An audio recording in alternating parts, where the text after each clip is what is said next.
Welcome back, everybody. It is cozy, or as Queenie put in the chat, chill Sunday. How's everybody doing today? I am just making sure I've got everything going right here, and I will be honest, I'm not sure exactly what I'm doing, but I want to do something. Because normally on Sunday I would play Ni no Kuni Wrath of the White Witch, which I'm still thinking I'm going to do. But I don't know. Something feels different. I can feel it calling in the air tonight. Hold on. I actually don't know what the words are. Is it calling in the air? Is it coming in the air? Is it coming in your hair? Okay, that may have been a little inappropriate.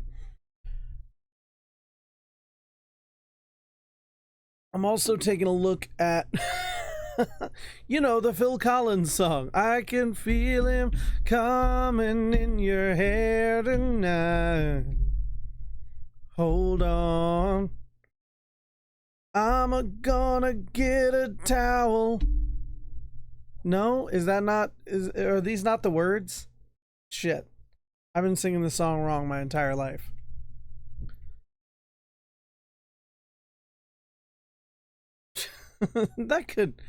that sounds like Phil Collins, right? I'm also looking at what I'm deciding what is going to replace The Last of Us on Tuesdays, because I still haven't decided.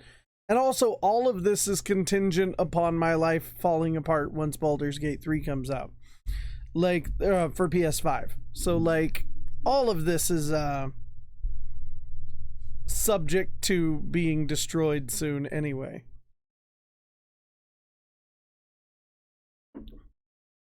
Let's see. Oh, if you notice, I changed some of the sounds and stuff because we've been playing a lot more scary stuff. Like, I changed a bunch of the sounds, and I'm terrified for them to go off during a scary game now. Because, yeah. Let's see here.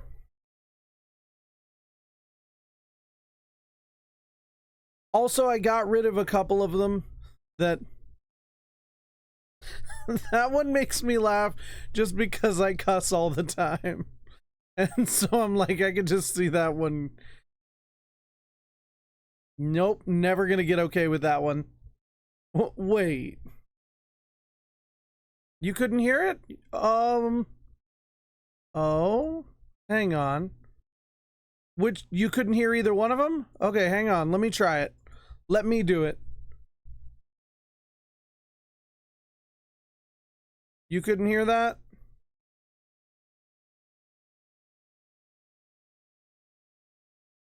Let me see here. Okay, hang on. Because I can see it on my thing here. Hang on. I said hang on. Calm. Just kidding. Okay, sound alerts. Monitor off. Monitor only. Okay, hang on.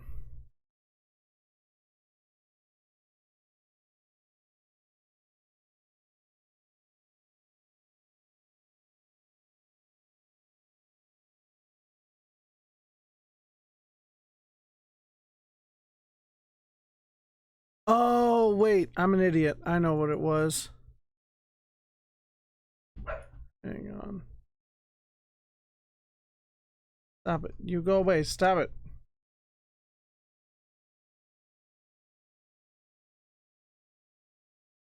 Maybe. Let me try something.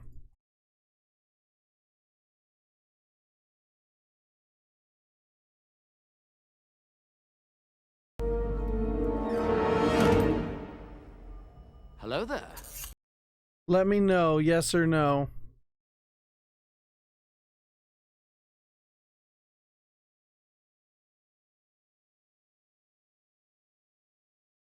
Okay. Weird. I don't know why it didn't work. Okay. Well, here, hang on. I thought I got rid of That's What She Said. I guess I didn't. Because I need to get rid of That's What She Said because it doesn't... Watch your profanity. It never works fast enough.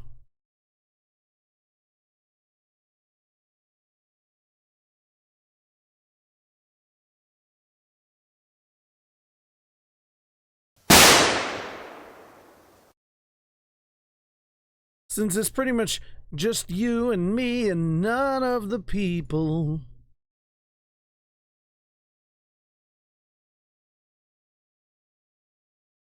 Did I go too quickly? I might have gone too quickly. Oh, nope, there it was. Damn it. Right? Bang is a Jesus fuck.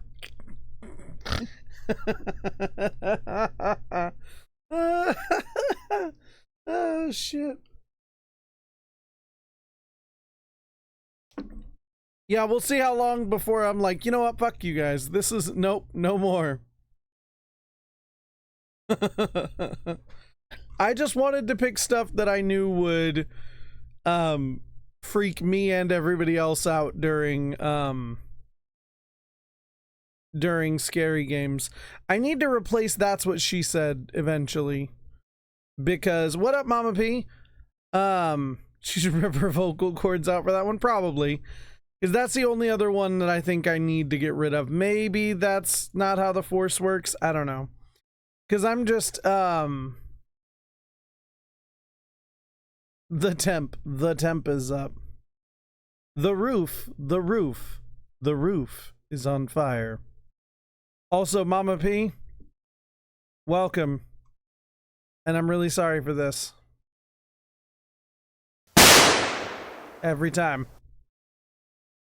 God, that one is fucking...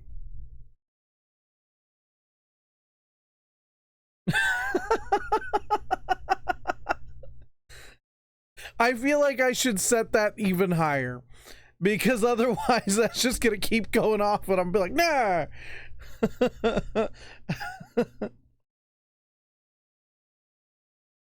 Especially with how many of you get to hoard points.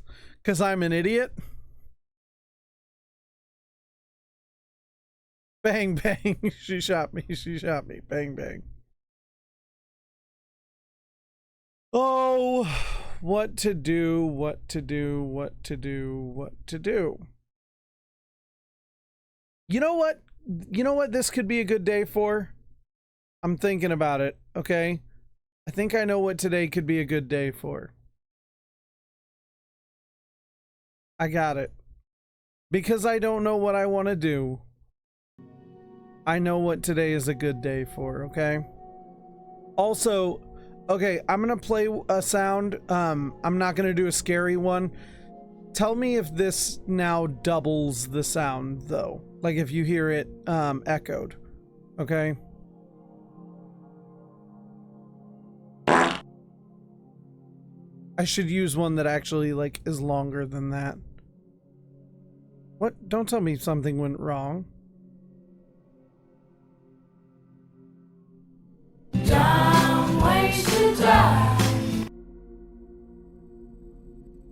Queenie has 105,000 points. Jesus. Jesus.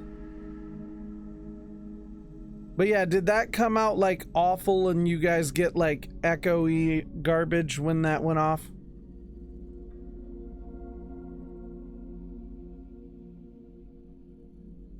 Okay. That's good. I just wanted to make sure. So I think I know what today should be. I think I know. Because I don't know what I want to do. I don't really want to play Ni no Kuni. Not that I don't want to play Ni no Kuni. Why are you not downloading? Ah, fuck it. I don't know. I was gonna play Spider-Man, eventually. But I think it might be the perfect day to play the game Todd told me to play, which is Doki Doki Literature Club. Any game where the opening has to remind you that all the characters in this game are over 18. He told me what it is it's like an anime dating simulator that turns into a horror game. And that's all I know. But it's only supposed to be like a couple of hours long. And I don't know what to do today. Fuck it. This is what we're doing. This is what we're doing. I'm making the call. Because why the hell not? This is gonna be Todd's fault. I hope he knows that. I'm gonna change the title to "This is your fault, Todd."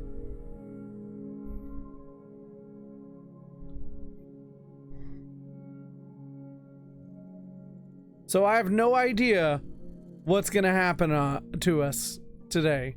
Okay? I have no idea. But this is all Todd's fault. I don't know anything about this game. I know literally nothing. That's all I've been told. Because Todd literally was like, you don't need to know anything else. See, all the characters in this game are over the age of 18. Oh God, this is not okay. This game is not suitable for children or those who are easily disturbed. Individuals suffering from anxiety or depression may not have a positive experience playing this game. Oh God, I'm in trouble. I'm in trouble. Oh God. Would you like to review detailed content warnings which contain spoilers? No. By playing, you can agree that you have noted the game's age rating in your region, and you consent to your exposure of highly disturbing content. Oh my God, Todd, what have you done to me? Todd, what have you done to me?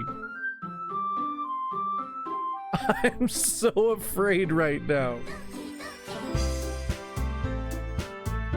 Oh my God. Oh, I'm so not okay. This is gonna be so bad. Please enter your name. Let's go full Star Killer. Why not? That's my name. That feels appropriate. Oh God. I'm so nervous. Hey! I see an annoying girl running toward me from the distance, waving her arms in the air like she's totally oblivious to any attention she might draw to herself. That girl is Sayori, my neighbor and good friend since we were children. You know, the kind of friend you never see yourself making today, but it just kind of works out because you've known each other for so long.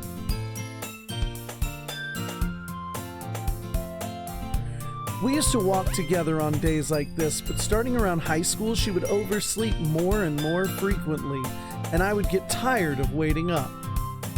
What up, Zomboy? But if she's gonna chase after me like this, I almost feel better running away. However, I just sigh and idle in front of the crosswalk and let Sayori catch up to me. I overslept again! But I caught you this time. Maybe only because I decided to stop and wait for you. You say that like you were thinking about ignoring me. That's mean, Star Killer. Well, if people stare at you for acting weird, then I don't want them to think we're a couple or something. Queenie, that scares the shit out of me that you're, like, giving so many warnings. Fine. But you did wait for me after all. I guess you don't have to be mean even if you want to. Whatever you say, Sayori. Yeah, no, my best friend told me I should play this game. I know diddly fucking squat. Absolutely nothing. We cross the street together and make our way to school. As we draw near, the streets become increasingly speckled with other students making their daily commute. By the way, Star Killer, have you decided on a club to join yet? A club? I told you already, I'm not really interested in joining any clubs. I haven't been looking either. That's not true. You told me you would join a club this year. Did I? I'm sure it's possible that I did in one of our many conversations where I dismissively go along with whatever she's going on about. Sayori likes to worry a little too much about me, but I'm perfectly content just by getting by on the average while spending my free time on games and anime. I was talking about how I'm worried you won't learn how to socialize or have any skills before college. Your happiness is really important to me, you know?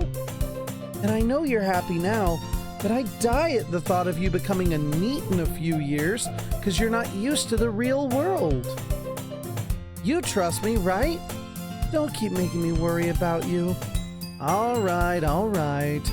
I'll look at a few clubs if it makes you happy. No promises, though. Will you at least promise me you'll try a little? Yeah, I guess I'll promise you that. Yay! Why did I let myself get lectured by such a carefree girl? More than that, I'm surprised I even let myself relent to her. Yeah, X-Core Gamer Skills, my best friend told me I should play this game on stream, and I didn't know what I wanted to do. So it's a horror dating simulator. That's a good way to put it, I guess, as far as what little I know.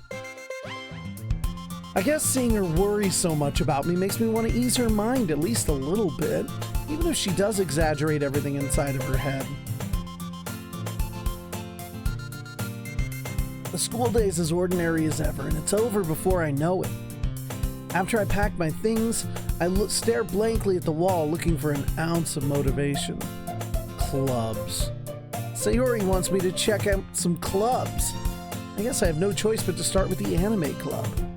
Hello? Sayori? Sayori? She must have come into class while I was spacing out.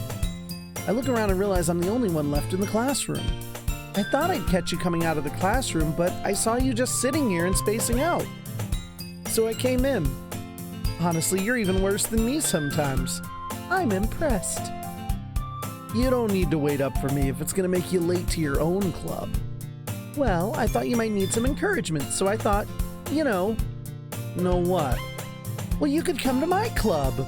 Sayori, yeah?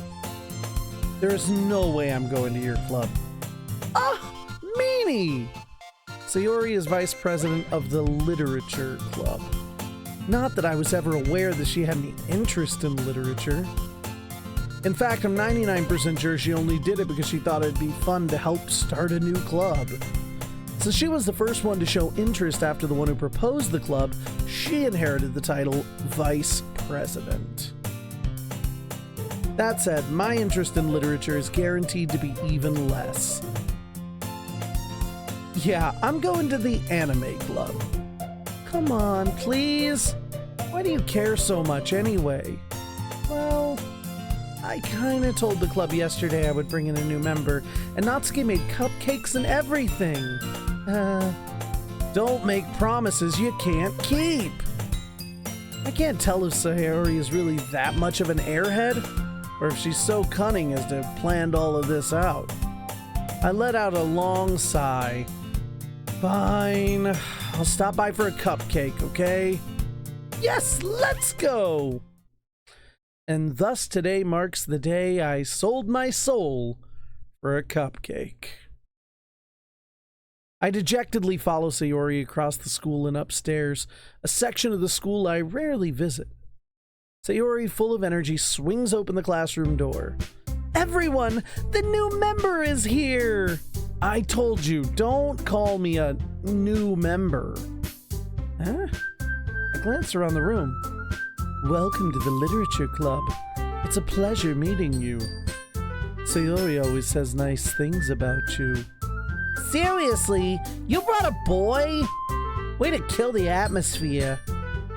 Ah, Starkiller, what a nice surprise. Welcome to the club. All words escape me in this situation. This club is full of incredibly cute girls. What are you looking at? If you want to say something, say it. Sorry? Natsuki. The girl with the sour attitude, whose name is Natsuki, is one I don't recognize. Her small figure makes her look like a first-year student. She's also the one who made cupcakes, according to Sayori. You can just ignore her when she gets moody, Sayori says quietly into my ear, then turns back toward the other girls. Anyway, this is Natsuki, always full of energy. And this is Yuri, the smartest one in the club. Don't say things like that. Yuri, who appears comparably more mature and timid. Hello there. What up, General Thorson? seems to have a hard time keeping up with people like Sayori and Natsuki. Ah, well, it's nice to meet both of you. And it sounds like you already know Monica, is that right? That's right.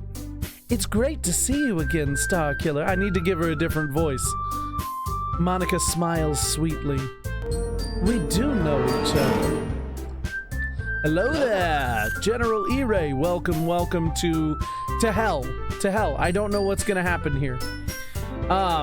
We do know each other. Well, we rarely talked, but we were in the same class last year. Monica was probably the most popular girl in class. Smart, beautiful, athletic, basically completely out of my league. So having her smile at me so genuinely feels a little... Yeah, you too, Monica. Come sit down, Starkiller. We made room for you at the table, so you can sit next to me or Monica.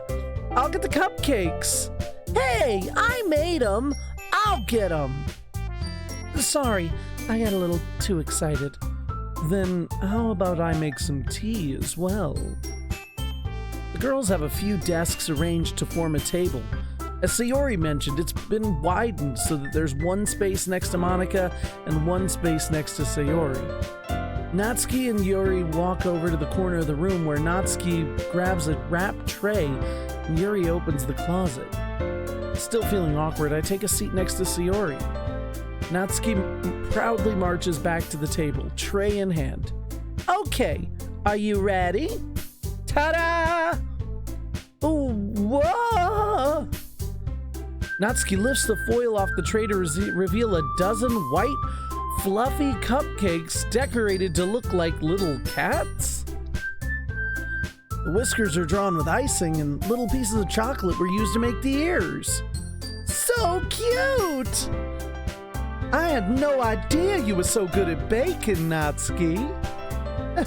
Well, you know. Just hurry and take one. Sayori grabs one first, then Monica. I follow. It's delicious. Sayori talks with her mouth full and has already managed to get icing on her face. I turn the cupcake around in my fingers, looking for the best angle to take a bite. Natsuki is quiet. Can't help but notice her sneaking glances in my direction. She waiting for me to take a bite? I finally bite down. Icing is sweet and full of flavor. I wonder if she made it herself. This is really good. Thank you, Natsuki. What? Why are you thanking me? It's not like haven't I heard this somewhere before? Made them for you or anything. I thought you technically did. Sayori said, well, maybe. But not for, you, dummy. All right. I give up on Natsuki's weird logic and dismiss the conversation. Yuri returns to the table carrying a tea set. She carefully places a teacup in front of each of us before setting down the teapot next to the teacup tray. You keep a whole tea set in the classroom? Don't worry. The teachers gave us permission. After all, doesn't a hot cup of tea help you enjoy a good book? I guess. Don't let yourself get intimidated. Yuri's just trying to impress you. That's not... Insulted, Yuri looks away. I meant that, I believe you. Well, tea and reading might not be a pastime for me, but I at least enjoy tea. I'm glad. Yuri faintly smiles to herself in relief. Monica raises an eyebrow, then smiles at me. So, what made you consider the literature club? I was afraid of this question. Something tells me I shouldn't tell Monica that I was practically dragged here by Sayori. Well, I haven't joined any clubs yet, and Sayori really seemed happy here, so that's okay. Don't be embarrassed. We'll make sure you feel right at home, okay? As president of the Literature Club, it is my duty to make the club fun and exciting for everyone. Monica, I'm surprised. How come you decided to start your own club? You could probably be a board member for any of the major clubs. Weren't you leader of the debate club last year? Ah, well, you know. To be honest, I can't stand all of the politics around the major clubs. It feels like nothing but arguing about the budget and publicity and how to prepare for events. I'd much rather take something I personally enjoy and make something special out of it. And if it encourages others to get into literature, then I'm fulfilling that dream. Monica really is a great leader. Yuri also nods in agreement. Then I'm surprised there aren't more people in the club yet. It must be hard to start a new club. You could put it that way. Not many people are interested in putting all the effort to start something brand new, especially when it's something that doesn't grab your attention, like literature. You have to work hard to convince people that you're both fun and worthwhile, but it makes school events like the festival that much more important. I'm confident we can really grow this club before we graduate. Right, everyone? Yeah! We'll do our best. You know it! Everyone enthusiastically agrees. Such different girls, all interested in the same goal. Monica must have worked really hard to find these three. Maybe that's why they were all so delighted by the idea of a new member joining. But I still don't know if I can keep up with their level of enthusiasm about literature. So, Starkiller, what kinds of things do you like to read? Well, considering how little I've read in these past few years, I don't really have a good way of answering that. Manga? I muttered quietly to myself, half joking. Natsuki's head suddenly perks up. It looks like she wants to say something, but she keeps quiet. Not much of a reader, I guess. Well, that can change. What am I saying? I spoke without thinking after seeing Yuri's sad smile. Anyway, what about you, Yuri? Well, let's see. Yuri traces the rim of her teacup with her finger. Oh my! My favorites are usually novels that build deep and complex fantasy worlds. The level of creativity and craftsmanship behind them is amazing to me. And telling a good story in such a foreign world is equally impressive. Yuri goes on clearly passionate about her reading. She seems so reserved and timid since the moment I walked in, but it's obvious by the way her eyes light up that she finds her comfort in the world of books, not people. But you know, I like a lot of things. Stories with deep psychological elements usually immerse me as well. Isn't it amazing how a writer can deliberately take advantage of your own lack of imagination to completely throw you for a loop? Anyway, I've been reading a lot of horror lately. I read a horror book once. I desperately grabbed something so I can relate to her at the minimum level. At this rate, Yuri might as well be having a conversation with a rock. Really? I wouldn't have expected that, Yuri. For someone as gentle as you. I guess you could say that. But if a story makes me think or takes me to another world, then I really can't put it down. Surreal horror is often very successful at changing the way you look at the world, if only for a brief moment. Ugh, I hate horror. Oh, why is that? Well, Natsuki's eyes dart over to me for a split second. Never mind. That's right, you usually like to write about cute things, don't you, Natsuki? What? What gives you that idea? You left a piece of scrap paper behind last club meeting. It looked like you were working on a poem called Don't Say It Out Loud and Give That Back. Fine. Your cupcakes, your poems, everything you do is just as cute as you are. Sayori sidles up behind Natsuki and puts her hands on her shoulders. I'm not cute! Natsuki, You write your own poems? Well, I guess sometimes. Why do you care? I think that's impressive. Why don't you share them sometime? No. Natsuki averts her eyes. You wouldn't like them. Ah, not a very confident writer yet. I understand how Natsuki feels. Sharing that level of writing takes more than just confidence. The truest form of writing is writing to oneself. You must be willing to open up to your readers, exposing your vulnerabilities and showing even the deepest reaches of your heart. Do you have experience writing too, Yuri?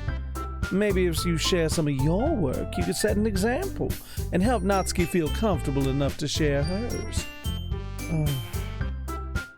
I guess it's the same for Yuri. Oh, I wanted to read everyone's poem. We all sat in silence for a moment. Okay, I have an idea, everyone. Huh? Natsuki and Yuri looked quizzically at Monica. Let's all go home and write a poem of our own. Then, next time we meet, we'll all share them with each other. That way, everyone is even.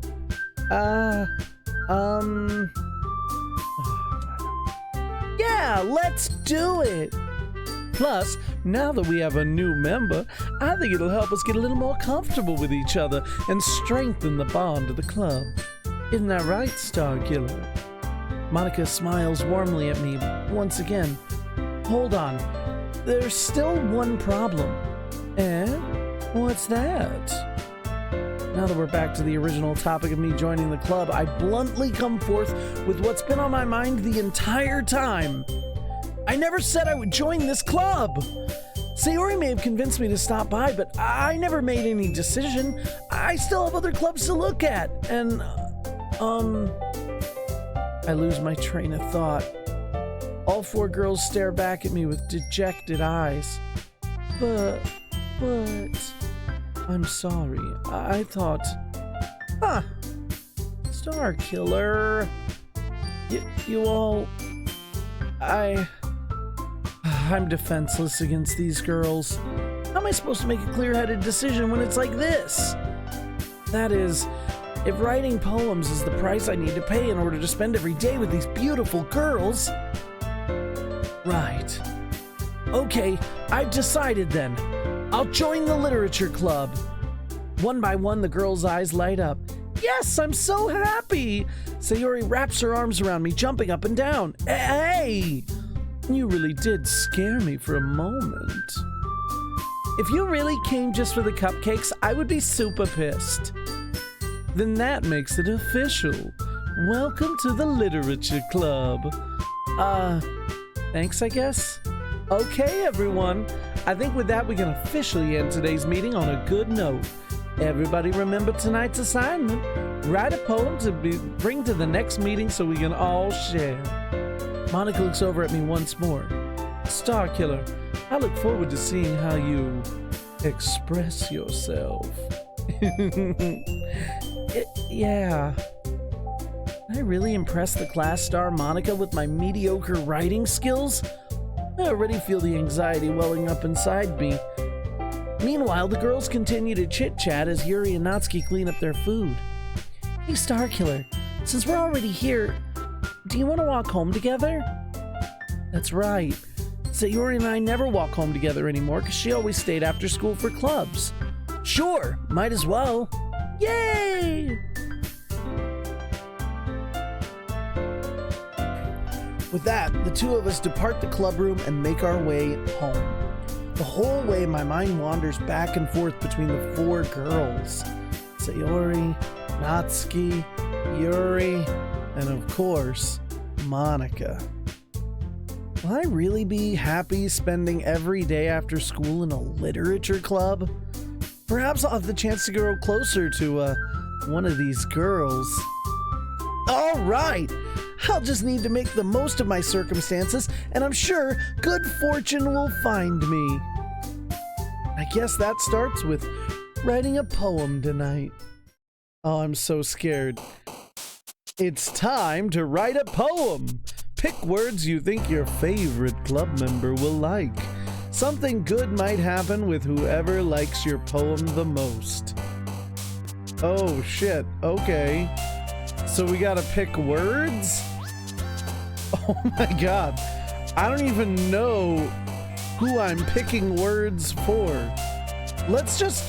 Okay, I kind of want to pick the most pretentious word on the list. Do we pick the most pretentious word or the most sexual word? Like, do we pick effulgent or nibble? Or marshmallow? Oh my god. What is this? What is this poem? I'm between those three though. Effulgent, nibble, or marshmallow.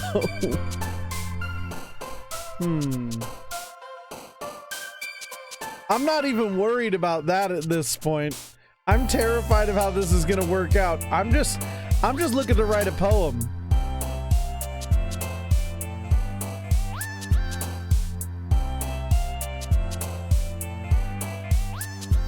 Oh, see, you guys are telling me exactly who's gonna like which word, and I'm just over here like, I'm gonna write a poem. I'm gonna go with Yuri's effulgent. We're gonna go with Yuri. Let's see what else we can do when it comes to words. Secretive. Imagination. I'm gonna go with all the big words. I'm legit gonna go with the big words. Incongruent. Or incongruent. Oh, climax. Jesus. I believe that's actually the most pretentious word on the list. I don't know. Lollipop. What the fuck is this game, you guys? I'm gonna go with climax. Suicide? Why the fuck is that an option? What? What? Triple syllables or nothing. Analysis. Lust? Is it wrong if I want to choose lust or analysis? Alright, analysis has the most syllables. That's now how we're doing this. We're going by syllables. Extraordinary obviously wins. Okay, Doki Doki, that's not fair. That's just the word. I don't even know what that's supposed to mean. What a choice. Lust or analysis. Ambient. Yeah, there we go. I'm kind of seeing how the choices are supposed to work. Variance, universe. Variance, universe. I'm gonna go variance because it sounds a little more peculiar than universe. Depression. Graveyard.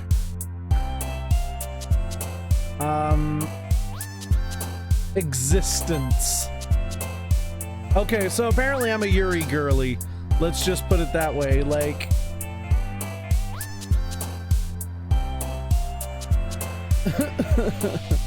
all these words in like a list and called it a poem. Sensation.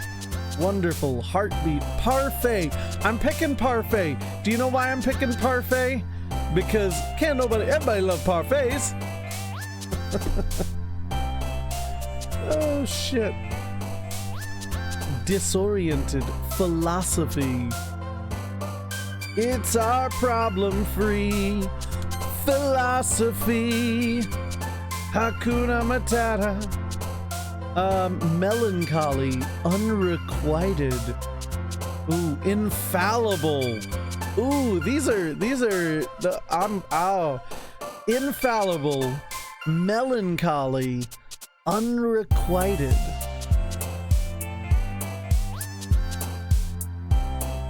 These are all good words. I haven't even thought about the other words we've chosen. I'm gonna go with unrequited. Okay. I should have went with infallible. I knew it. It's fine. Passion. Landscape? Who the fuck picks landscape? Milk? That's not talking about actual milk. We'll go insight. Uncontrollable. Bunny. Kitty. Lipstick. What is some of these words? Valentine. Uncontrollable.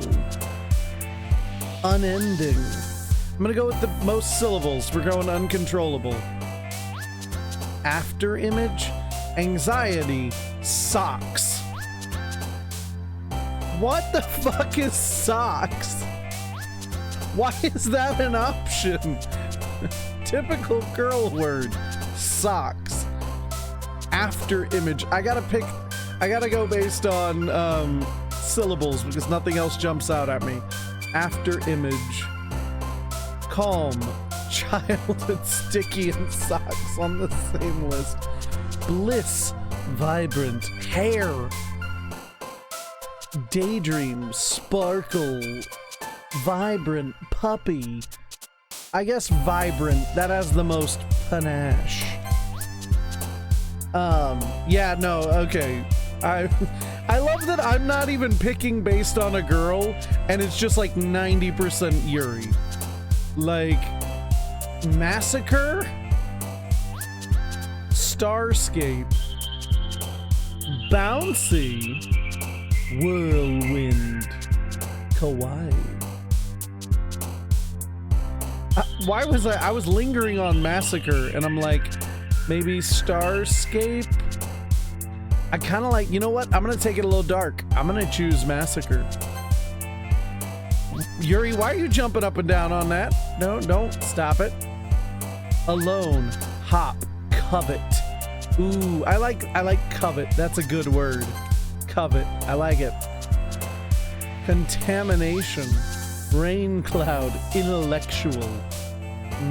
Contamination. What? What the fuck? Fluffy. Intellectual. Rain cloud. Fireworks. I'm taking too long. I'm like, what is taking so? Contamination. Intellectual. Let's go with. I like the sound of contamination. God damn it! Stop it, Yuri. Oh, unrestrained. Ooh, vertigo. Despise. Kiss. Lucky. Fun. Swimsuit. I'm gonna go unrestrained. Okay, last word. Atone. Wrath. Fickle. Special. Empty. Sugar. Shopping. Sunny. Vitality. Oh, that's the one. Vitality. Yeah, almost all Yuri words too. I love words. Hi again, Star Killer. Good to see you didn't run away on us. Nah, don't worry. This might be a little strange for me, but at least I keep my word. Well, I'm back at the literature club. I was the last to come in, so everyone else is already hanging out. Thanks for keeping your promise, Star Killer. I hope this isn't too overwhelming of a commitment for you, making you dive head first into literature when you're not accustomed to it. Oh, come on. Like, he deserves any slack. Sayori told me you didn't even want to join any clubs this year. And last year, too. I don't know if you plan to just come here and hang out or what. But if you don't take us seriously, then you won't see the end of it. Like Hamlet, all about words, words, words. Yes. Divide a hole into thirds. I'm a gay sea otter. I blow other dudes out of the water. Oh, Ire, I love you, buddy. Natsuki, you certainly have a big mouth for someone who keeps a manga collection in the club room. Natsuki finds herself stuck between saying Monica and manga. Manga's literature! Swiftly defeated, Natsuki plops back into her seat. Don't worry, guys. Starkiller always gives it his best as long as he's having fun. He helps me with busy work without me even asking. Like cooking, cleaning my room. How dependable. Yeah, I remember it now. Like, I caught it when I got to Sea Otter. I was like, oh my god. I love Bo Burnham. Sayori, that's because your room is so messy, it's distracting. And you almost set your house on fire once. Is that so? You two are really good friends, aren't you? I might be a little jealous. How come? You and Starkiller can become good friends too. Sayori! As usual, Sayori seems oblivious to the weird situation she just put me into. Oh, Yuri even brought something today, you know. Wait, Sayori. Me? Not really. Don't be shy. It's really nothing. What is it? Never mind. Sayori made it sound like a big deal when it's really not. What do I do? I'm sorry, Yuri, I wasn't thinking. I guess that means it's up to me to rescue this situation. Hey, don't worry about it. First of all, I wasn't expecting anything in the first place. So any nice gesture from you is a pleasant surprise. It'll make me happy no matter what. Is that so? Yeah, I won't make a big deal out of it if you don't want it to be. All right. Well, here. Yuri reaches into her bag and pulls out a book. I didn't want you to feel left out, so I picked out a book that I thought you might enjoy. It's a short read, so it should keep your attention even if you don't usually read. And we could, you know, discuss it, if you wanted. This is... How is this girl accidentally being so cute? She even picked out a book she thinks I'll like, despite me not reading much. Yuri, thank you. I'll definitely read this. I enthusiastically take the book. Whew. Well, you can read it at your own pace. I look forward to hearing what you think. Now that everyone's settled in, I expected Monica to kick off some scheduled activities for the club. But that doesn't seem to be the case. Sayori and Monica are having a cheery conversation in the corner. Yuri's face is already buried in a book. I can't help but notice her intense expression, like she was waiting for this chance. Meanwhile, Natsuki's rummaging around in the closet.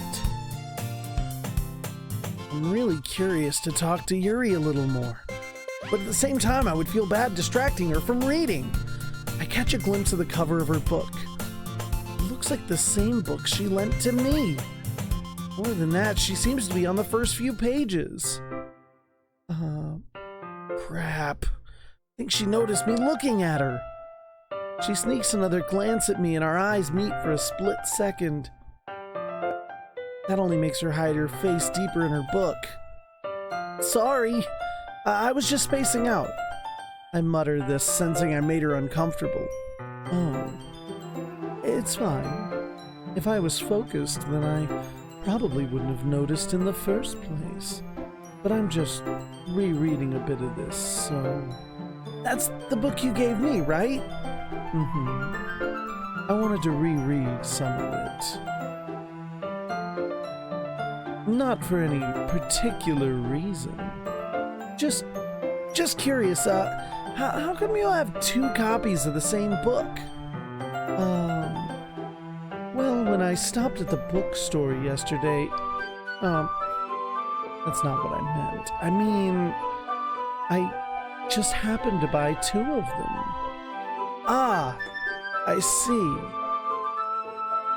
There's something fairly obvious here that Yuri isn't telling me, but I decide to let it go. Also, what up, Dark Shadow Light? Well, it's Yuri Tihei.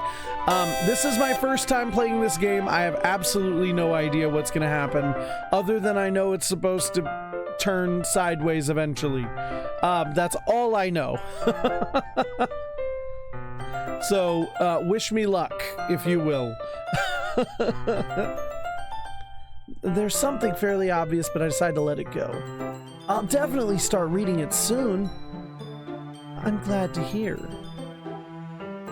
Once it picks up, you might have a hard time putting it down. It's a very engaging and relatable story. Is that so? What's it about, anyway?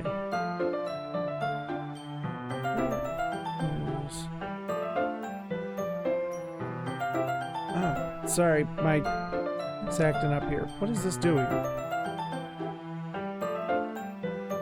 Sorry, my Twitch thing is acting up here. Thank you for the follow, Dark Shadow Light. Will somebody please hop a shout out in the chat if I have any mods who can do that for me real quick? Well, Yuri closes the book and scans her eyes over the back. The book is titled Portrait of Markov. Thank you, E-Ray. There's an ominous-looking eye symbol on the front cover. There we go. All right. I just wanted to make sure I don't accidentally give anything away. Basically, it's about this girl in high school who moves in with her long-lost younger sister. But as soon as she does so, her life gets really strange. She gets targeted by these people who escaped from a human experiment prison. And while her life is in danger, she needs to desperately choose who to trust. No matter what she does, she ends up destroying most of her relationships and her life starts to fall apart. It's kind of dark, isn't it? Yuri made it sound like it was going to be a nice story, so that dark turn came out of nowhere. I sense foreshadowing. Yuri gently giggles all of a sudden. Are you not a fan of that sort of thing, Starkiller? No, it's not that. I mean, I can definitely enjoy those kind of stories, so don't worry. I hope so. Yeah, I totally forgot that Yuri's into those things. She's so shy and reclusive on the outside, but her mind seems to be completely something I missed. It's just that those kind of stories, they challenge you to look at life from a strange new perspective. When horrible things happen, not just because someone wants to be evil, but because they have their own goals or their own philosophy that they believe in. Then, suddenly, when you thought you related to the protagonist, they're made out to be the naive one for letting their one-sided morals interfere with the villain's plans. I'm rambling, aren't I? Not again. I'm sorry. Hey, don't apologize. I haven't lost interest or anything. Well, I guess it's all right then. But I feel like I should let you know I have this problem. When I let things like books and writing fill my thoughts, I kind of forget to pay attention to other people. So I'm sorry if I ended up saying something strange. And please stop if I start talking too much. I really don't think you need to worry. That just means you're passionate about reading. The least I can do is listen. It is a literature club, after all. That's true. In fact, I might as well get started reading it, right? Yeah, you don't have to. What are you saying? Just a few moments ago, you were looking forward to it. Let me just get the book. I quickly retrieved the book that I had put into my bag. All right. It's fine if I sit here, right? I slip into the seat next to Yuri's. Yeah. Are you sure? You seem a little apprehensive. I'm sorry. It's not that I don't want you to, it's just something I'm not very used to. That is, reading in company with someone. I see. Well, just tell me if I end up distracting you or anything. All right. I open the book and start the prologue. I soon understand what Yuri means about reading in someone's company. It's almost as if I can feel her presence on my shoulder as I read. It's not a particularly bad thing. Maybe a little distracting, but the feeling is somewhat comforting. Yuri's in the corner of my eye. I realize she's not actually looking at her own book. I glance over. It looks like she's reading from my book instead. Sorry. I was just... You really apologize a lot, don't you? I do? I don't really mean to. Sorry. I mean... Here, this should work, right? I slide my desk until it's up against Yuri's, then hold my book more between the two of them. The two of them. I suppose so. Yuri timidly closes her own book. Once we lean in a little bit, our shoulders are almost touching. It feels as if my left arm is in the way, so instead I use my right hand to hold the book open. I guess this makes it kind of difficult to turn the page. Here. Yuri takes her left arm and holds the left side of the book between her thumb and forefinger. I do the same with my right arm on the right side of the book. That way, I turn a page and Yuri slides it under her thumb after it flips to her side. But in holding it like this, we're huddled even closer than before. It's actually kind of distracting me. It's as if I can feel the warmth of Yuri's face, and she's in the corner of my vision. Are you ready? Huh? To turn the page.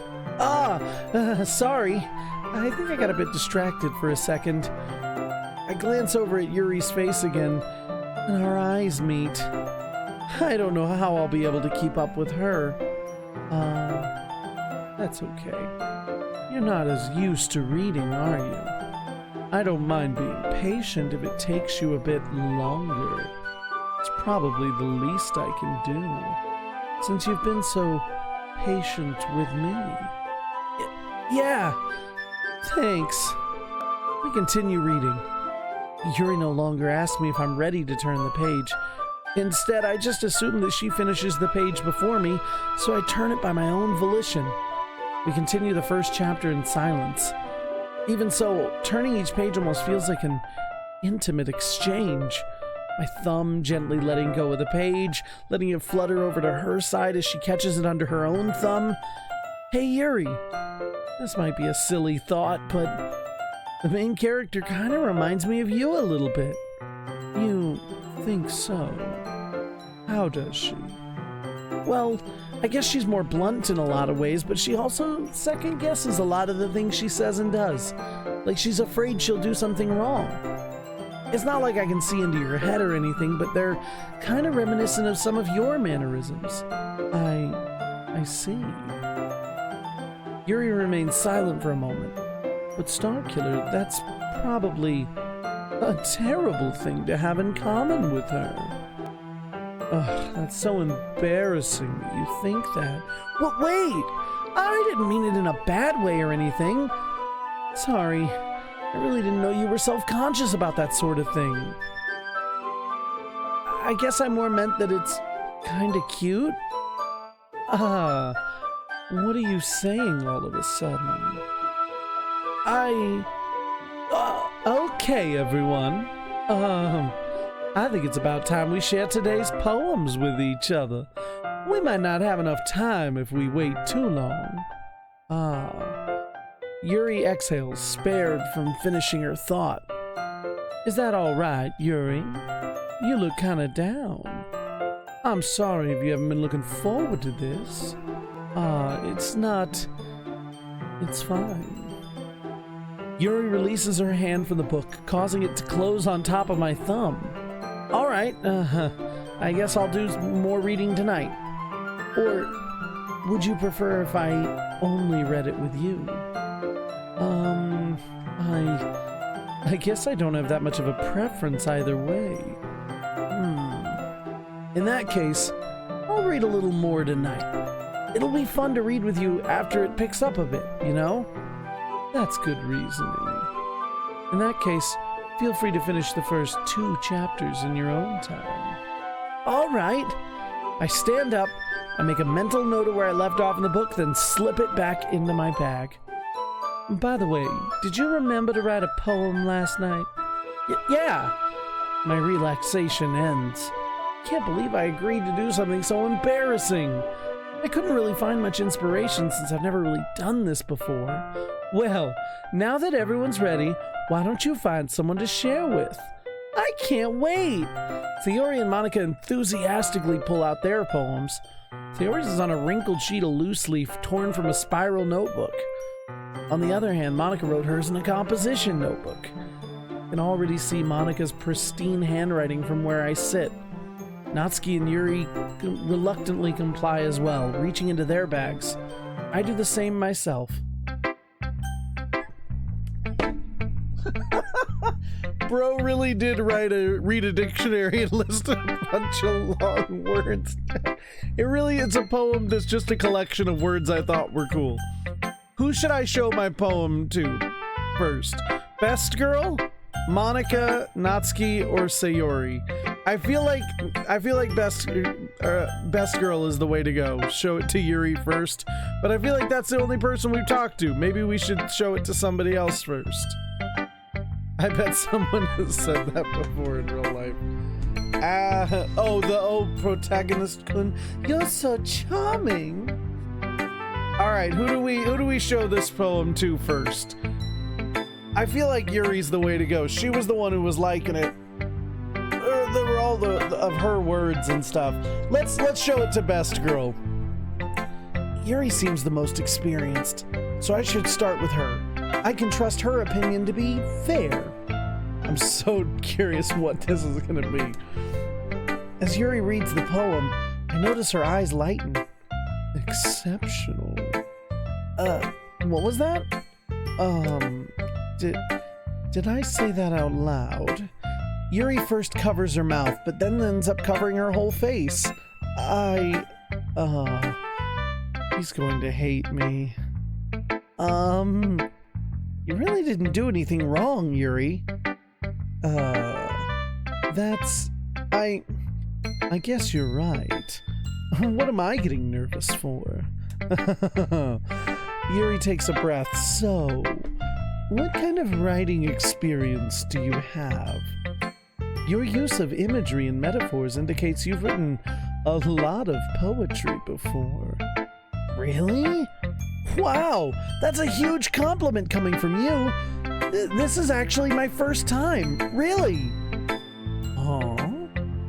Yuri stares at me blankly, then looks at my poem again. Well, I know that. I just meant, Yuri trails off, unable to find an excuse. She traces her fingers along the words in the poem as if breaking it down more thoroughly. Yeah, okay. This is the reason I was able to tell.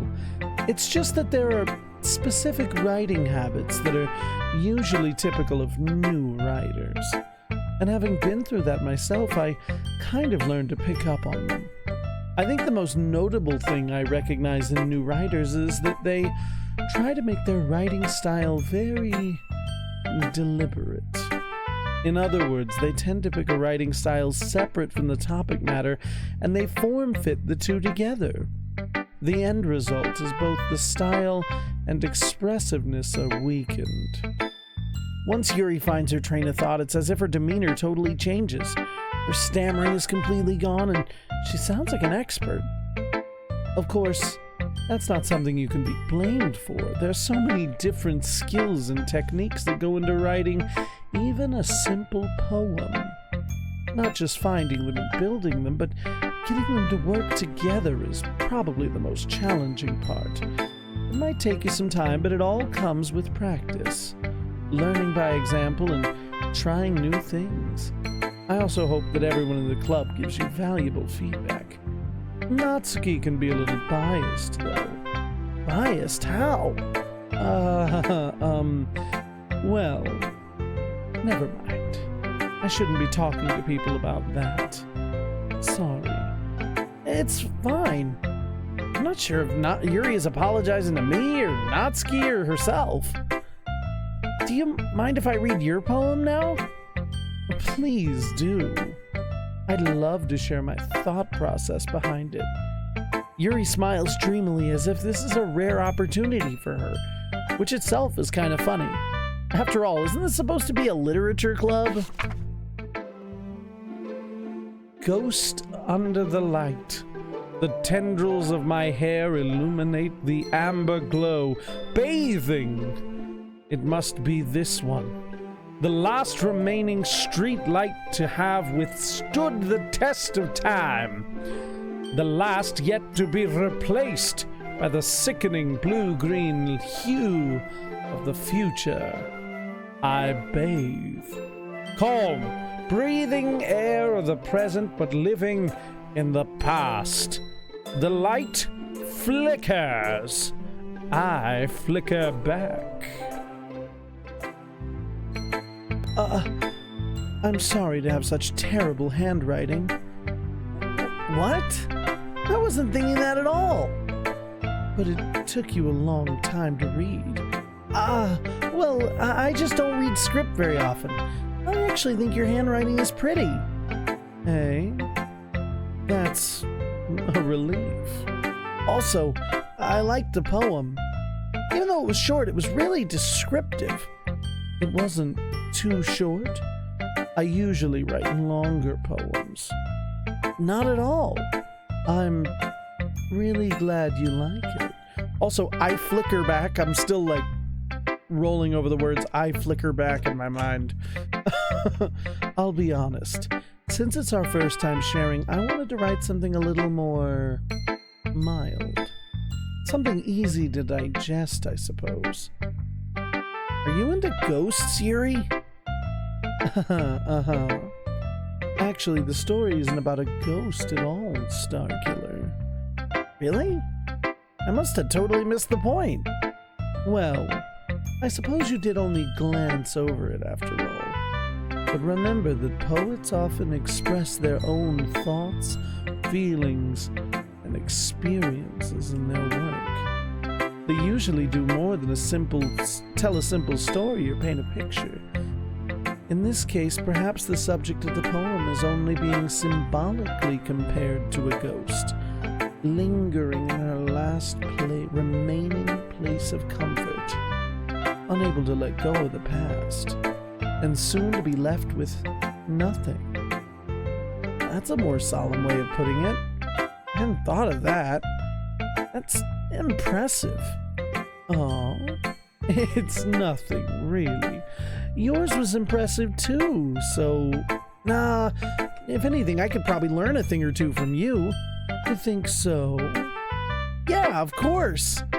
You know, I was really nervous about doing all this, but in the end, I enjoyed it. I'm gonna keep doing my best for you, Starkiller. Me too. Who should I show my poem to next? Sayori, Natsuki, or Monica? We're gonna show Monica. I feel like we haven't talked to Monica a lot. Let's show it to the leader. Hi, Starkiller. Having a good time so far? Yeah?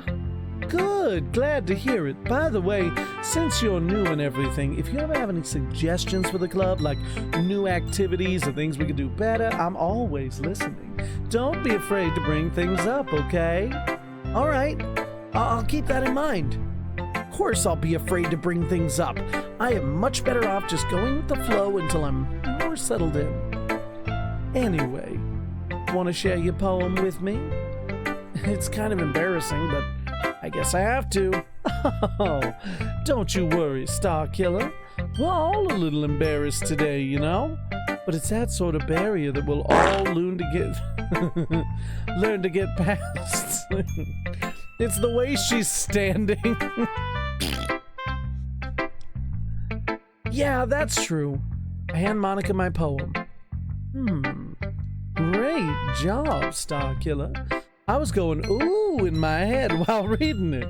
It's really metaphorical. I'm not sure why, but I didn't expect you to go for something so deep.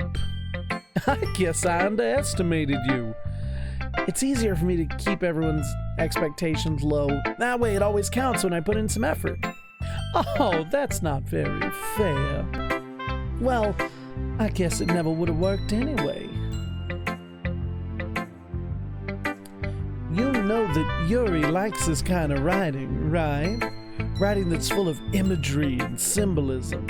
Unlike Sayori, who only likes simple and direct words to describe happiness and sadness, Yuri likes it when readers are left to derive their own meaning out of it. Very challenging to write things like that effectively, both allowing people to get something out of it just by feel, or letting them deep analyze all of the nuances. It could take years of practice, which I'm assuming Yuri has at this point. I never really asked, though. I'm sure I'm nowhere near... Oh, I got distracted. Hey, why did you die? Did I die? What? I don't know. I'm sure I'm nowhere near her level yet. Don't worry about it so much that way. You do your own thing. Just keep exploring and learning by trying new things. I'm sure I'll end up trying different things a lot. It could take a while before I feel comfortable doing this. That's okay. I'd love to see you try new things. It's the best way to find the kind of style that suits you. Everyone else might be a little bit biased toward their own kinds of style, but I'll always help you find what suits you the most. So don't force yourself to write things the way everyone else wants you to write. It's not like you have to worry about impressing them or anything. Anyway, do you want to read my poem now? You sound pretty confident for someone who claims to not be very good. Well, that's because I have to sound confident. Doesn't mean I always feel that way, you know? I see. Well, let's read it then. Jesus, hers is long. Hole in wall. It couldn't have been me. See the direction the spackle protrudes? A noisy neighbor, an angry boyfriend. I'll never know. I wasn't home. I peered inside for a clue. No. I can't see. I reel blind like a film left out in the sun. It's too late. My retina's already scorched with a permanent copy of the meaningless image. It's just a little hole. It wasn't too bright. It was too deep, stretching forever into everything. A hole of infinite choices. I realize now that I wasn't looking in, I was looking out, and he on the other side was looking in. Okay, that's a little creepy. Like, what? Hole in the wall? Looking in the hole in the wall, went blind? My retinas? What the fuck? So, what do you think? Huh. It's very freeform, if that's what you call it. Sorry, I'm not really the right person to ask for feedback. It's okay. Sorry. Yeah, that kind of style's got pretty...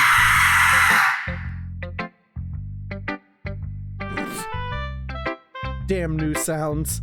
Damn new sounds. That is a lot of poems have been putting emphasis on the timing between words and lines. When performed out loud, it could be really powerful. Was curious. Oh shit. Yeah, there's new sounds, E-Ray. When performed out loud, it could be really powerful. Oh shit, that's funny as fuck. Oh, what was the inspiration behind this one? Well, I'm not sure if I know how to put it. I guess you could say I just had some kind of epiphany recently. It's been influencing my poems a bit. An epiphany? Yeah, something like that.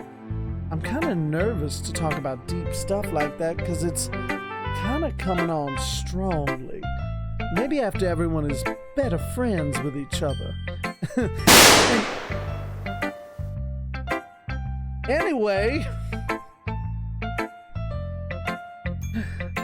Oh shit, that one kind of got me. Here's Monica's writing tip of the day.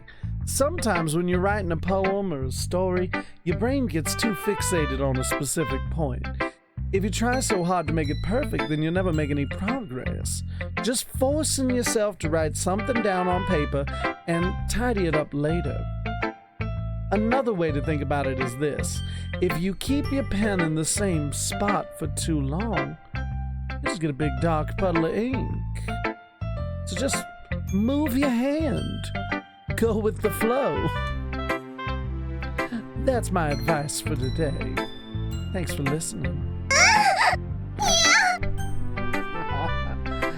Okay, give me like 2 minutes. I will be right back. I'm just taking a quick break real quick. I gotta go like grab something to eat real quick, just like a piece of bread or something, because I don't know what's going on, but I'm a little out of it. So give me like 2 minutes. I'll be right back. I'm gonna put it on the Be Right Back. I'll be right back, and we will continue with the Doki Doki Literature Club. So give me just 1 minute. I'm here, and then one day when they're looking at this building years from now, they're just gonna find his body and be like, "Oh God, who killed him there?" It's gonna make for great TV one day. What I'm confused by, I'm not gonna lie, the thing that has me most confused. Why the hell is this called pineapple on pizza? Is this the island from Lost? Get over here. Follow player 2. Yes, Daddy. Oh, I like that. Not from you, but in general. I don't hate it. Are you okay? Like, do we need No! a counseling meeting? No, I'm not okay. This is the moment where you realize that I'm not okay. Yeah, you're having like a power trip right now. Just go over here. We're going the wrong way. Ninja kick the damn rabbit. You're the one who fucking like... Where's the clicker? Oh God! Oh my God! Oh my God! No, come on! Oh, not cool, yo. Not cool. Fucking suck a little bit of this. Remember, what's trick number 1 of this franchise?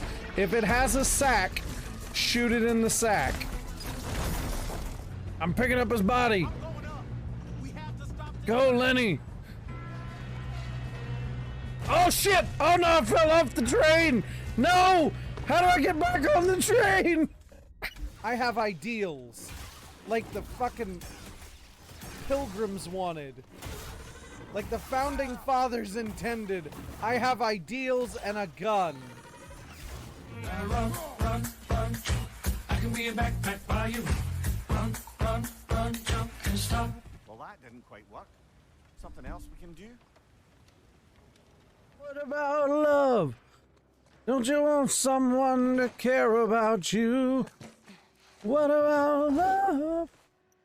Okay, that was what she was talking about. Oh my God. Oh my God. Oh, fuck my shit up, Daddy. Oh God. Oh my God, that man shot me. Oh my God, what the hell? I was expecting those men to be honorable, damn it. And instead, they pulled out a gun. I was just trying to have a good old-fashioned fist fight, and they left me dead in the mud without my hat. Fuck.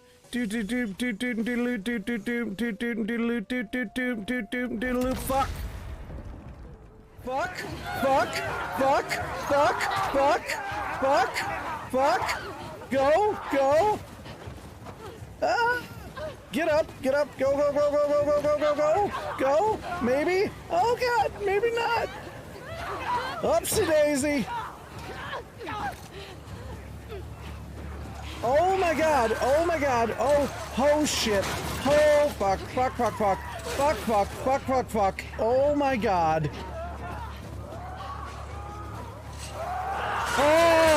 Oh my God, oh my God, oh my God.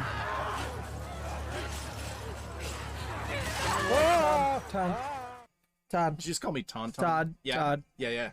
You're Karate Kid. You know what that means? It means mean you're the I'm the best, best around. Nothing's ever gonna bring you down. That's my ultimate compliment. I want you to know that. That's what I tell all the ladies. Do you wish there was more of me? There are no ladies. I'm gonna grow strong like Kine. That is a gratuitous boob shot It's if I warm. ever saw one. The warmth of her soul. Long live the king! Oh my God! I hate you, centaur lady. Oh my God! Thank you, Mimir. Thank you. Will it pass? I'm dead. It did not pass, Mimir. It did not pass. Hang on. Hey, you. Come here. I'm bringing you with me. What are you doing? I'm bringing him with me, Dutch. Don't ask questions. I'm coming. I ain't got time to take his jacket right now, so I'm bringing him with me. Let's get the money and go. I'm the champ. I will not die. I will not.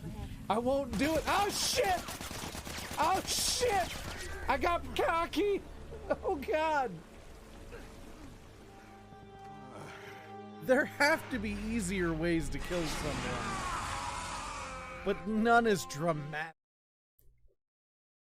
All right, thanks for bearing with me. Yeah, I had to put a pineapple on pizza clip on there, and also, I sound like when I know exactly which clip you're talking about, where I sound like one of the seagulls from Finding Nemo. We're going fuck, fuck, fuck, and I sound like mine. Sorry, I don't know if this game is just like suddenly affecting me on a really weird level, or if my blood sugar just fucking tanked. But something fucking happened. I haven't really eaten today, and I had to take a quick break because my body just fucking felt like shit. So hopefully I had a peanut butter sandwich, and so hopefully that'll keep me back up and running. Thanks for bearing with me. I was like, we're way too early for this game to freak me out. Okay, let's see. We're gonna show it to. Let's show it to the other new girl first.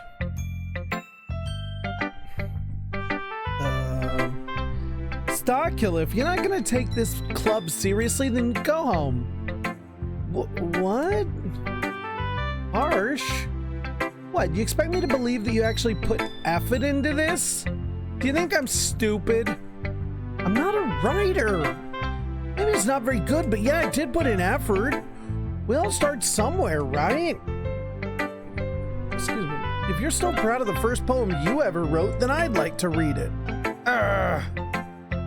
Painful to think about? Fine.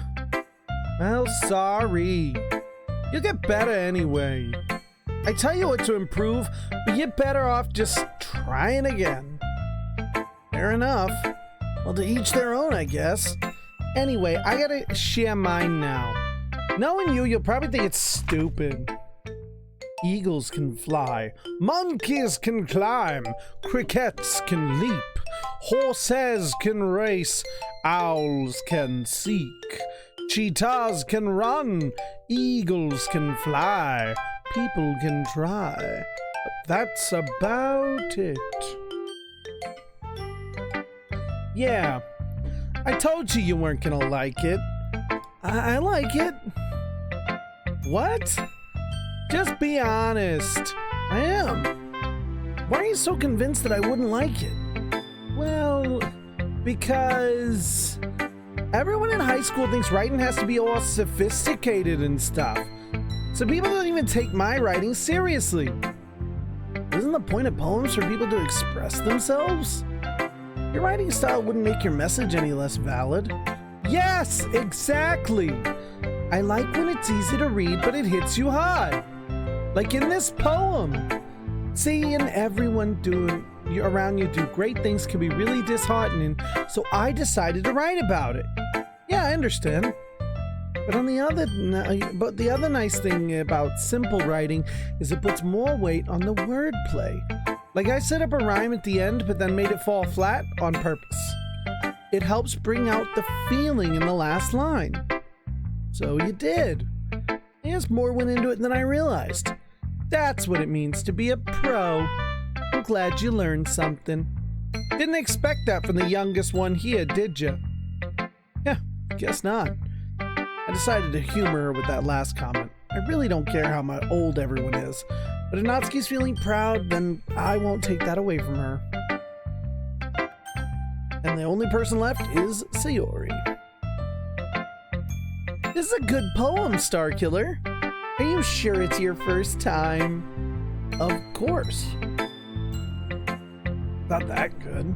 Am I the kind of guy who would be writing poems in his spare time? I guess you're right. I'm gonna give her a little something different. But that's why it impressed me. Well, to be honest, I was afraid that you wouldn't do it seriously, or that you wouldn't write one at all. I'm just really happy that you wrote one. It just reminds me of how you're really a part of the club now. Not to mention the fact that I'm standing in front of you in the club room. Of course. I'm not really into it yet, but that doesn't mean I'll break my promise. See? It's like I said before, Starkiller, deep down, you're not selfish at all, you know? Trying new things like this for other people. There's something that only really good people do. Thanks, Sayori.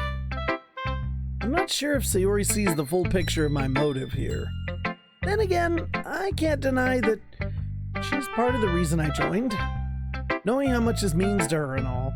Yeah, and I'm gonna make sure you have lots of fun here, okay? This'll be my way of thanking you. Alright, I'm gonna hold you to that then. Yay! Now you'll read my poem too, right? Don't worry, I'm really bad at this. We'll see about that. Dear sunshine, the way you glow through my blinds in the morning makes me feel like you missed me. Kissing my forehead to help me out of bed, making me rub the sleepy from my eyes. Are you asking me to come out and play? Are you asking me, trusting me to wish away a rainy day? I look above, the sky is blue. It's a secret, but I trust you too. If it wasn't for you, I could sleep forever. But I'm not mad. I want breakfast. Sayori, this is just a guess, but did you wait until this morning to write this? No, just a little bit. You can't answer just a little bit to a yes or no question. I forgot to do it last night. Well, at least that makes me feel a little better about myself. Don't be mean. I still tried my best. Ah, yeah, I didn't mean to say it was a bad poem. It came out nice, or how should I put it? It sounds just like you. Really? Yeah, especially that last line. I made eggs and toast. Even though you were late to school? It's bad to skip breakfast. I get all cranky. Well, I guess there's no point in arguing. Anyways, thanks for showing me. This was so much fun. Monica's the best. Yeah. But next time, I won't forget, and I'm gonna write the best poem ever. Well, I guess I look forward to it. Whew. Yes, that's everyone. I glanced around the room. That was a little more stressful than I anticipated. It's as if everyone is judging me for my mediocre writing abilities. Even if they're just being nice, there's no way my poems can stand up to theirs. This is a literature club after all. I sigh. I guess that's what I was getting myself into. Across the room, Sayori and Monica are happily chatting. My eyes land on Yuri and Natsuki. They gingerly exchange sheets of paper, sharing their respective poems. As they read in tandem, I watch each of their expressions change. Natsuki's eyebrows furrow in frustration.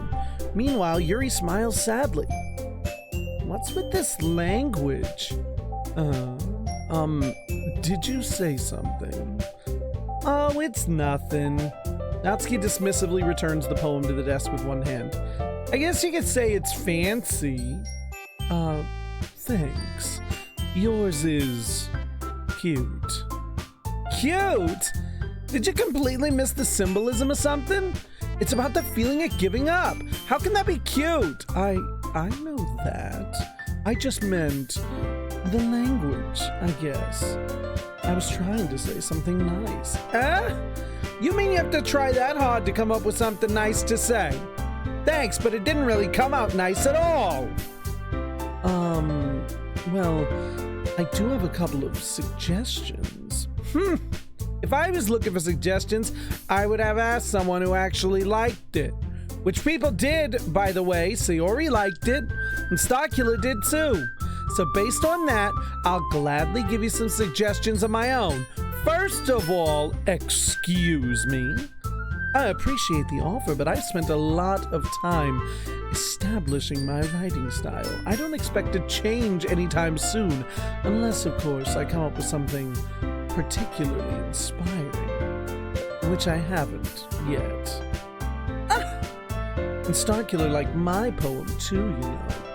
He even told me he was impressed by it. Natsuki suddenly stands up. Oh? I didn't realize you were so invested in trying to impress our new member, Yuri. That's not what you're just... Yuri stands up as well. Maybe you're just jealous that Starkiller appreciates my advice more than he appreciated yours. And how do you know he didn't appreciate my advice more? Are you that full of yourself? No. If I was full of myself, I would deliberately go out of my way to make everything I do overly cutesy. Is everyone okay? Well, you know what? I wasn't the one whose boobs magically grew a size bigger as soon as Starkiller started showing up. Natsuki. Natsuki, that's a little... This doesn't involve you. I don't like fighting, guys. Suddenly, both girls turned toward me, as if they just noticed I was standing there. Starkiller, she's just trying to make me look bad. That's not true. She started it. If she could get over herself and learn to appreciate that simple writing is more effective, then this wouldn't have happened in the first place. What's the point in making your poems all convoluted for no reason? The meaning should just jump out at the reader, not force him to have to figure it out. Help me explain that to a Starkiller. Wait, there's a reason we have so many deep and expressive words in our language. It's the only way to convey complex feelings and meaning the most effectively. Avoiding them is not only unnecessarily limiting yourself, it's also a waste. You understand that, right, Starkiller? Well? How did I get dragged into this in the first place? It's not like I know anything about writing. But whomever I agree with, they'll probably think more highly of me. So of course that's gonna be Yuri. It's not even a fucking question. It's Yuri. Wait, no, did I hit the wrong button? Oh no! Natsuki, you're right that I liked your poem. See? Wait. It's not an excuse for you to be so mean. You shouldn't pick a fight just because someone's opinion is different. That's not what happened at all. Yuri wouldn't even take my poem seriously. I understand. Yuri? You're a seriously talented writer. It's no secret that I was impressed. Well, that's... But here's the thing. No matter how simple or refined someone's writing style is, they're still putting feelings into it, and it becomes something really personal. That's why Natsuki felt threatened when you said her poem was cute. I didn't notice that. I'm sorry. But Natsuki, you took it way too far. Yuri means well, and if you just told her how you felt, then this wouldn't have happened in the first place. Are you kidding? That's exactly what I did. It was her that... Natsuki, I think that's enough. You both said some things you didn't mean. Yuri apologized. Don't you think you should too? Natsuki clenches her fist. In the end, nobody has taken her side. Okay, good. All right. Woo. She's trapped, at this point being defiant only because she can't handle the pressure. I end up even feeling bad for her. Sometimes when I'm hurt, it helps to take a walk and clear my head. Sayori, she doesn't need to... You know what? I'm gonna do that. It'll spare me from having to look at all your faces right now. Without warning, Natsuki snatches up her poem from her desk and storms out. On her way out, she crumples up the poem with her hands and throws it in the trash. Natsuki, she really didn't need to do that. I look across the room. Yuri has her chin buried in her hands, and I push the button too quickly. I gingerly approach her and sit in an adjacent chair. Sigh. Everything all right? I'm so embarrassed. I can't believe I acted like that. You probably hate me now. No, Yuri! How could anyone not have gotten frustrated after being treated like that?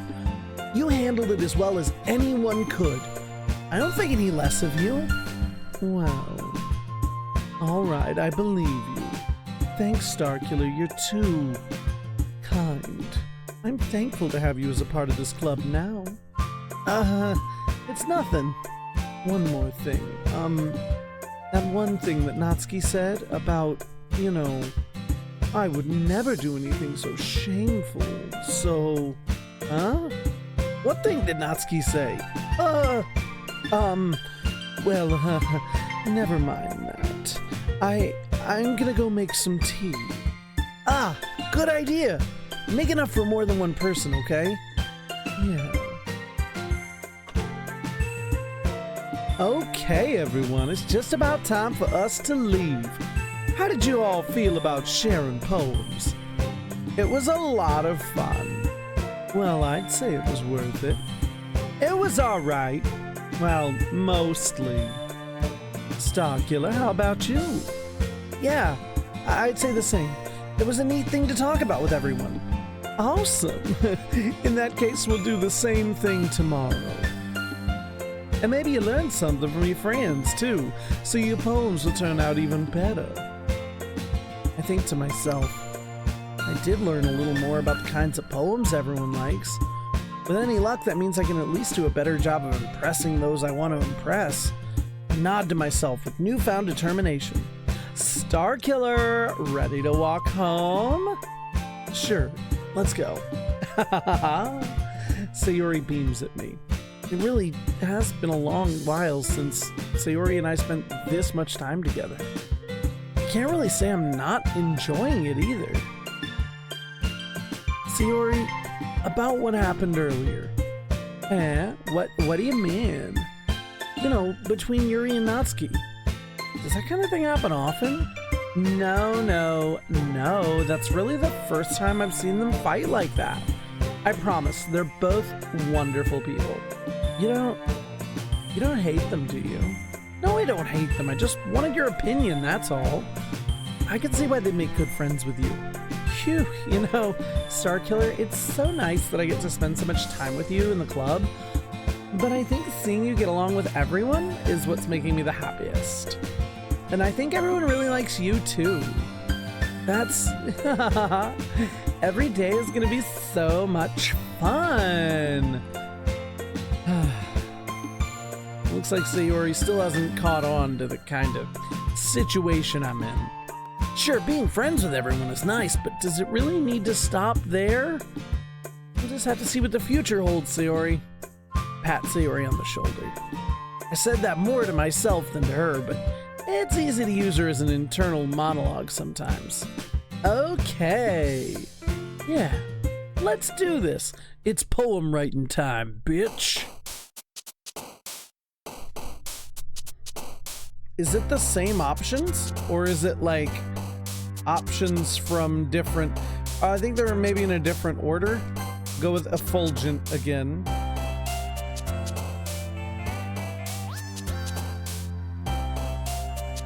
What is going on here? Okay, some of these words are different.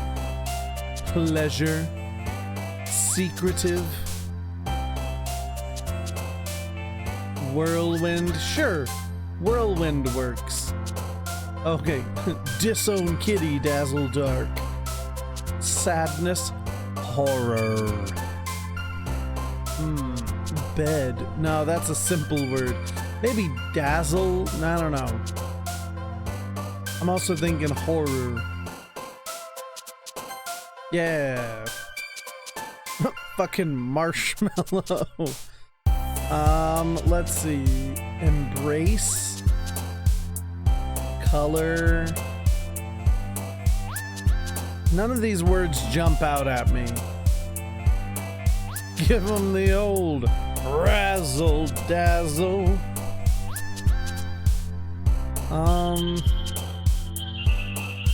Go embrace. Ah, bullshit.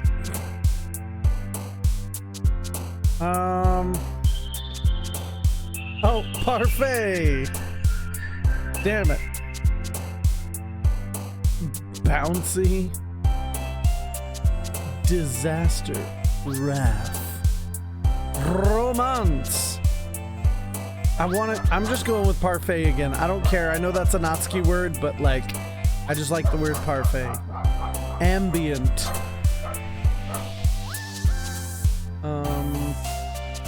Covet. After image. See, I'm picking words I know. Vertigo. I'm just making the same fucking poem. Can I go back? Hold on. We need to switch it up on these 10 words.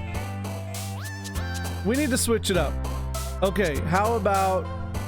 I'm just gonna pick different words this time. Because I feel like we need to pick some different stuff. Maybe, but I'm like, let's mix it up. But then I'm like, I don't like any of these words.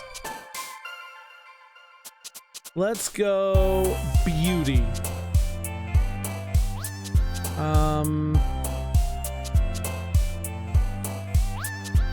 Extraordinary. Ah, shit, these are all... Oh, electricity. I'm like, I'm not... Waterfall. Disoriented. I like disoriented. Infallible, misfortune. Excitement, vanilla. Alright, I'm just gonna end up picking the same words. That's my problem, is I'm just picking the same words. There, that's a new word.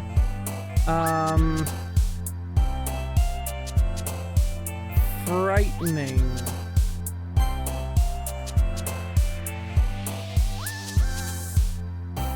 Sticky fluffy. Sticky fluffy is how I would describe that. I don't... Sticky fluffy title of your sex tape. I don't know.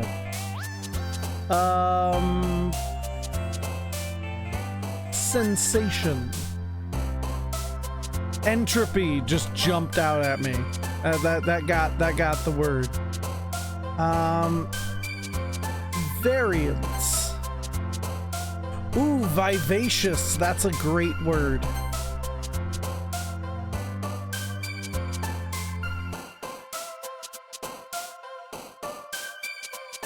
Well, you know what? I love you guys. Death, nightgown, and I'm like, ooh, that's a cool word. Let's go with eternity. That's close to death.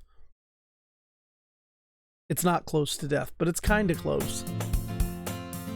Another day passes and it's time for the club meeting already. I got a little more comfortable here over the past couple days. Entering the club room, the usual scene greets me. Hi, Star Killer! Yo, Sayori. Looks like you're in a good mood today. I'm still not used to you being in the club, that's all. I see. That's a pretty simple thing to get you in a good mood, but I guess it's always the simple things with you.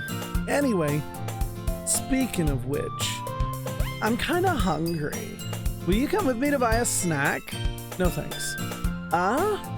That's not like you at all. I have my reasons. Why don't we take a look at your purse, Sayori? Huh? Oh, why that all of a sudden? No reason. Really. I just wanted to look at it.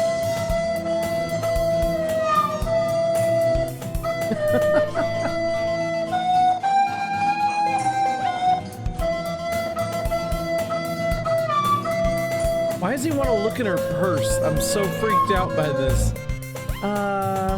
She fumbles with the latch and gets it open. And then she turns it upside down and lets its contents spill onto the desk.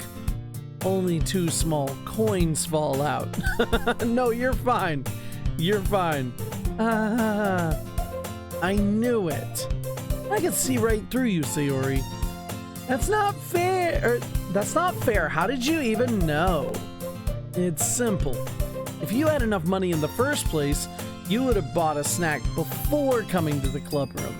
So either you're not hungry and wanted an excuse to take a walk, or you planned to conveniently forget you spent all your money so that I would lend you some.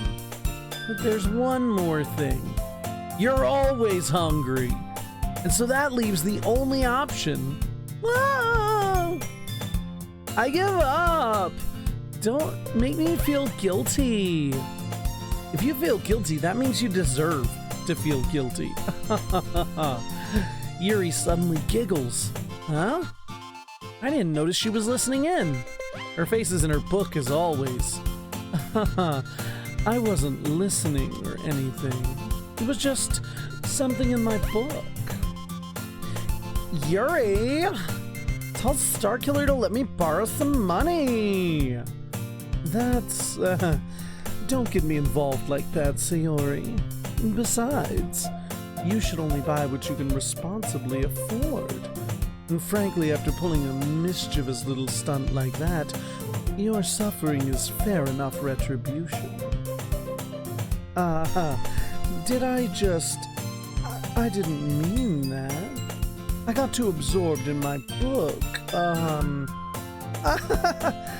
I really like when you speak your mind, Yuri. It doesn't happen much, but it's a fun side of you. So this is after the second poem? So the third day?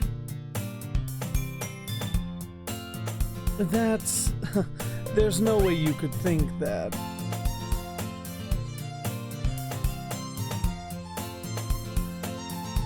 You were right, though. I did something bad, and now I have to accept the revolution. Retribution. That. Still, coming from you, Sayori, I guess there's a little devil inside all of us, isn't there? Don't let her fool you. Sayori knows exactly what she's doing.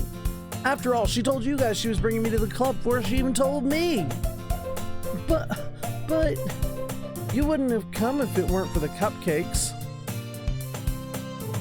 So I had to trick Natsuki into making them. Come on, give me more credit than that, Sayori.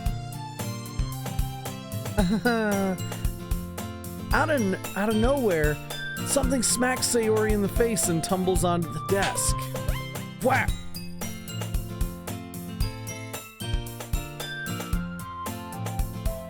Yeah! Ow! What was... a cookie. Sure enough, it's a giant cookie wrapped in plastic. Sayori glances around. Is this a miracle? It's because I paid my restitution. Retribution. I got confused for a second. Sorry. Actually, that one almost worked. I was just gonna give it to you, but then I heard you blab about the cupcakes. It was totally worth seeing your reaction, though. Natsuki, damn it, I'm getting all confuddled. Hang on, give me 2 seconds. Pretend I can't see for a second. There we go. Okay. That's so nice of you. I'm so happy. Sayori hugs the cookie. Jeez, just eat it. Sayori rapidly tears onto the off the wrapper and takes a big bite. So good. Mmm. Sayori suddenly clasps her hand over her mouth. I bit my tongue. You're going through a lot just over one cookie. Natsuki takes a bite of her own cookie. Yours looks really good too, Natsuki. Can I try it? Jeez, beggars can't be choosers. But yours is chocolate. Yeah, why do you think I gave you that one? Fine. Still, I'm really happy that you shared this one with me. Sayori gets out of her seat and goes behind Natsuki, then wraps her arms around her. Ah, jeez. I get it. Cookie still in hand, Natsuki reaches up to nudge Sayori off of her. Sayori suddenly leans down and takes a bite out of Natsuki's cookie.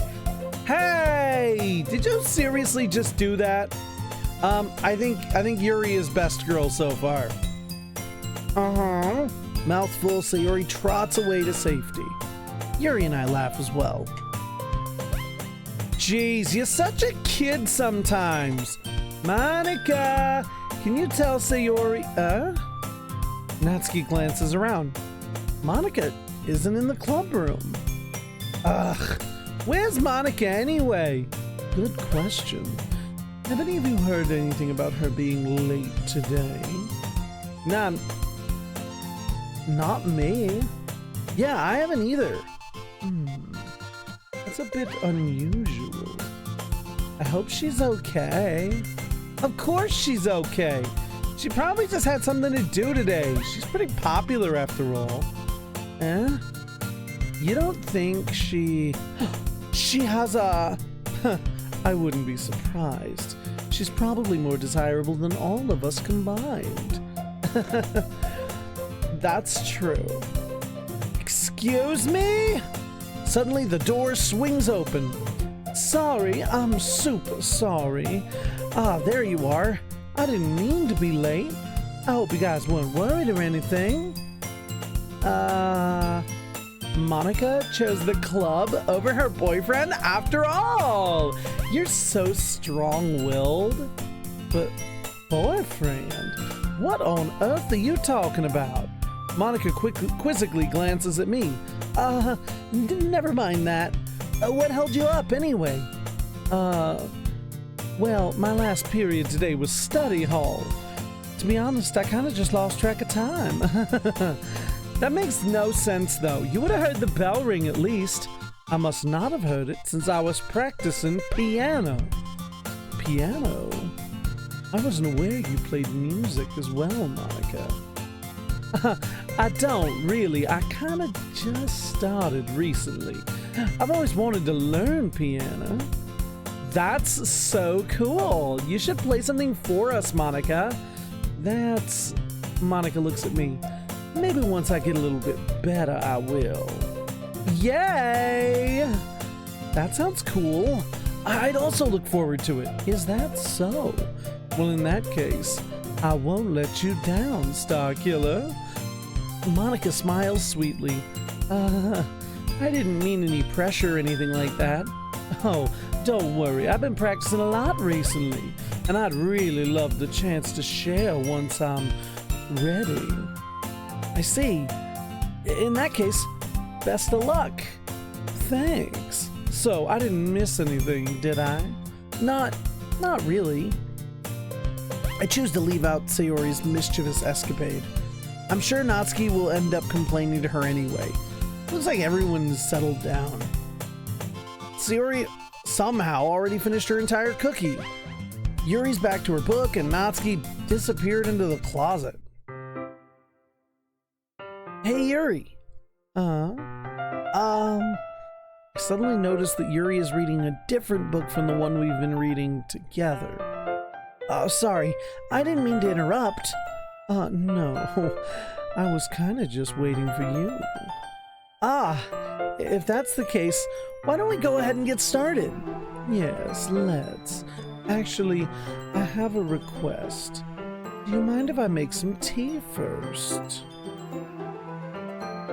Not at all.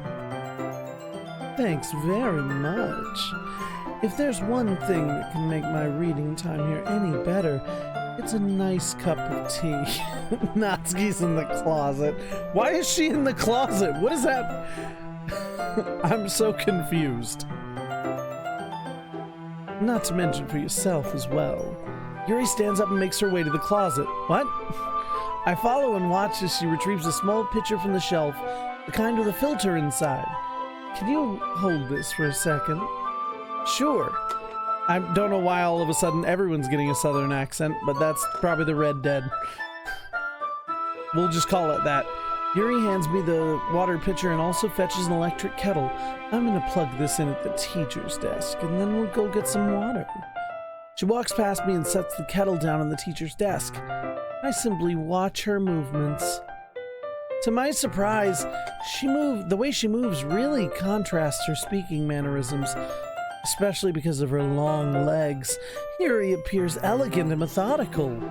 Okay, may I have the water pitcher? Thanks. I'll be right back.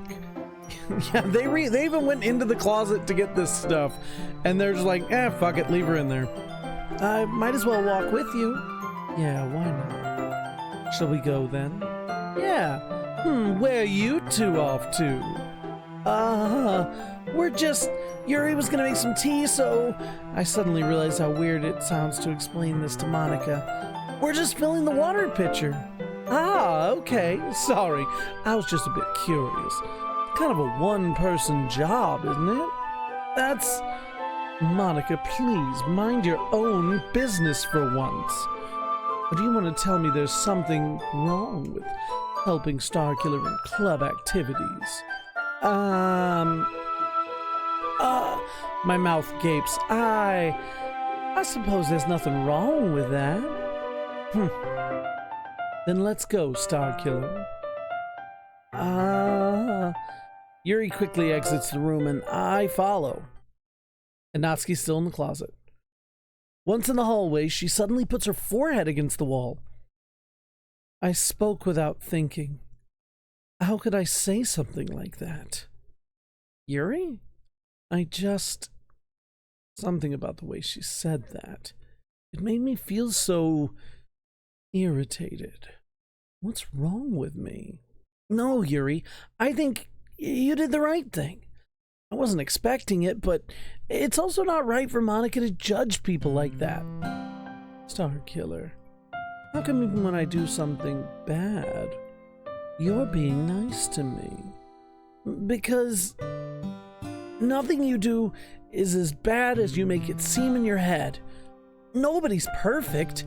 We have emotions, and we can't always hide them away. But you always amplify things in your head. Your mind turns a light rain shower into a hurricane. No. Wouldn't you hate me for something as terrible as that? Why would I hate you? I can't hate someone for having emotions. What kind of friend would do that? Friend, you say? Yuri lifts her head. Starkiller, I really like being friends with you. Thanks, Yuri. I like being friends with you, too. I feel kind of awkward saying something like that, but I'm doing my best to help Yuri feel better. Anyway, yeah. Shall we go? Yeah! Yuri and I walk to the nearest water fountain. Once we fill up the water pitcher, we return to the classroom. Starkiller, do you like oolong tea? Yeah. Anything is fine. Very well. Yuri sets the temperature on the kettle to 200 degrees. Now it's time to get the teapot. You really do this properly, don't you? Of course. I shouldn't do any less when I'm making tea for others, even if I'm not an expert on tea or anything. In that case, you'll only be even more impressed. Ah, perhaps I will. Yuri fetches the teapot and begins measuring the tea leaves. To my surprise, she even starts humming a little to herself. You must be in a good mood now. Is that so? I was letting it show. And you noticed. I was doing a bit of thinking, and I decided that I would try expressing myself a little bit more. Turns out it's not very hard for me to do, when it's you who's around anyway. Ah, that's great, Yuri. Just don't push yourself too much. You're always worrying about me, Starkiller. It's very endearing. That's... Yuri wasn't kidding. I don't even know if I can keep up with this. I watch Yuri pour a cup of tea for each of us. Starkiller, I have another request. Do you mind if we sit on the floor today? Why is that? It's a little bit easier on my back. I can read with my back against the wall rather than bending over at my desk. Ah, sorry, I didn't realize. No worries. I just have back pain fairly regularly, so I do my best to manage it. Is that so? I wonder why that is. It's most likely because your posture, right? Always hunched over like that while reading. Yes, I have terrible reading posture. So that's why we should sit on the floor. Fair enough. I'll go ahead and get the book. I retrieve from the book my bag, and all he can think about is tig-o bitties, tig-o bitties. Oh, damn it.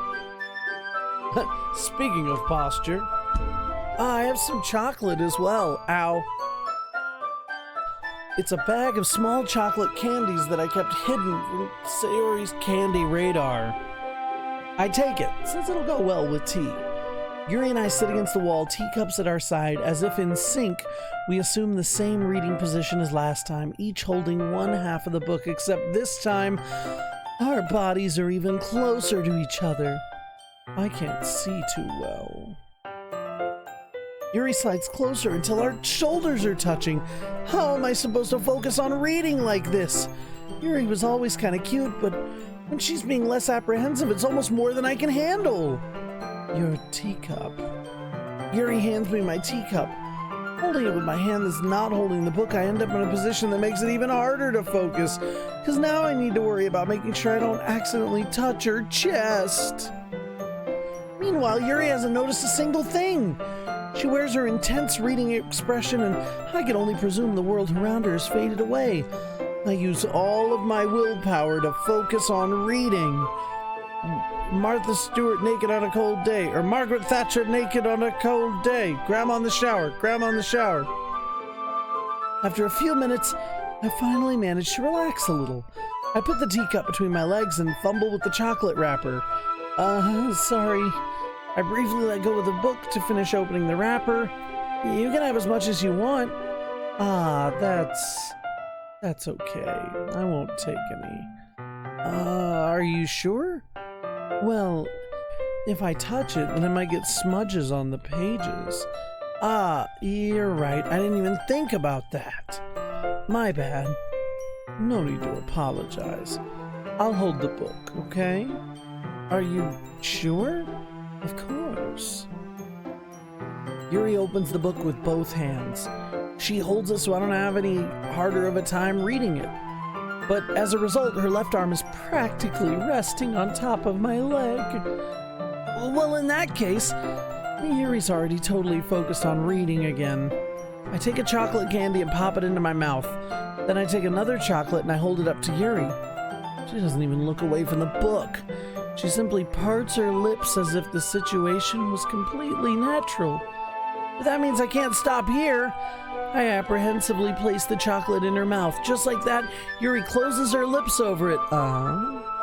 Yuri's expression suddenly breaks. Did I just... Yuri looks at me as if she needs to confirm what just happened. Ooh la la, things are getting spicy. Star Killer. Sorry, I guess I shouldn't have done that.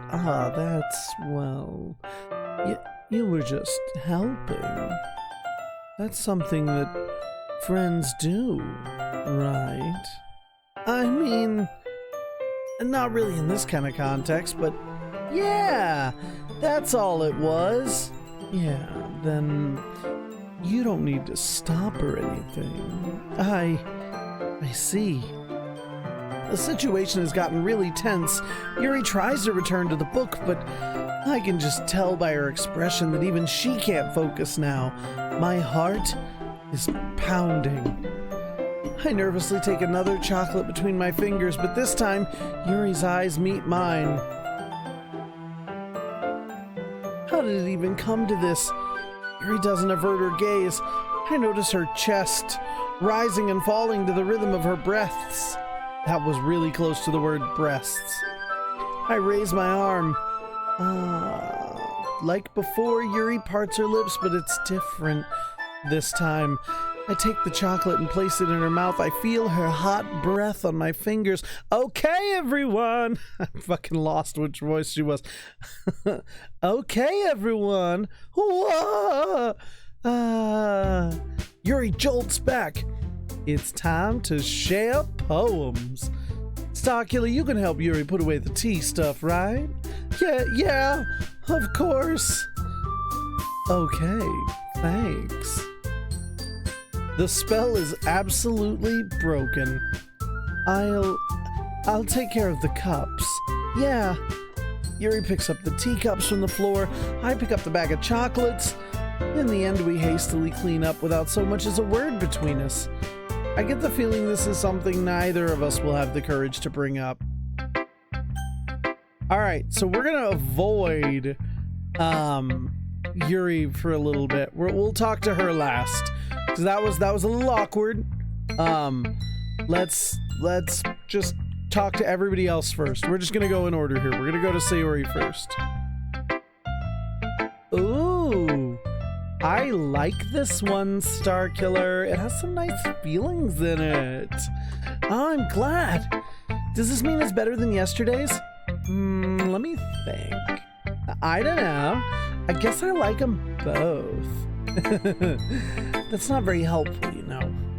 Well, I'm not good at figuring out if poems are good or bad, but that's why I just go by my heart. If it makes me feel things, then it must be a good poem. I'm not exactly sure that's how it works. Then again, I guess conveying feelings is a pretty important part of this whole thing. Yeah, maybe. Honestly, I don't even know what kind of writing you like in the first place. Yeah, me neither. Damn it, me neither. Why don't you at least try giving it some thought? Aw, you want to write something for me? That's so sweet. Yeah, right. But you're always thinking about other people. You need to think about yourself every once in a while. If you don't, you might end up getting hurt at some point. Huh?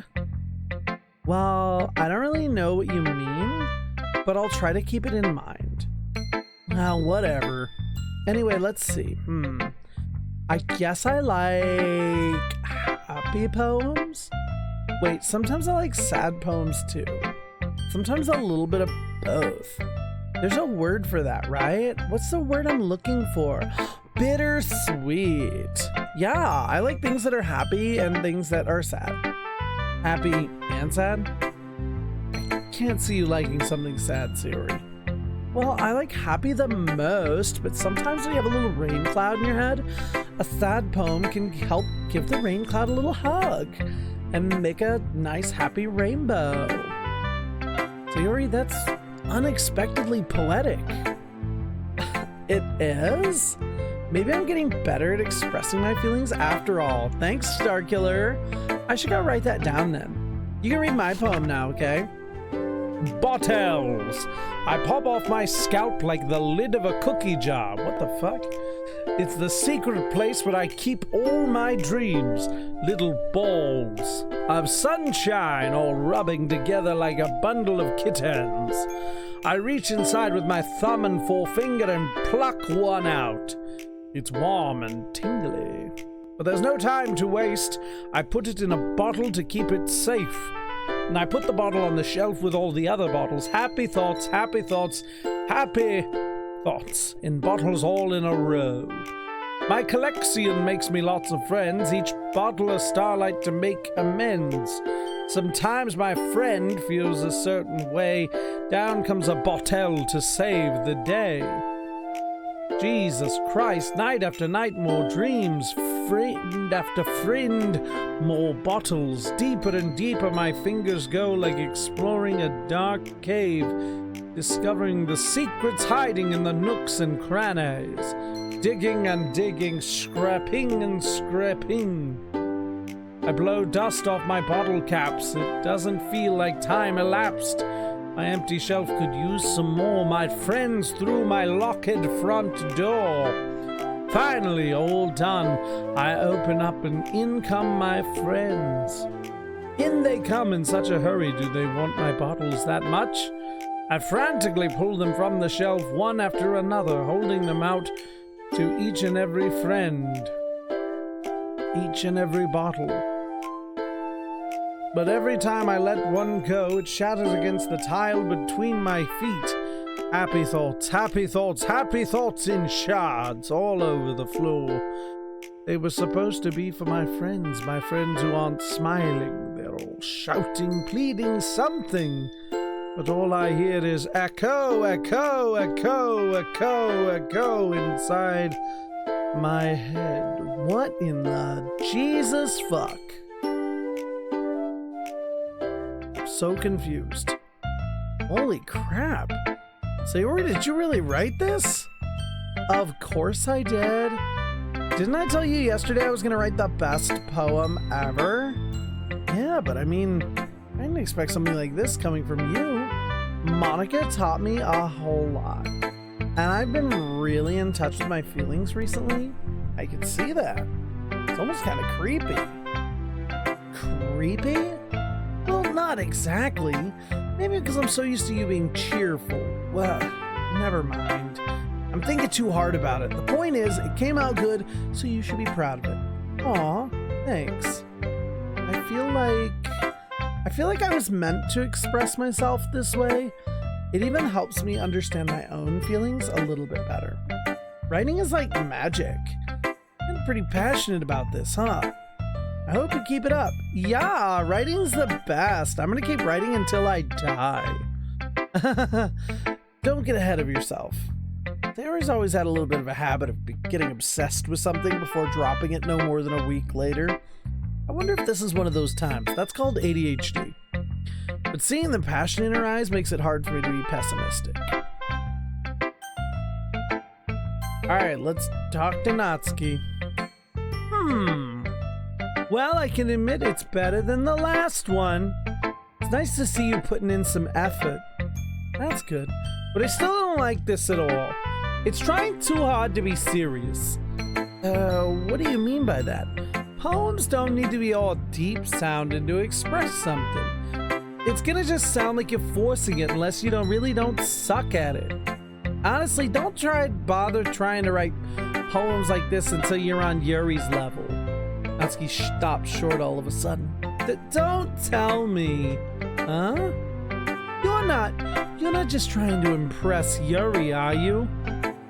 What are you talking about? Keep your voice down. You know, Yuri would love this angsty. Just because she's a talented writer doesn't mean looks like I'm in trouble. I somehow struck a nerve, though what I did is beyond me. I am so done with you. Natsuki shoves the poem I handed her back over to me. Take your stupid poem. If you wrote it for someone else, just don't show it to me. Ouch. This is what I get for letting a younger girl step into my business. Whoops. Unless I was a mind reader, I was destined to be in a world of pain from the start. At least Natsuki wasn't really the girl I was trying to impress in the first place. Wow, she didn't even show me her poem. Just mean. Let's talk to Monica. Hi again, Star Killer. How's the writing going? All right, I guess. I'll take that. Long as it's not going bad. I'm happy that you're applying yourself. Maybe you'll come up with a masterpiece. I wouldn't count on that. You never know. Want to share what you wrote for today? Sure. Here you go. I give my poem to Monica. All right, this one's good. It feels like you're not only getting more comfortable with your style, but the imagery is better than the last one I read. I'm just wondering, but have you been finding inspiration in Yuri's writing styles? I guess so. You can't deny that she's talented. Yeah, totally. I think her poems are the most romantic. That's the best way to describe it. She's like a totally different person when she picks up a pen. I noticed that too. Or when she's talking about literature, it's like a light turns on inside her. Sadly, it's hard to get so much personal conversation out of her. Trust me, I've tried. Who knows what goes on in that head of hers? I hope you don't mean that in a bad way. No, of course not. I just mean I wish she didn't keep so much to herself. But still, defending her like that? You must be pretty into her. You completely misunderstood. Calm down, I'm kidding. Besides, I'm pretty sure she's already got a boyfriend. Wait, really? Yeah, a fictional one anyway. Monica kind of whispers that last part to me. It's just a hunch, but well, there's not really anything wrong with that. Oh well, I know. I was just saying. But anyway, you want to read my poem now? I like the way this one turned out, so I hope you do too. All right, take a look. Save me. The colors, they won't stop. Bright, beautiful colors, flashing, expanding, piercing. Red, green, blue, an endless cacophony of meaningless noise. That noise, it won't stop. Violent, grating waveforms, squeaking, screeching, piercing, sine, cosine, tangent, like playing a chalkboard on a turntable, like playing a vinyl on a pizza crust, an endless poem of meaningless. Load me. The fuck? It started off creepy and got load me? Fuck does that mean? Even more abstract than your last one, huh? I guess it's just the way I write. I'm sorry if you don't like it. No, I never said that. It's just kind of a thing I've never really seen before, I guess. I kind of like playing with my space on the paper. Choosing where and how to space your words out can totally change the mood of the poem. It's almost like magic. The way I wrote the lines really short makes it feel like they're trying to speak over the noise. I see. It's still hard for me to tell what it's about, though. Sometimes asking what a poem is about isn't the right question.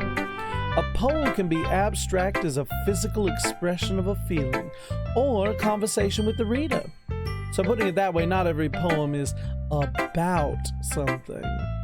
Anyway, here's Monica's writing tip of the day.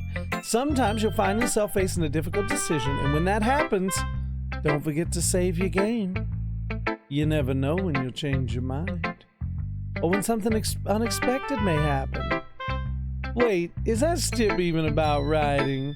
What am I even talking about? That's my advice for today. Thanks for listening. All right, now let's go back and talk to Best Girl again. Let's see what you've written for today. Yuri stares at the poem with a surprised expression on her face. Do you like it? Star Killer. This one might even be better than yesterday's. How did you even pick up on this so quickly? Just yesterday I was telling you the kind of techniques worth practicing. Maybe that's why. You did a good job explaining. I really wanted to try giving it more imagery. Yuri visibly swallows. Even her hands appear sweaty. I'm not used to this.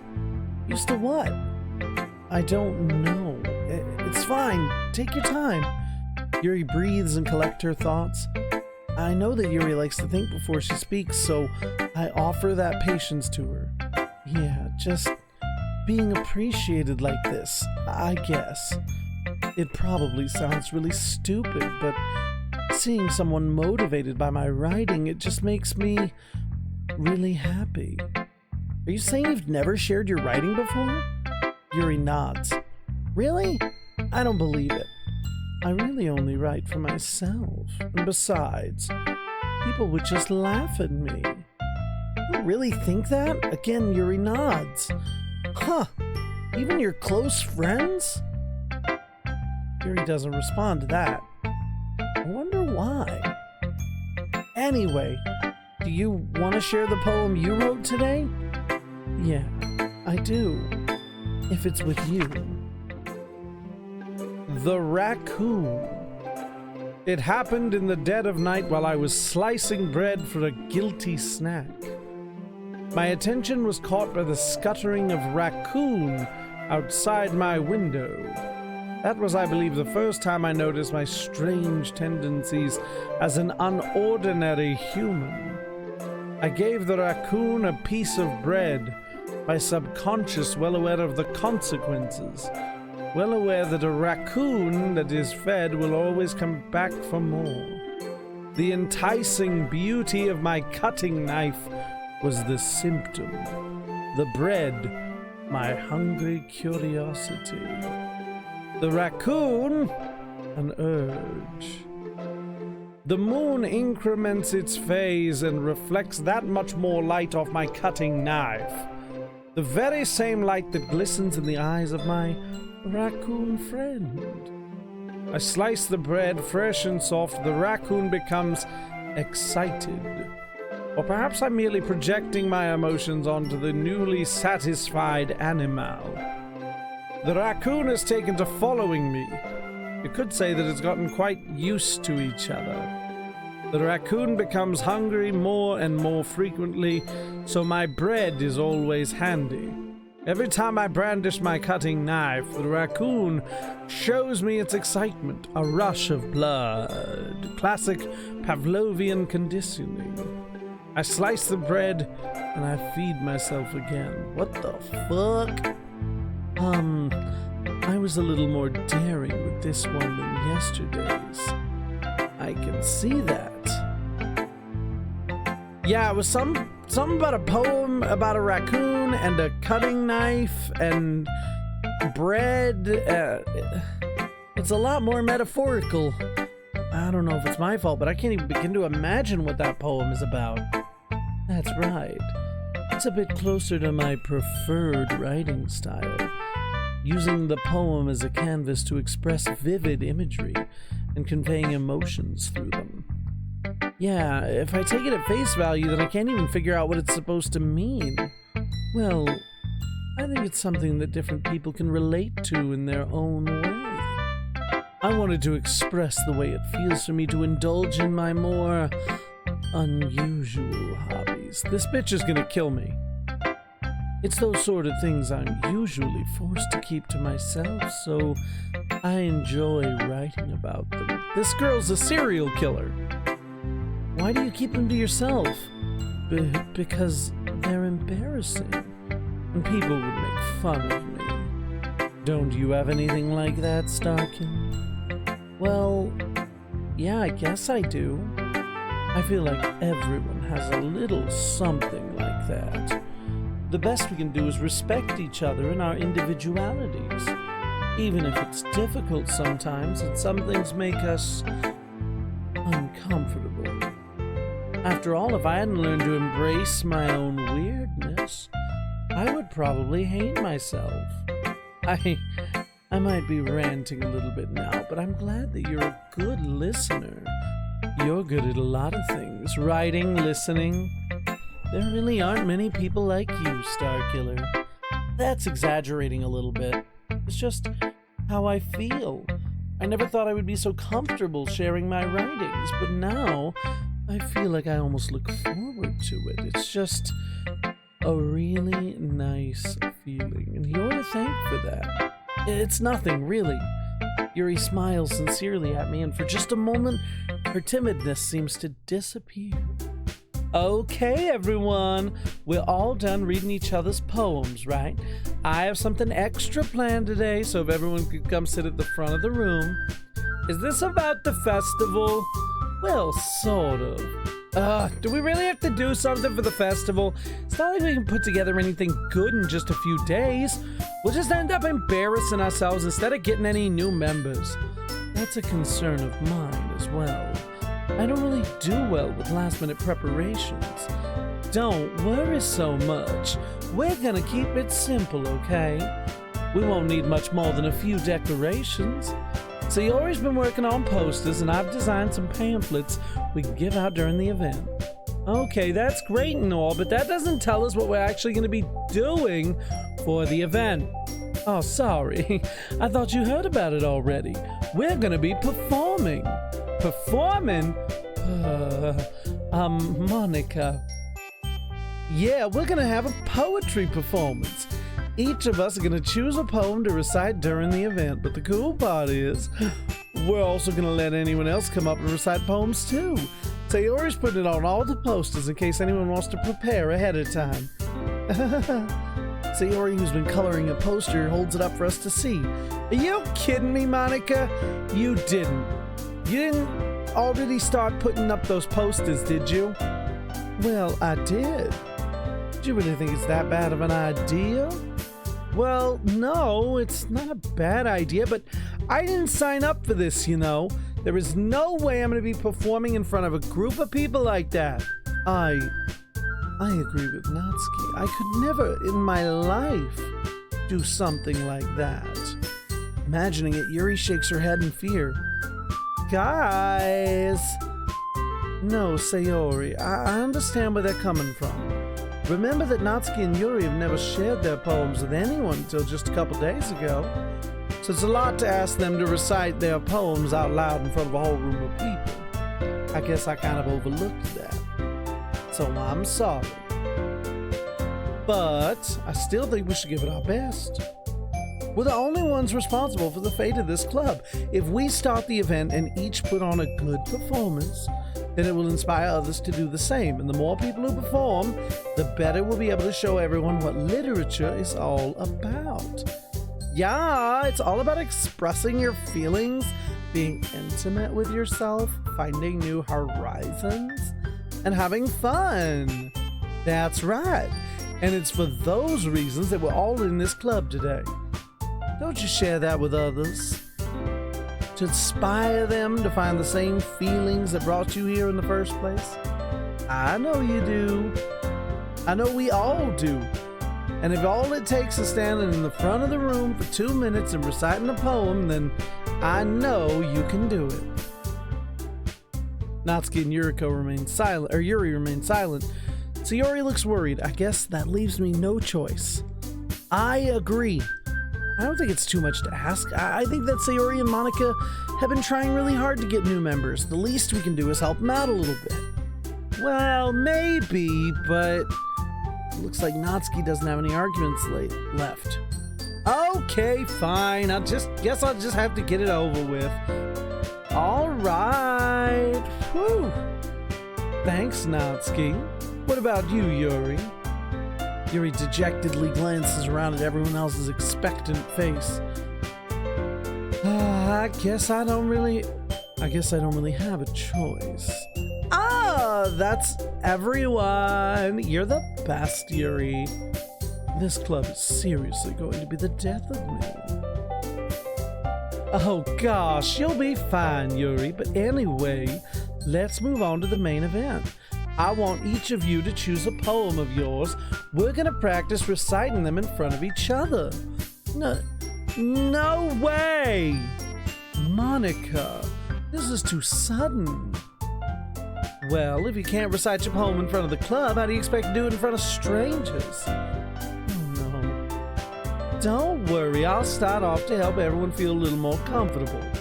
Can I go next? Of course. Now, let's see. Monica flips through her notebook to the specific poem she has in mind for herself. She then stands behind the podium. The title of this poem is The Way They Fly. Monica begins reciting her poem. Her confident, clear voice fills the room. More than that, her inflection is pristine. She knows exactly how to imply emotion behind every line she recites, bringing the words to life. Is this something she's done before, or is she simply a natural? I glance around me. Everyone has their eyes on Monica. Sayori looks amazed. Yuri has an intense expression on her face that I don't understand. Finally, Monica finishes the recitation. The four of us applaud. Monica takes a breath and smiles. That was so good, Monica. Thank you very much. I was just hoping to set a good example. Are you ready to go next, Sayori? I'll go next. Yuri's all fired up all of a sudden. Who cares? Yuri clutches a sheet of paper between her hands and stands up. Keeping her head down, she walks quickly over to the podium. This poem is called... Yuri anxiously glances at each of us. You can do it, Yuri! It's called After Image of a Crimson Eye. Yuri's voice shakes as she starts reading the poem. Just a moment ago, she practically refused to do this. Why is she suddenly putting in so much effort? As Yuri gets past the first couple of lines, her voice changes. It's almost like what happens when she gets absorbed into her books. Her quivering words transform into the sharp syllables of a fierce and confident woman. The poem's full of twists and turns in its structure that she enunciates with perfect timing. This must be a rare glimpse into the whirling fire Yuri keeps concealed inside her head. Oh, Todd is my best friend, and Todd is the one who told me to play this game. He's not here right now. It's my own little in-joke to Todd. Suddenly, she's finished. Everyone is stunned. Yuri snaps back into reality and glances around her as if bewildered even herself. It's up to me to save this situation. I'm the first to start applauding. Everyone joins me afterward, and we give Yuri the recognition she deserves. It's not that we didn't want to applaud for her, but we were so caught off guard we must have forgotten. As we applaud, Yuri holds the poem to her chest and rushes back to her seat. Yuri, that was really good. Thank you for sharing. Looks like Yuri's down for the count. Okay, I guess I'm next then. Sayori hops out of her chair and cheerfully walks to the poem. This one's called My Meadow. Sorry, I giggled. Sayori, it's a lot harder than I thought. How did you guys do it so easily? Try not to think like you're reciting to other people. Imagine you're reciting it to yourself, like in front of a mirror in your own head. It's your poem, so it'll come out best that way. I see. Okay then. Sayori begins her poem. Somehow it feels like her soft voice was made a perfect match. The music just keeps going all the time. It's just like endlessly droning. It's not bad, it's just like it never stops. Somehow it seems like her voice is a perfect match. The poem isn't aimlessly cheery like Sayori is, it's serene and bittersweet. If I were to read this on paper, I probably wouldn't think much of it, but hearing it come from her voice almost gives it a whole new meaning. Maybe this is what Sayori meant when she said she likes my poems. It's like I get to reach more deeply into someone I thought I knew through and through. Sayori finishes and we applaud. It's giving Dragon Quest for me.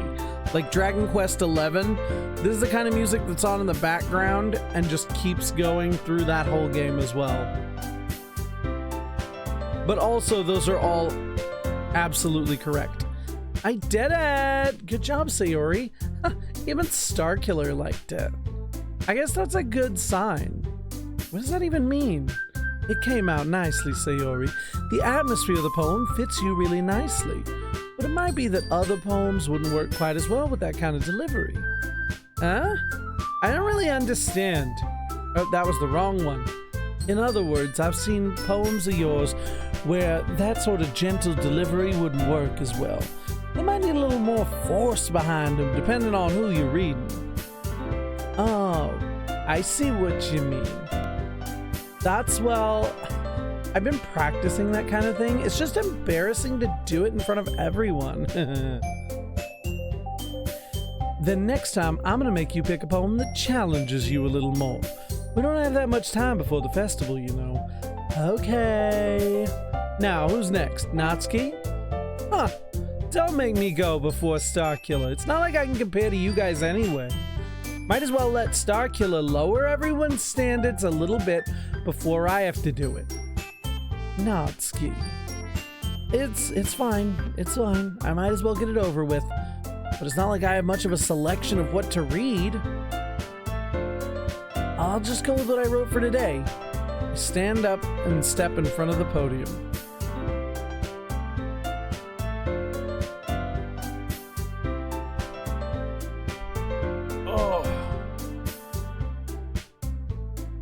Oh yeah, no, I wouldn't necessarily play this.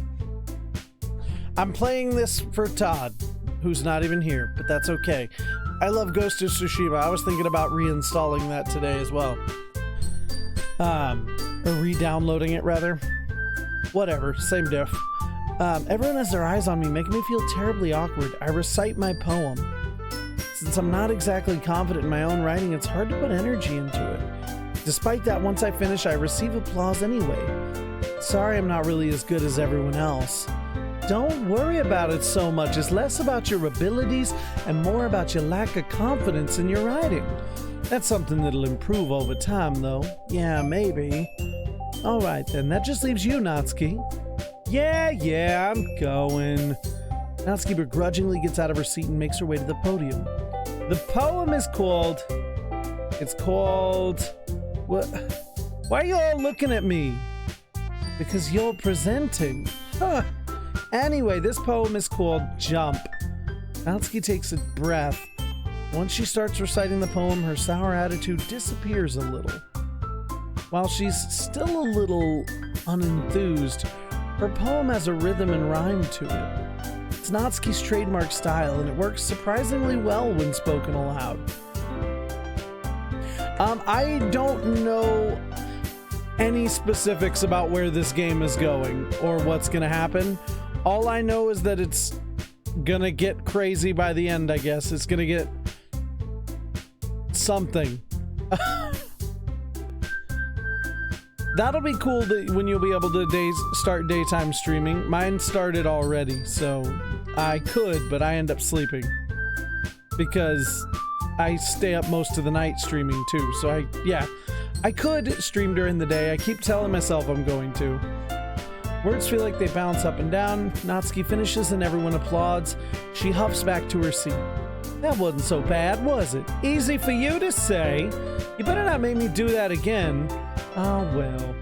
Do you at least feel prepared enough to recite a poem in front of other people? I mean, doing it in front of other people would be way easier. I can put on whatever face I want for other people. But when it's just my friends, it's just embarrassing. That's a surprise, Natsuki. I think it would be the other way around for me. But that's just how it is. So, well, I guess in that case, you won't have much to worry about at the festival. That said, I want to thank everyone for coming through. It might be hard, but I hope that you all have an idea what it's like now. Make sure you pick a poem and get enough practice for the festival, okay? I'll be making pamphlets, so let me know ahead of time what you'll be reciting. Jeez, I should probably find some other poem to recite instead. That's fine too, it doesn't have to be your own. I'm already pleasantly surprised you're putting in all this effort for the club. Makes me really happy. Yeah, no problem. Okay, everyone, I think that's about it for today. I know the festival is coming up, but let's try to write poems for tomorrow as well. It's been working out really nicely so far. I'd like to continue that. As for the festival, we'll finish planning tomorrow, and then we'll have the weekend to prepare. Monday's the big day. I can't wait. I can do this. I can do this. All right. I stand up. There's no way I'll be able to find the same enthusiasm as Sayori and Monica, but I'll do my best to get through it. If it's for the sake of the club and impressing Monica, then I'll have to do my best. Ready to go, Sayori? Yup. Look at you two, always going home together like that. It's kind of adorable, isn't it? Jeez, guys. What makes such a big deal out of it? It must be a little nice, though. Well, how am I supposed to respond to that? It's okay, Starkiller. You don't have to say it. Whatever, let's go already. I walk home with Sayori once more. Even though it's only been a few days, a lot of things have already changed.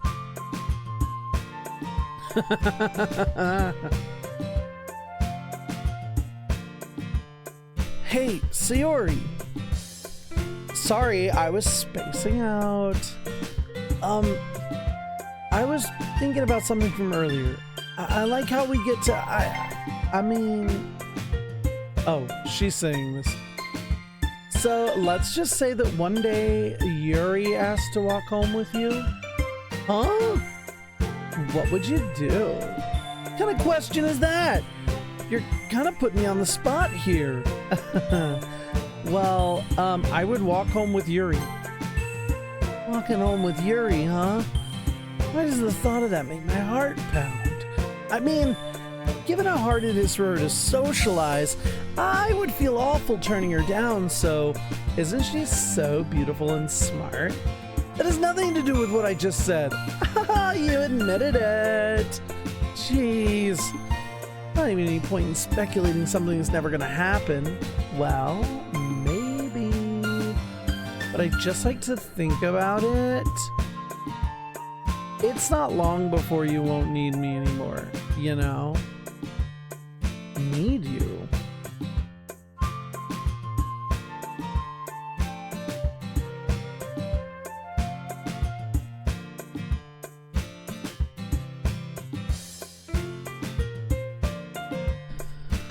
I can't figure out how you're seeing this in your head right now. Sorry, everyone is different. Nobody in the club is a replacement for you. If you say so. The conversation trails off and I'm left feeling awkward, but it was kind of her fault for trapping me with such a weird question. I can't just lie to her, but if something that makes her happy, I'd hate to take it away from her. That's why I said there's no point in speculating. Then again, the festival is only a few days away. Who knows what'll happen in that time?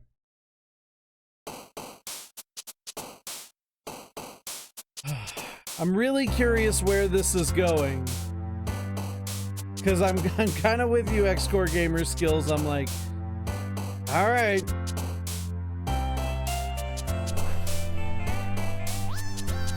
Okay, let's pick... we're gonna pick nightgown. Oh. Depression.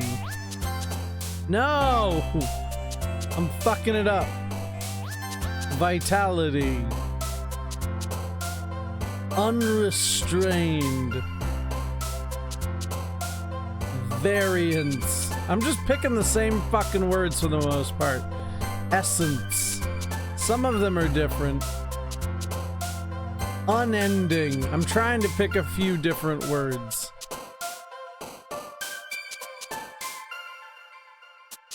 It's not your top 2 game for nothing. Okay, well I'm like I said, I really don't know where it's going. Okay.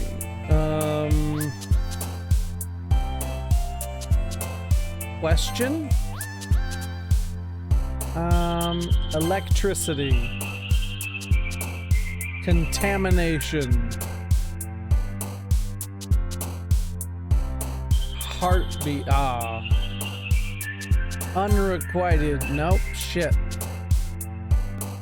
All right, well, go get your littlest settled for bed. If we see you around, we see you around. I'm sure we'll see you at other times. We'll try to catch you when you're able to start streaming soon, too. Misfortune. Shit.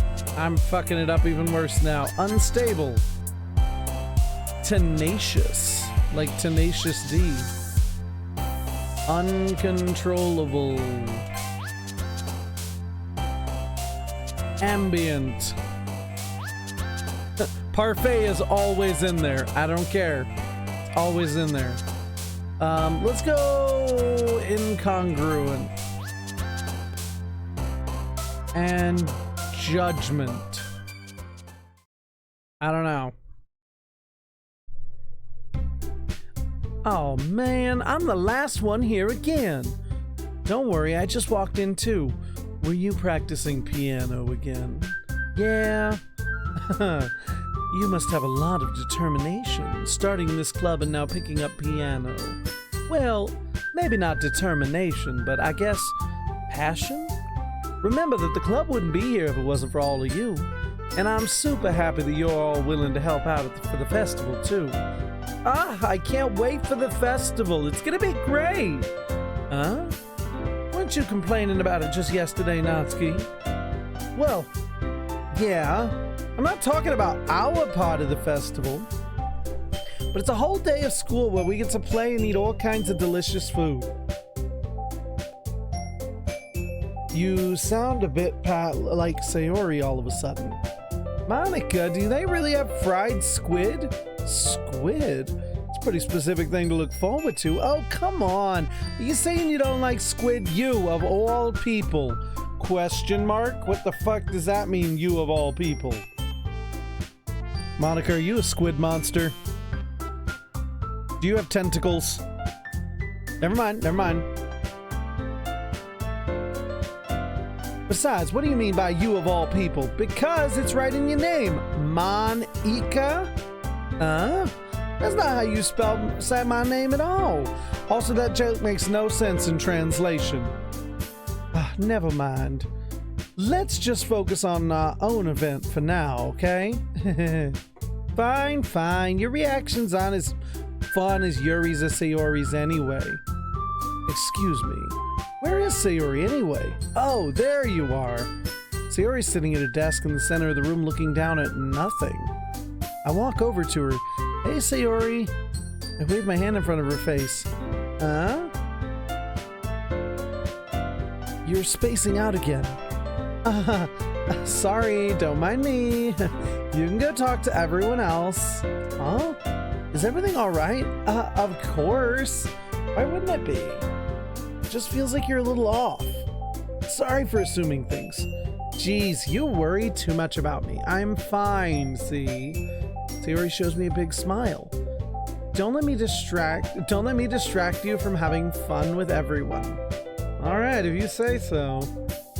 I worriedly glance at Sayori before turning back toward everyone else, but the conversation's already dispersed with everyone back at their usual activities. Maybe I should ask Monica if she's noticed anything about Sayori recently. Since they've been preparing for the festival, they must be spending a lot of time together. I timidly approach Monica, who's shuffling through some papers. Star Killer, what's up? Hey, this might sound a little strange, but you noticed anything up with Sayori recently? Anything up with her? In what way do you mean? Maybe I'm reading a little too much into it, but she seems a bit downcast today. Oh, you think so? Can't say I've noticed anything about her. Monica peers across the room at Sayori, who is idly dragging a rubber eraser up and down her desk. Maybe there is something wrong on her mind. But I'm surprised I'm not the one asking you, Star Killer. You certainly know her a lot better than I do. Yeah, but she's never really been like this. She's always talked to me about the things that bothered her, but this time when I asked her, she was really dismissive. Sorry, I know it's not your problem. I just wanted to ask if you knew anything, so I'll drop it for now. No, it's important to me too. I mean, I'm also friends with her. It is indeed, yes.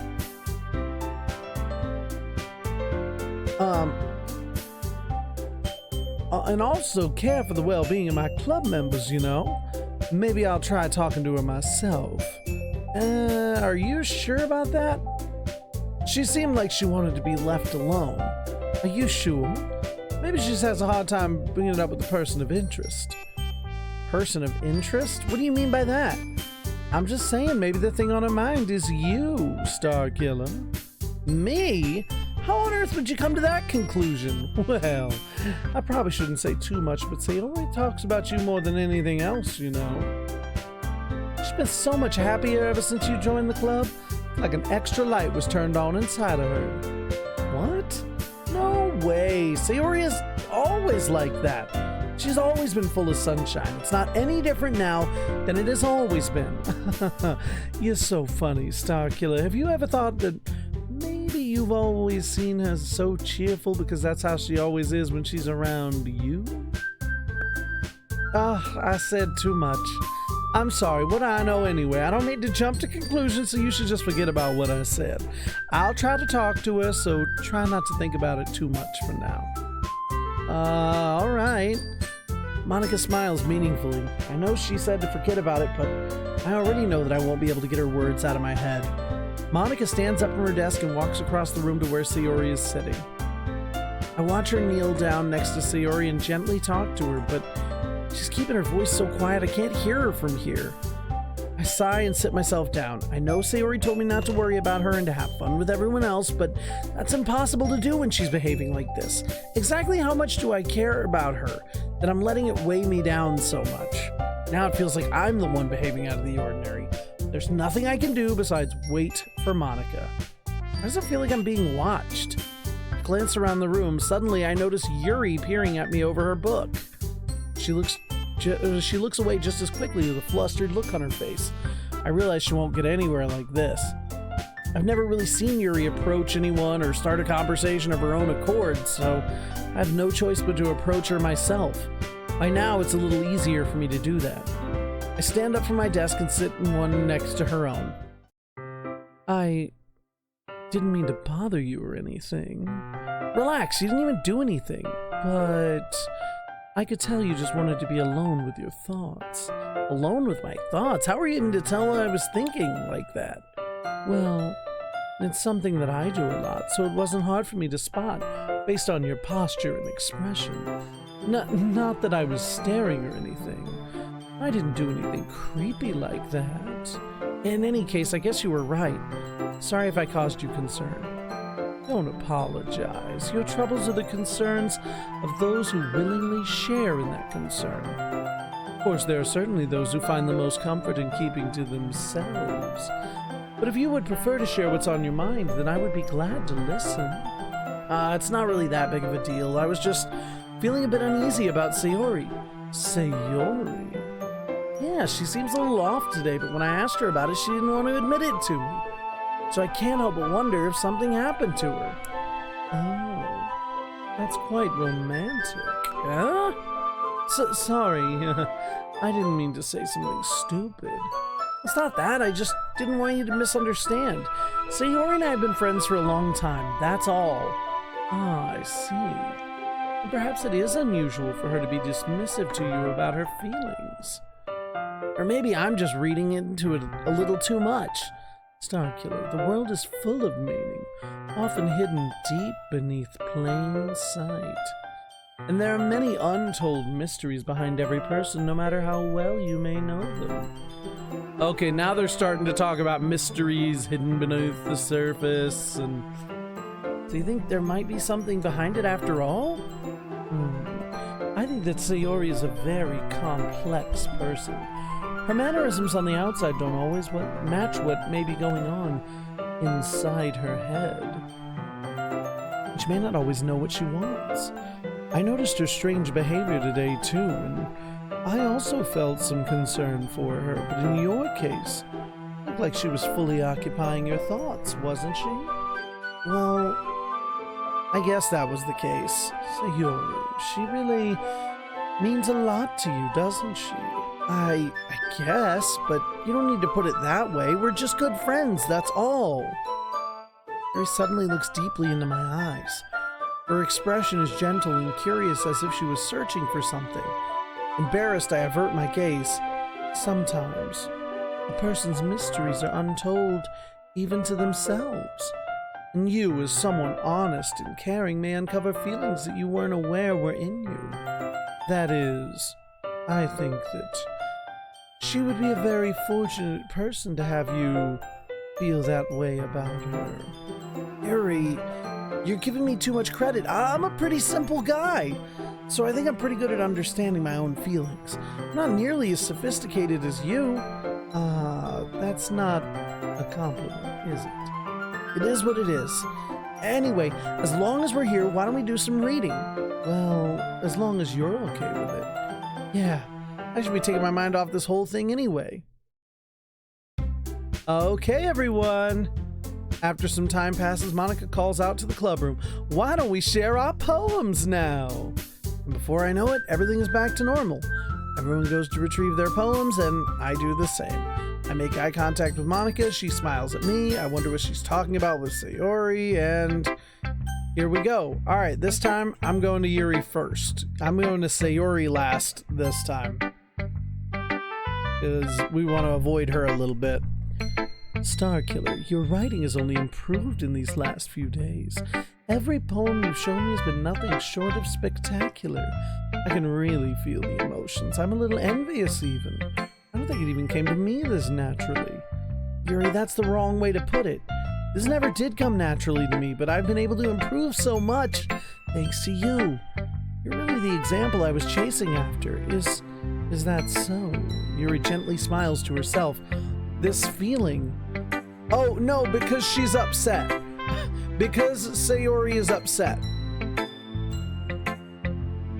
I'm so glad I got the chance to share my writing. I never thought it would feel like this. I remember you mentioning that yesterday. Can't believe you're so good at something and you've never shared it with anyone. It's kind of a shame, maybe. But it's not like I really had a choice. What do you mean? Well, Yuri smiles sadly. Starkiller, during lunchtime I eat by myself. Did you know that? It's a great time to find a quiet spot and do some reading. In fact, I always have some books with me. You could say I really enjoy reading. Well, that's one way to put it anyway, but books are so amazing and full of inspiring people you want to fall in love with, or people you would just make a really good friend. Cheerful people who always put a smile on your face, or deep thinkers and problem solvers who discover the mysteries of life. So when you look at it that way, I'm surrounded by friends every day, you know? And those friends don't laugh at me. They don't tease me for spacing out all the time. They don't make fun of my body type, and they don't hate me for acting like a know-it-all. People say that about you? I'm not a know-it-all, Starkiller. It's the opposite. I don't know anything. I don't know how to talk to people. I don't know how to make people see me as normal. I don't even know how to make myself happy. I have all these feelings, and all I can do with them is read and write, but it wasn't until now that I started sharing it with you that I really understood what was missing all this time. But I haven't really done anything. No. That's wrong. Just being patient and respectful, that's really important to me. I know I'm a difficult person, Starkiller. I speak too slowly. I second-guess myself all the time. I read too deeply into things. But every time, you've always treated me just like anyone else. It's so rare that I feel comfortable when I talk to others, but that's why every time I talk to you, I just feel really happy. I see. Well, I try to treat you how you deserve to be treated, Yuri. And if other people don't see it that way, then screw them. I mean, I joined this club hoping I would make friends. That's not why you joined. And I would say I've had at least one success, wouldn't you? If you put it that way, yeah. We really are friends now, aren't we? Yuri puts her head in her hands, but this time she's smiling as she does it. You want to show me your poem? Yeah, I do. Let me get it for you. Ghost Under the Light, Part 2. The tendrils of my hair illuminate beneath the amber glow. Tendrils bathing. In the distance, a blue-green light flickers. A lone figure crosses its path, a silhouette obstructing its eerie glow. My heart pounds, the silhouette grows closer. Closer. I open my umbrella, casting a shadow to shield me from visibility. But I am too late. He steps into the street light. I gasp and drop my umbrella. The light flickers. My heart pounds. He raises his arm. Time stops. The only indication of movement is the amber light flickering against his outstretched arm. The flickering light is in rhythm with the pounding of my heart, teasing me for succumbing to this forbidden emotion. Have you ever heard of a ghost feeling warmth before? Giving up on understanding, I laugh. Understanding is overrated. I touch his hand. The flickering stops. Ghosts are blue-green. My heart is amber. Finishing the poem, I start to hand it back to Yuri, but instead of taking it from me, she looks away. Do you dislike it? No, of course not. I just don't really know how I should respond. Despite Yuri's poems usually being cryptic, it wasn't hard for me to figure what this one was about. I don't know if I'll be able to explain this one. That's fine. I understand this one. Yuri's having an even harder time speaking than usual. Does this one mean a lot to you? Yuri nods. Yeah! I don't know if that's a bad thing or not. I'm scared. I feel like that's gonna be like easy. I feel like I'm falling for a trap of sorts. But I don't know, obviously, at all. Damn it. Not really good with words, but I'm happy that you shared it with me. So thank you, and I hope we can keep spending time together. Despite my inability to make eye contact, I see a faint smile emerge on Yuri's lips. I once again try to hand the poem back to her, but instead, Yuri gently takes my hands and pushes them back toward me. I hesitate in response to her warm touch. You can, the poem is... Once again, Yuri fails to make a complete sentence. You mean I can keep it? Yuri nods. I'd love to. Again, Yuri smiles faintly as if she doesn't want me to notice. You always make me feel nice. I'm not good with people, I know, but I hope that I can return the favor sometimes. Yeah, don't worry. I think you do a good job. Yuri finally turns back toward me. I guess we should move on before Monica says something. But I'm sure we can talk again later. Yeah, I'm sure we will. With that, Yuri timidly smiles at me, and I return to my seat so I can put her poem away. Aww, it's gonna end so badly. Oh, let's talk to Monica. Hi, Starkiller. Have you thought about what you want to submit to perform at the festival? Well, being in this club is one thing, but performing in front of a bunch of people? I'll have to give it some more thought. Okay, no pressure, but whatever you do, I'm sure it'll turn out great. It would also make me happy to see. Anyway, let's take a look at today's poem. Sure. I let Monica take the poem I'm holding in my hands. Your style's gotten so refined, Starkiller. Yuri's been teaching you a lot of things, hasn't she? Well, I guess so. Yeah, I've been noticing how much time you spend with her. I think I've heard her say more words these past couple days than she's talked in the whole year. Not sure how you did it, but that's pretty impressive. Well, she just needs some patience and a way to talk about all the things in her head, I guess. I'm still getting the hang of it myself. You're certainly putting in a lot of effort. You must really like her. It's awfully suspicious, you know. Spending time with her in the club room every day, reading that edgy novel with her. Well, I just feel bad that she has a hard time socializing. It makes me want to make sure she doesn't spend all her time alone. Besides, the novel isn't too bad either, you know. All right, I get you. Just be careful, all right? I know that Yuri isn't used to opening herself up, so if something bad happens while she's vulnerable, then it could be really hard for her. The books aren't a total escape from reality, they're just a bandage. You say that like I'm gonna hurt her. Sorry, I didn't really mean that. If anything, she might accidentally hurt herself, or me! Anyway, I'll share my poem with you now, alright? Alright. The lady who knows everything. An old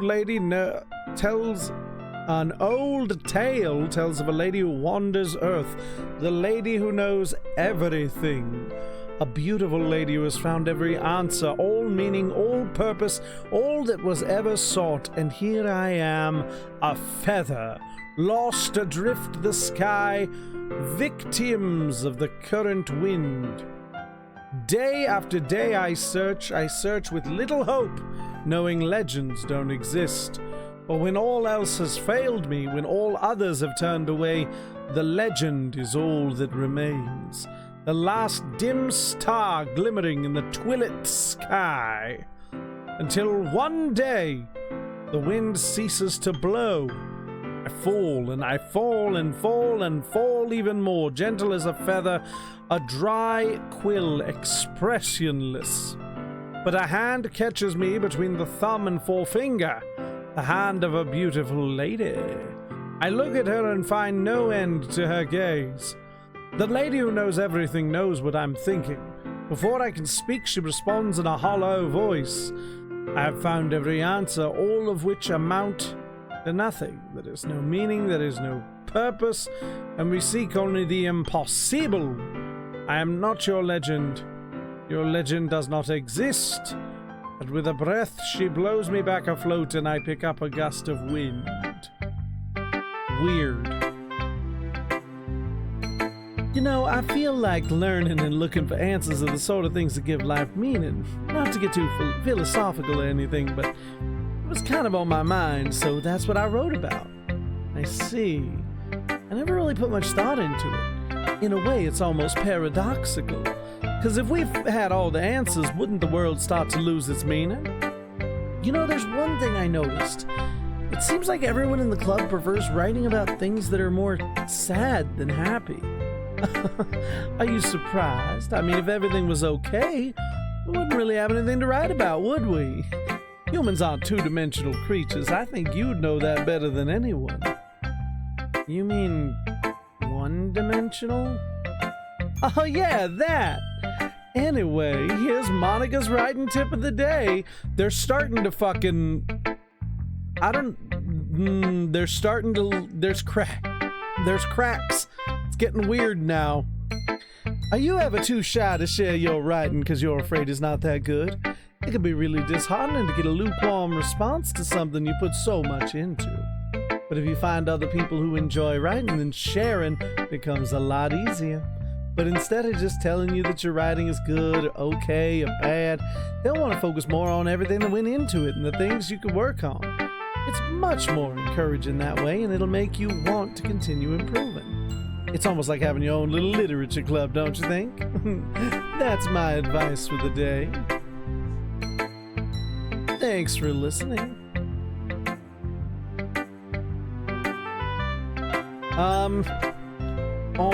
Je parle un peu de français. J'étudie le français à l'université, but I don't use it. I don't have an opportunity to use it. So I can understand some, but it's not great because I haven't used it since college. Okay, we're going to Sayori last because she's upset with us or about something, and so we'll go to her kind of last. Also, my apologies if you speak fluent French and I just burned your ears or something.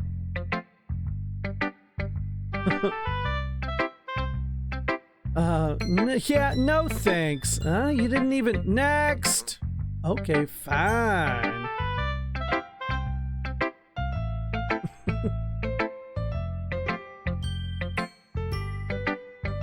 Thank you. I need to get back into...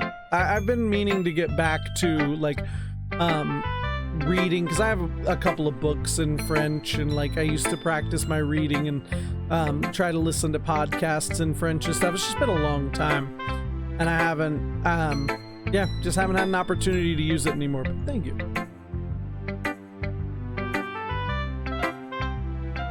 Okay. It's nice, I guess. Come on, I can already tell you don't like it. Well, you don't need to worry about what I think. After all, you wrote this for someone else, didn't you? Probably Yuri. Huh? I didn't write this for anyone specifically. Maybe that's not really what I meant, though, but it's okay. You're just making new friends, like I was hoping. That makes me really happy. And you're happy too, right? In this club? Well, of course I am. Good. That's all that matters to me. Thank you, Starkiller. Sayori, is there something wrong? Huh? No, nothing. I'm just a little tired today. All right, just tell me if you need anything. I will. Don't worry about me, okay? You can go play with everyone else now, if you insist. Yay! I'm gonna go home a little bit early today. Sayori, tell Monica I wasn't feeling well, okay? I'll see you tomorrow. And before I can say anything else, Sayori cheerfully walks out of the classroom, humming to herself. Okay, you three, we're all done sharing poems, right? Why don't we start figuring out... Hold on a second, is it just me, or did you say something strange just now? Huh? Something did sound a bit unusual. That's right, you deviated from your usual catchphrase when addressing the club. Catchphrase? I don't have a catchphrase. Jeez, why is the mood so weird today? Look, even Yuri isn't immune to it. Stagnating air is common foreshadowing that something terrible is about to happen. In your books, maybe. Look, the only different thing is that Sayori isn't here. It seems you're right. Sayori always helps lighten the mood a little bit, doesn't she? It's almost like everyone's off balance a little bit when she's not around. Where the heck did she run off to anyway? What the fuck is what is happening to them now? I thought she just went to pee. Natsuki, please show some decency. Oh, come on. Actually, she wasn't feeling too well and went home early. Is that so? I hope she's all right. Seriously? Of all the times to not go home with her, you picked the time she's not feeling well? So much for you two being all lovey-dovey. No! First of all, stop misunderstanding my friendship with Sayori. And second, she's been kind of avoiding me today, so I didn't want to force it. Oh. That curious expression coming from Yuri of all people? Calm down, guys. Damn it, calm down, guys. I talked to her earlier and everything is fine. What did she say? Anyway, we need to figure out the rest of the festival preparations, so let's decide what everyone will be doing this weekend. I already know what I'm doing. That's right. Natsuki will be making cupcakes. But we need a lot of them and different flavors. Can you handle that all by yourself, Natsuki? Challenge accepted. And as for myself, I'm going to be printing and assembling all the poetry pamphlets. Sayori will be helping me design them. And as for Yuri, you can, guys, can you help me come up with something for Yuri? I'm useless. No, that's not it at all. You're the most talented person here, you know. How'd you get a bug's blood on your phone? Like accidentally smack a mosquito or something? Oh, now Natsuki's pouting too. You're right. Sayori not being here is throwing everybody into a weird... And I can tell. I guess I never gave Sayori enough credit, but I can tell things are harder on you when she's not around. That may be the case, but if I can't be a leader on my own, then I can't grow as a person. So Yuri, you have beautiful handwriting, you know, so you should make some banners and decorations to help set the atmosphere. Atmosphere? About that, I love atmosphere. Yuri's expression suddenly changes as she stares at her desk in focus and starts nodding to herself. Your mind is already racing, I see. That's great! You'll be a wonderful help, Yuri. But anyway, that just leaves you, Starkiller, the one who is truly useless. Oh, don't say that! In fact, both Natsuki and Yuri have some pretty heavy tasks to handle. It'd probably go a long way to give one of them a hand. You could always help me out as well. I would be really appreciative of that. Is Monica suggesting I spend the weekend with one of my club members? How on earth are they going to respond to a suggestion like that? I suppose I wouldn't mind a bit of help. Well, even if you don't know how to bake, there's always some dirty work I could give to you. It's not like Monica's going to give me a choice, and you shouldn't be sitting on your butt anyway. Natsuki tries to mumble a bunch of excuses like that. If I recall, Natsuki, you mentioned that you would like to handle the baking on your own. Starkiller may not like to be around if you only make him out to be a nuisance. So therefore, he may be more suited to assisting with the decorations. Hold on, I never said that. How hard can it be to make a few decorations anyway? Sounds like you're just making excuses for Starkiller to... What are you saying? It will be extremely meticulous work, and baking isn't? Just what do you think? Come on, guys. Let's settle down for a moment. In the end, I think it's Starkiller's decision. It's up to him to decide how he'd like to contribute. Besides, he hasn't really gotten to spend any time with me, you know. So I'm sure he's interested in... You literally just said, I'm surprised as well. Sorry. I was just saying, though. Jeez, can we just settle this already? Yeah, Starkiller, you're okay with this, right? In the end, it's up to you. Of course. Very well. In that case, everyone looks straight at me, but of course, I'm gonna go with... Yuri? Like, is that even a question? Come on. I don't like the way you said she's the light-hearted one. As in, like, what, light on hearts that she's eaten? Alright, we're helping Yuri. I'll probably be most helpful helping out Yuri. Me? Are you serious? Why would you? Natsuki? I can already tell you're about to say something mean.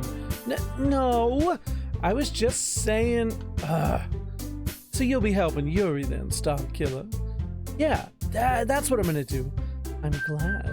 I have a bad habit of overthinking these sorts of things, so I think your assistance will be very useful.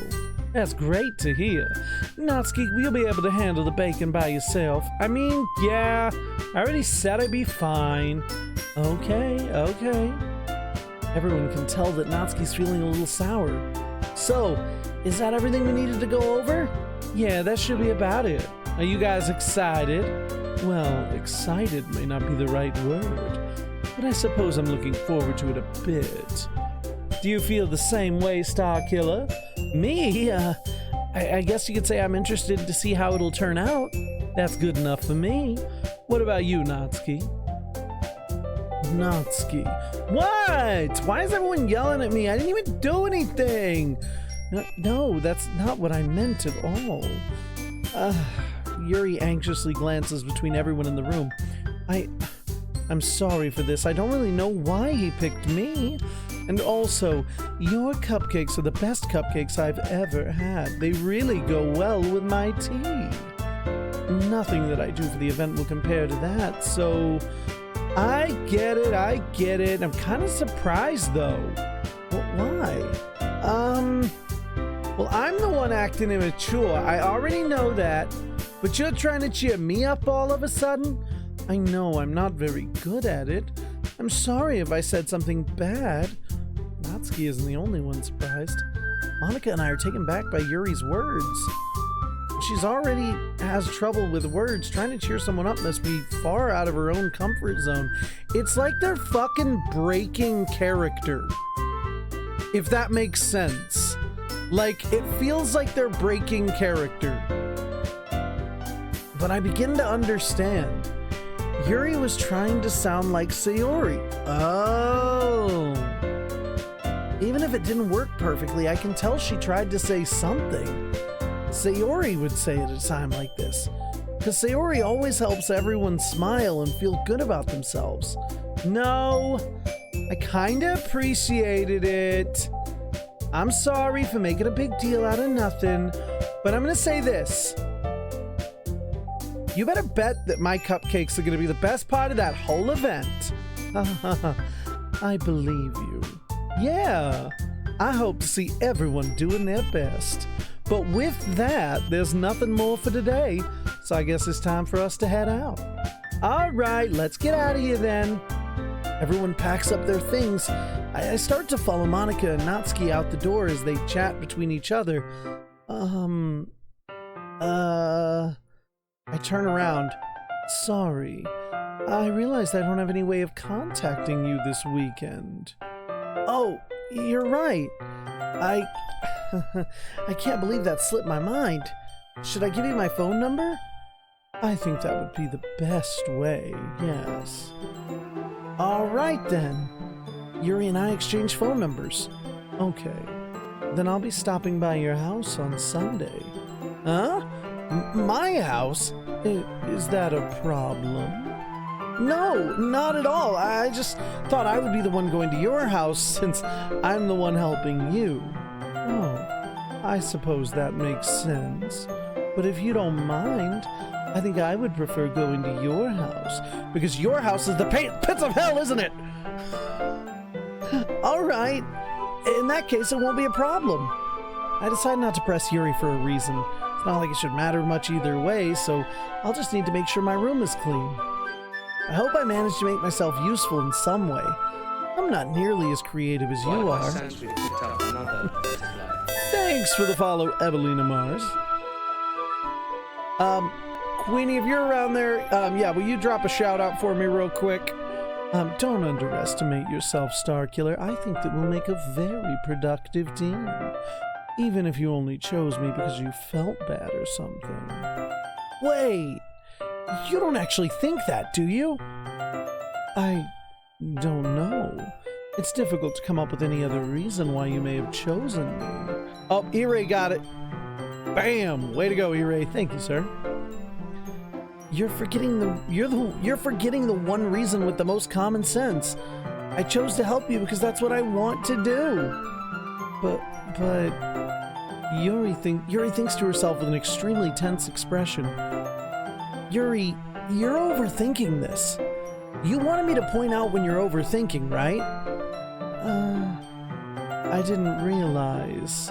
I'm telling you, I want to. That's all there is to it. Don't you believe me? Yuri thinks really hard again. She looks straight into my eyes for a long while. I believe you. As if it took her tremendous effort, Yuri finally says that and relaxes her expression. And I'm really looking forward to Sunday. Yeah, I am too. After that exchange, I make my way out the door and Yuri follows. I can't believe this.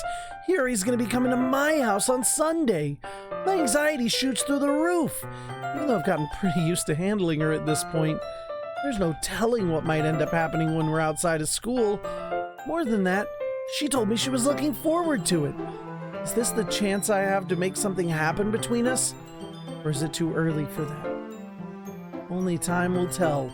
But until then, I won't be able to take my mind off of it. I seriously can't wait! It's already Sunday. I've been getting increasingly anxious about Yuri's upcoming visit.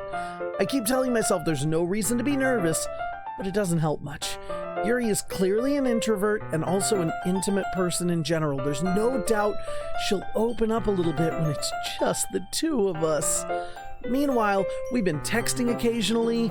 She was extremely apprehensive at first, but it wasn't long before I was already learning more about her. But putting Yuri aside, I haven't heard a thing from Sayori since she left the club early the other day. It's not like we text each other all the time or anything, but I've been worried about her in the back of my mind. Between what Sayori said and what Monica said, is it really okay for me to put Sayori's feelings aside when she might need me? I decide to visit Sayori before Yuri comes over. Rather than asking, I simply tell her I'm coming over, much like we've done in the past. Once I reach Sayori's house, I knock on the door before entering it myself. Again, we used to play so often that I've made a habit out of going into each other's houses like we're family. The house is quiet. Oh, fuck. I'm not ready. Sayori isn't anywhere on the first floor, so I assume she's up in her room. It's already strange of her not to run down and greet me. I head up to her bedroom where I finally find her. Sayori? Hi, Star Killer. I sit down in her room. Sayori forces a smile, but it's easy to tell that she's different. There's a minute of silence between us. You haven't come over in a long... Nope, stop it. You haven't come over in a long time, have you? I guess you're right. It has been a long time. Not much has really changed, has it? Sayori's room. You don't need to be ready. You can't be ready. You guys are already terrifying me. Okay, Sayori's room is as messy as it's always been. I also recognize the same stuffed animals and wall decorations that she's had for years now. If you came over more often, it wouldn't be such a mess. That's because I ended up cleaning it for you. How come you suddenly wanted to come over today? Aren't you supposed to see Yuri today? Yeah, but... Wait, how did you know that? Good fucking question. Sayori had already left by the time we decided that last meeting.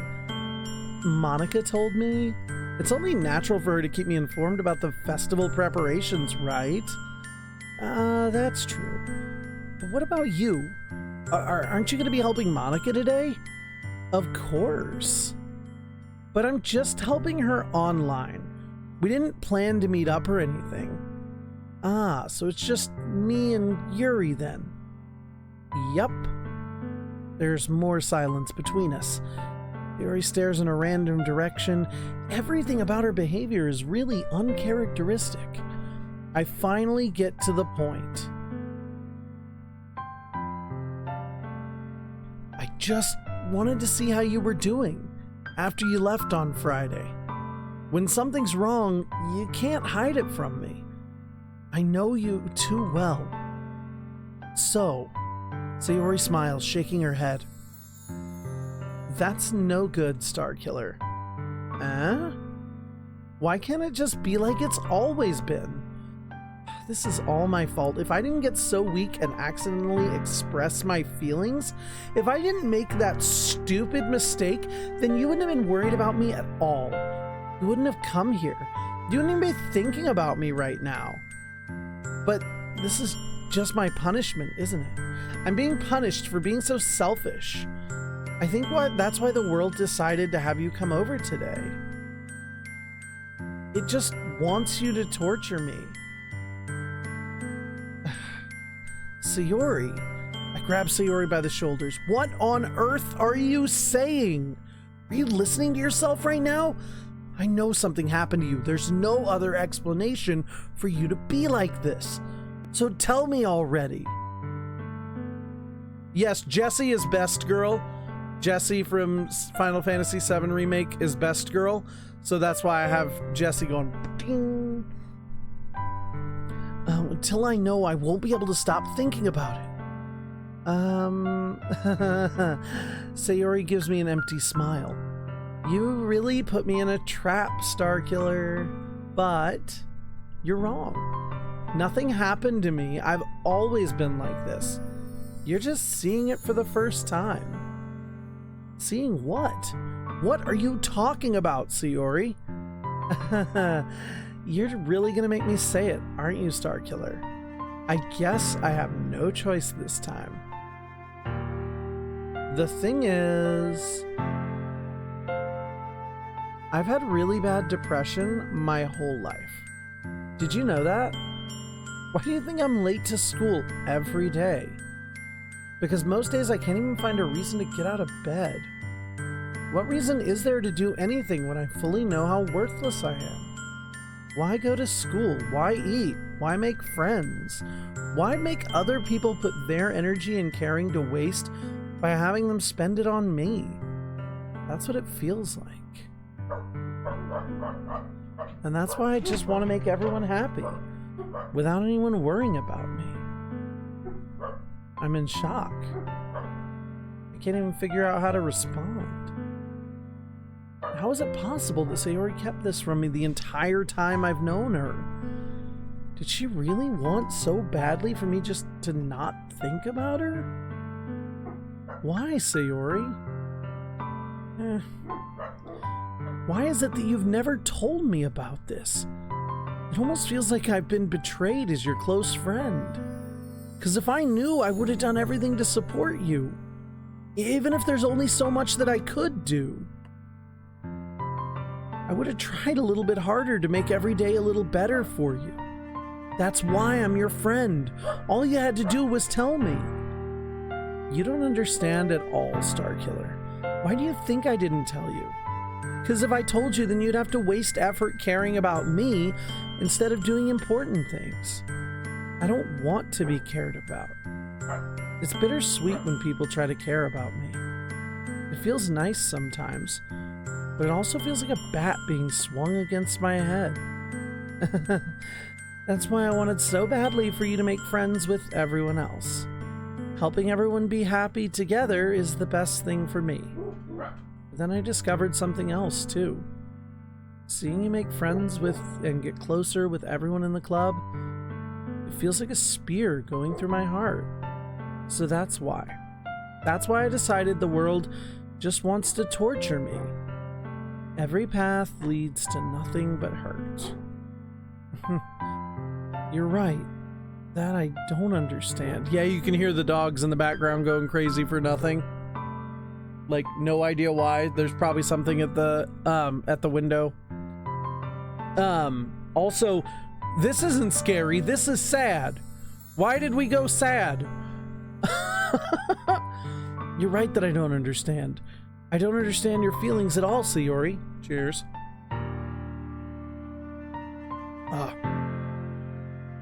But I don't need to understand. Whatever it takes for me to help you stop hurting, that's what I'll do. No, Starkiller. There's nothing. Nothing at all. The only thing that could have helped is if everything could be like it always was. But I was selfish. I finally showed you what a horrible person I am. Tears streaked down Sayori's face. I made you join the literature club because I was selfish, and I was punished by my heart hurting in a way that I couldn't understand. And now you come here, and I made you hurt too. I'm just weak and selfish. That's all I am. Damn, I'm like hella sad for her. And that's why I'm gonna accept these punishments, because I deserve every last one. Without thinking, I once again grab Sayori's shoulders. This time, I pull her into a tight embrace. She's gonna summon Cthulhu because of her sadness. Starkiller, Sayori, I don't care if you feel selfish. I'm really happy that you convinced me to join the club. Seeing you every day makes it worthwhile enough. If I make friends with everyone else, then that's just a bonus. But please, never underestimate how much I care about you. I wouldn't have it any other way. Starkiller, Sayori isn't hugging me back. Despite my arms being wrapped around her, her arms remained at her sides. She starts sobbing next to my ear. No.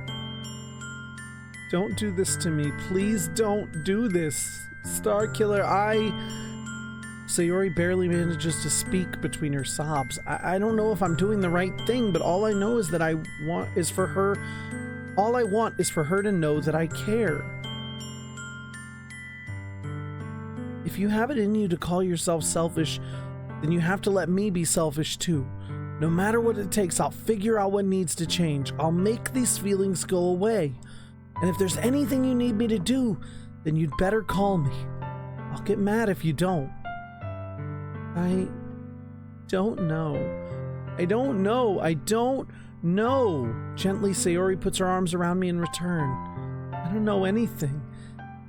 It's all really scary. I don't understand any of my feelings, Starkiller. The only time I'm not feeling nothing is when I'm feeling pain. But your hugs are so warm. And that's really scary too. Sayori lets me go, and as she does so, I let her go as well. The festival is tomorrow. Yeah. It's gonna be fun, right? Yeah. How would you like for me to spend it all with you? It's what I want, I promise. I think that would be nice, then. Yeah. Sayori wipes her eyes. If I could spend the whole day here, I would. Of all days, this has to be the one where I have other plans. Maybe I should cancel? No, don't. Please don't. If you did that, then I really wouldn't forgive you. But it's almost time for Yuri to meet at my house. At the very least, do you want to come along and help out? It'll be fun. To my surprise, Sayori shakes her head. I'm sorry. I don't know if that would be very good for me today. You understand, right? Kind of hard for me to fully understand, but I'm trying my hardest. It's okay. Don't worry too much about it. I'll see you tomorrow, okay? All right. I look forward to it. I say goodbye to Sayori and exit her house. Yeah, I'm like, scary and depressing are its two settings. And then there was the cute girls and the sprinkle of cute in the beginning. Oh my god. My god. On the way home, I find myself still feeling uneasy. But it's hard for me to keep thinking about it when Yuri's about to come over too. I think Sayori's right. I shouldn't be worrying too much, and we're definitely going to have a great time tomorrow. I should just focus on what's ahead of me. As I approach my house, I see something that makes me feel a moment of panic. Yuri? Thank goodness. You're a little early. I'm sorry I wasn't home yet. Were you waiting for a long time? No, I just got here. But I started to get really nervous when nobody answered the doorbell. You always could have texted me. If I had known, I would have reassured you and hurried more on my way home. I suppose that's true. I didn't think of that, for some reason. It should be common sense to do that, but I decide to ignore it. Anyway, let's go inside. I see you brought a lot of stuff with you. That's right. And did you manage to find everything I asked you to buy as well? Yeah, pretty much. At least, I hope I got everything right. I'm sure it'll be fine. What was it, fucking zip ties and a machete and, like, I'm not convinced she's not a serial killer. Which is honestly kind of the appeal. Like, a little bit. Don't judge me. I take Yuri to my room. The first thing she does is glance around curiously, which makes me feel anxious. It's so clean. I cleaned it before you came over, so it's very considerate of you to do. No, I would be really embarrassed for my room to be a mess while you were here. Well, I do enjoy cleaning. I would have gladly helped you clean. That would be even more embarrassing. Wait, don't look in there! I snatch Yuri's wrist, which was in the process of opening a desk drawer of mine. I'm sorry. I wasn't thinking for some reason. I was just spacing out. It's fine. It's fine. I let go of Yuri's wrist. She puts both of her hands firmly in her lap, as if making sure she's keeping track of them. So, should we get started? Yes. I have a few things planned that you can help with. Decorations and other atmospheric enhancements. Atmospheric enhancements? You know, mood lighting, aromatherapy candles. Oh, wow. I didn't know you planned on taking it that far. Of course. I want to help take our guests to a faraway place, although many will stop by just out of curiosity. And for cupcakes, I guess. I'm determined to provide an experience that will leave them wanting more. That's great. It's easy to forget that you're a pretty intense person. Intense? I guess that's the best way to put it. Is that a bad thing? No, not at all. It's something I like about you, actually. Is that so? Well, that makes me feel relieved and kind of happy. Yeah, no need to be so anxious. You can relax a little. Relax. I brought some things for relaxation. I was going to use them during the poetry event. Oh yeah? Like what? Let's see. Yuri rummages through her bag. She pulls out a few wooden candles and a wooden cylinder-shaped object. I did some shopping on the way here, so I happen to have these in my bag. I plan to cover the windows in black paper and use the candles to light the room. I think that would be amazing, don't you? Yeah, that'd be really neat. What's that wooden thing, though? Oh, this? It's a diffuser for essential oils. How familiar are you with aromatherapy? That is not what I fucking thought it was, but it's still worse. How is it worse? Not familiar at all. Oh, is that so? It's one of my favorite contributors to a positive atmosphere. Depending on the oils or herbs you choose, you can change the mood of the air itself. You can even feel it permeate through your body. Relaxation, positive energy, romance, reflection. It's almost like magic. Yuri takes the cylinder and pushes a switch on the bottom. In just a moment, a thin ray of vapor begins to spout through a small hole on the top. This is a dildo. I'm sorry, there's a small hole on top. This is not, oh my god. Wow, that smells wonderful. What kind of mood is that one for? This is a jasmine and essential oil. You killed 35 little bugs? Yikes. That's not fun. It smells a little sweet and flowery, right? Yeah, that's a good way to describe it. I chose jasmine for the event because it provides more than relaxation. Jasmine enhances your emotion and helps you feel them flow through your body. You feel warmer and your heart pounds more heavily. Don't you think that'll be perfect for sharing our poems? It does sound suitable.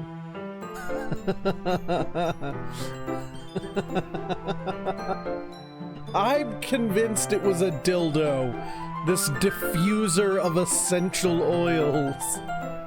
But you seem to know a lot about this, so I'll trust your opinion with anything. Yuri smiles gently, clearly enjoying herself. She again reaches into her bag and pulls out several spools of thin ribbon. What are those for? Well, did you purchase the origami paper I asked you to get? Yeah, I have it over here. We won't be using the paper for folding origami. What I'd like to do is write a different word on each paper. We'll need about 100 of them. Oh yeah? What'll those be used for? Well, I'm going to cut pieces of ribbon to hang from the doorway of the classroom. Then we can fasten the paper onto the ribbons to create a doorway curtain. Wouldn't that be beautiful? It would also catch the eye of those passing by the room. It may attract some to peek inside. That's really creative. I had no idea you'd be so good at this, Yuri. Is that so? Well, I suppose I do happen to get a little intense, as you'd put it. Yuri giggles with red cheeks.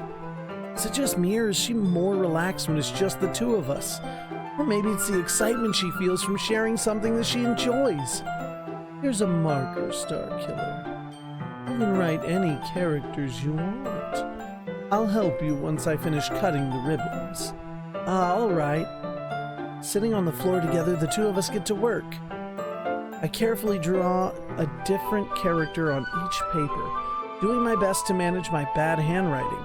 Okay, I forgot for half a second that I'm assuming this game, I'm assuming it's actually like a Japanese game, like kind of like a, you know, an anime or something, and that they're talking about putting a different Japanese character on each sign, and now it makes more sense. And oh no, you killed a butterfly? Yuri unravels a long strand of red ribbon to her desired length. Then she reaches into her bag once more and pulls out a pocket knife. Huh? The knife is strangely beautiful. The silver handle has an intricate pattern of waves etches into it. Y'all, I told you she was a fucking serial killer. I told you she's got a fucking knife. The blade itself is gently tinted blue. That's no ordinary pocket knife. It looks really fancy. Well, embarrassed, Yuri looks away. What is it? You're gonna think it's weird. Yuri, whatever it is, I have no reason to judge. To each their own, you know? If you promise you won't be weirded out. Yeah, I promise. All right. The thing is, I'm kind of into knives. They're just so pretty. I can't help it. Oh my god! I was right! I don't know what it is. The combination of craftsmanship and feeling of danger. Maybe. She's got a collection of knives. Oh my god. We fell for the serial killer. I fucking knew it. I knew it. What am I saying? Please don't think I'm weird for this. You're laughing at me. No, I'm not laughing at you. It's just funny how nervous you get about sharing. It's, well, it's an interesting thing to be into, I guess. But it kind of suits you. Suits me? Yeah, it's, kind of intense. Besides, it's a really cool looking knife. I can't deny that. It is, isn't it? Yuri relaxes her expression once again. Would you like to hold it? Is this bitch gonna stab me? Is she gonna let me hold it by the blade in my tummy? Sure, I'll check it out. Yuri carefully hands me the knife with the handle facing me. I take it and turn around in my hands. It feels heavy, extremely solid. Where do you even get a knife like this? Curious of its sharpness, I feel the point of the knife with my index finger. Ow! Star Killer, why did you do that? I didn't expect it to be that sharp. I barely touched it at all. It's my fault. I should have warned you. This knife is extremely sharp. It can cut through skin like it's paper. Oh no. A small drop of blood trickles down the side of my finger. Yuri takes my hand and gives the wound a closer look. She stares at it and noticeably fidgets. If you're squeamish, I'll go wash it off now. Without warning, Yuri puts my finger in her mouth and licks the wound? Oh, this bitch is crazy. Oh, bitches be crazy. I feel her tongue curl around my finger.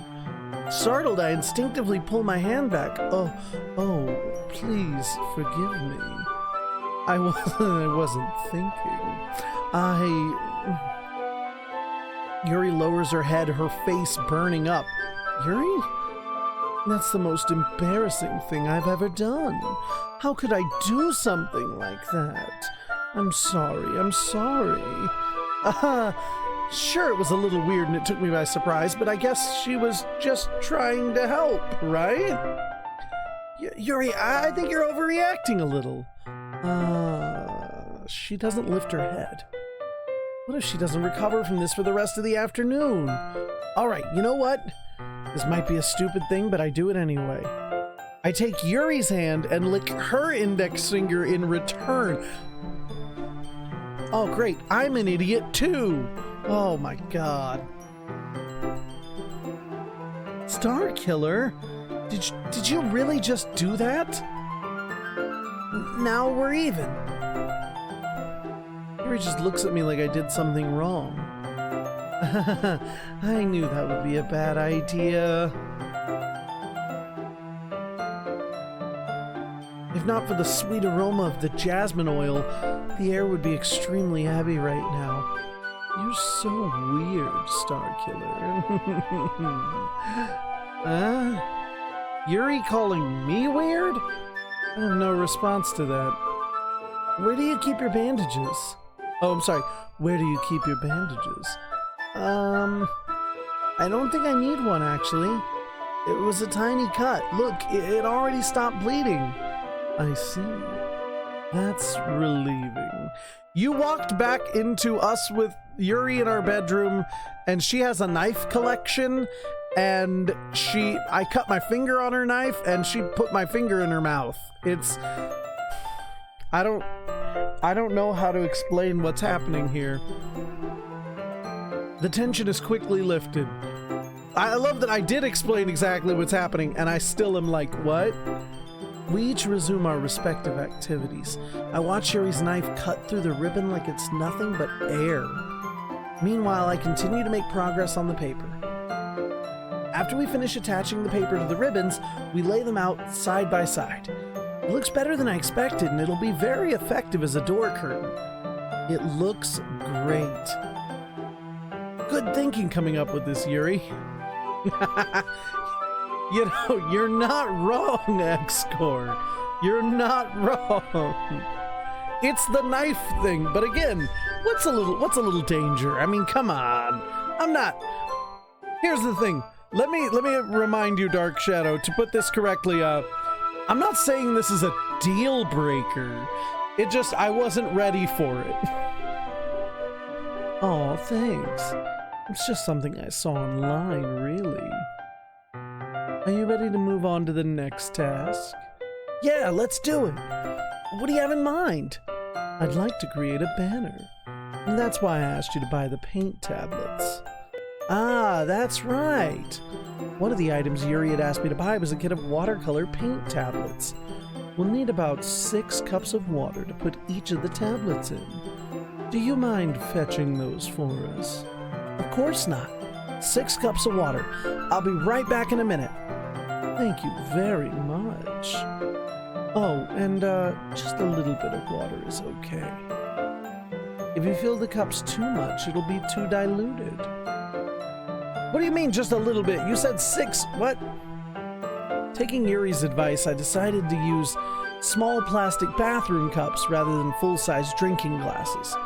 I put them on a plate to catch any paint that drips, then bring it back to my room. Yuri, yes. I come in to see Yuri quickly unrolling her sleeve, pulling it back over her arm. The fuck? Nothing? Your face is a little red. Is it too hot in here or something? No, not at all. There's nothing wrong, so let's mix the paint. Yuri hurriedly dismisses me and takes it upon herself to unwrap the tablets, dropping them into the cups. So, I thought we would do something simple that would look very nice. I'd like to paint a gradient across the banner, starting with the colors for a sunrise, then daytime, then sunset, and nighttime. Once it dries, I'll write an inspirational quote across the banner. We can hang it on the wall behind the podium at the front of the classroom. Ah, neat! What are you gonna write? Well, it'll be more fun to surprise you. Yuri smiles at me. If you say so. After rolling out the banner, Yuri and I kneel on opposite sides so we don't get in the way of each other. Yuri uses a brush and adds a few dots of different colors across the banner to serve as a color guide when we paint. This kind of reminds me of elementary school. Painting on a banner with watercolors feels a lot like the art class projects we had back then. It's relaxing. I'm sorry if this feels too childish. No, I didn't mean that at all. It's kind of fun, you know? Yeah, it is fun. I'm glad you feel that way too. Yuri stops painting for a moment, thinking to herself, for me, I don't need to go out and do crazy things to have fun. In fact, I usually don't even want to. I just feel like when I can spend time with one other person, even if it's something simple like reading, it doesn't even matter if we don't talk much. Just having a friend next to me makes me feel a bit nicer. I think that's all it takes for me to be happy. Is that so? Even if Yuri and I are different, I can understand where she's coming from. I feel that way about things like anime and games, where simply sharing the experience with someone can make me happy. I think I feel the same way. Yuri smiles gently. I knew you'd understand. Yuri leans over the banner to grab an unused paintbrush, but I move at the same time, causing my head to bump into hers. Ah! Sorry! Yuri pulls back and I quickly lift my hands in surprise. Are you hurt? No, I'm not hurt. It just startled me, that's all. Sorry. I should have asked you to kit it for me. It's not your fault. Ah, your face. There are droplets of paint on Yuri's face and neck. Is there something on my face? Yeah, I accidentally got paint on you. Sorry, it's totally my fault. Let's go. Did you say kitchen? I'll get a towel right away. Uh-oh. I rush out and fetch a towel, and I dampen it with hot water. I return to my room and kneel back down in front of her. Here. I pat down Yuri's face and neck with the towel. Just where all the sharp objects are. I don't like the way people keep saying kitchen, kitchen, kitchen, kitchen. I pat down her face and neck with the towel. Is something wrong? It's hot. I just didn't expect it. Sorry. I didn't want to use cold water. Having finished, I start to retract my hand, but Yuri suddenly holds my wrist. Wait. Just for a little longer. It feels really nice. I keep my hand still against Yuri's neck. She looks into my eyes. It's an intense expression that I recognize from when she reads her books. Hang on.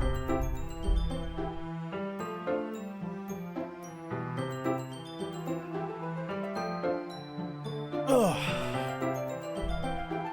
Almost as if she's lost in a daze, enveloped by her own thoughts. She breathes gently, half through slightly parted lips. What is happening? Is it the aroma of the jasmine oil giving me this dizzy feeling? Yuri's gentle fingers wrapped around my wrists and a tingling sensation through my arm.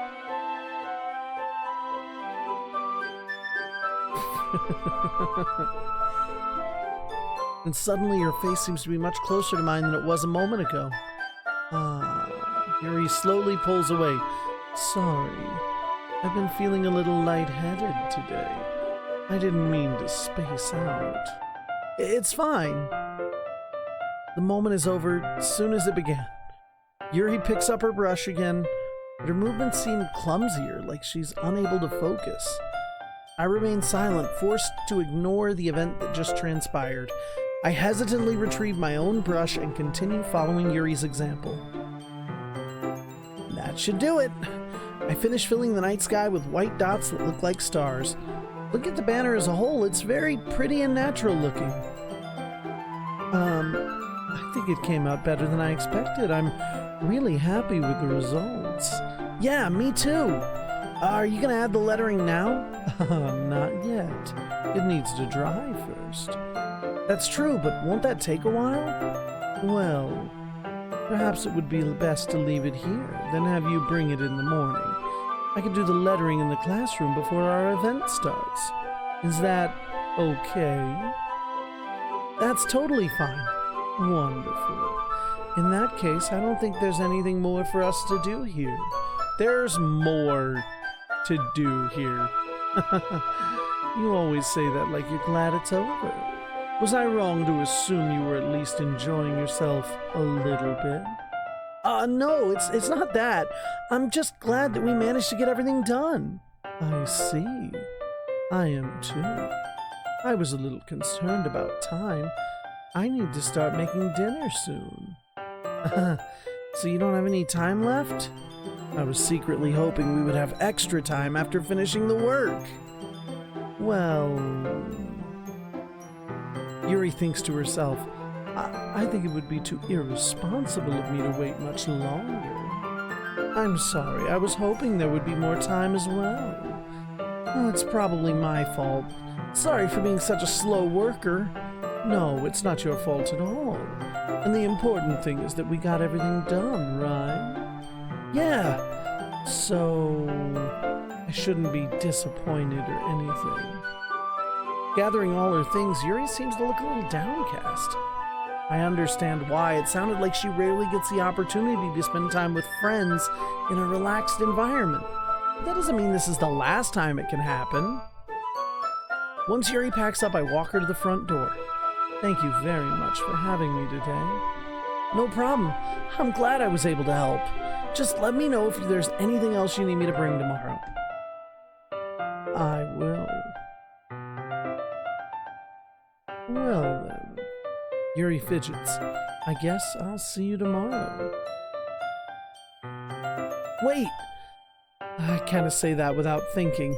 About today. It's fine that we didn't have as much time as we wanted, because we can do this again. Whenever you want. You can come over, or we can go out somewhere. I forgot, you don't like going out much. As I stumble over my words, Yuri simply smiles bashfully. Anyway, you know what I'm trying to say, so you're very thoughtful, Star Killer. Yuri takes a step closer to me, then briefly squeezes my hands. I kind of like that about you. Well, why did the music stop? How am I supposed to respond to that? And she's super close. But I don't even get a chance to as Yuri suddenly pulls back. Sayori? Hi, Star Killer. Sayori! Just now, we weren't... It's okay, Star Killer. I just stopped by to say hi. Well, it's nice to see you. I'm sorry, but I'm already on my way to leave. Aw, really? That's too bad. I'm sorry. But we'll be together at the festival tomorrow, so that's fine, right? Of course. Sayori beams. Yeah, so... I'll tell you tomorrow. Clearly embarrassed, Yuri hurries off. Sayori waves goodbye after her. Sayori, I thought you didn't want to come over today. Well, I tried staying in my room, but my imagination was being really mean to me, so I had to come here and see it for myself. See what? What are you talking about? You know, how much fun you were having with Yuri, and how close you got to her. It makes me really happy. That's why you've made such good friends. That's all that matters to me, that you've made such good friends. Tears start to fall down Sayori's face. That's all that matters to me. Why am I feeling this way, Star Killer? I'm supposed to be happy for you? Why does it feel like my heart is splitting in half? It hurts so much. Everything hurts so much. This would be so much better if I could just disappear. Sayori, don't say that. It's true. If I wasn't here, then you wouldn't have to waste your sympathy on me. You wouldn't have to put up with me being selfish. Okay, now I'm starting to feel like this is an act. Like, I felt really bad for her earlier, but now all of a sudden, this is convenient. This is convenient. I don't know. Monica was right. I should just... Monica? Monica was right about what? Sayori, What I said before is true. I'm not gonna let this continue. Caring about you like this isn't the burden your mind is making it out to be. It's something that makes me happy. It's something that I wouldn't trade for anything else. So even if it takes an entire lifetime, I'm gonna be by your side until you don't feel pain anymore. But Sayori looks away. I put a hand on her shoulder to reassure her. I'm scared, Starkiller. I'm really scared. What are you scared of, Sayori? I'm scared that I might like you more than you like me. Sayori? It's true, isn't it? I was weak and started to like you too much. I did this to myself. Starkiller. I like you so much that I want to die. I realized I was saying the wrong person. That's how I feel, and that's enough, Sayori. I don't want you to hurt anymore. I slide my hand down her arm and squeeze her hand in my own. Hi, Jagger. Doggone crazy. You remember how I said I always know what's best for you? Do you still believe me? Wordlessly, Sayori nods. Even if you don't understand all your own feelings, I know what you need the most right now, and that's what I'm gonna give you. This dick. Oh no. Oh no.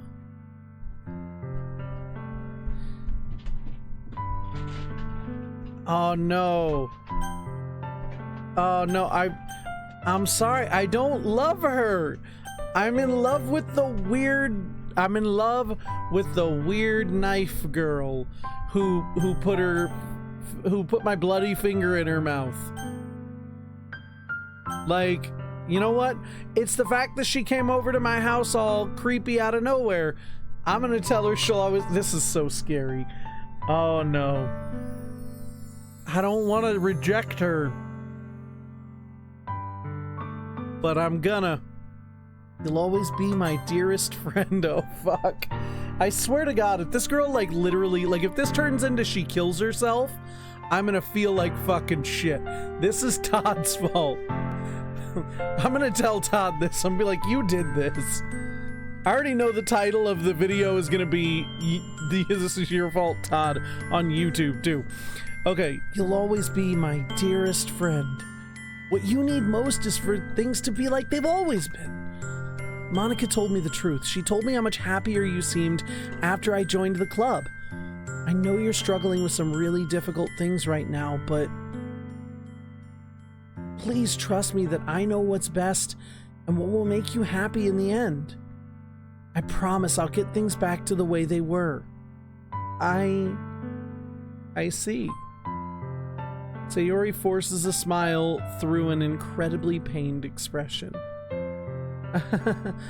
Is this what it feels like to get stabbed in the chest?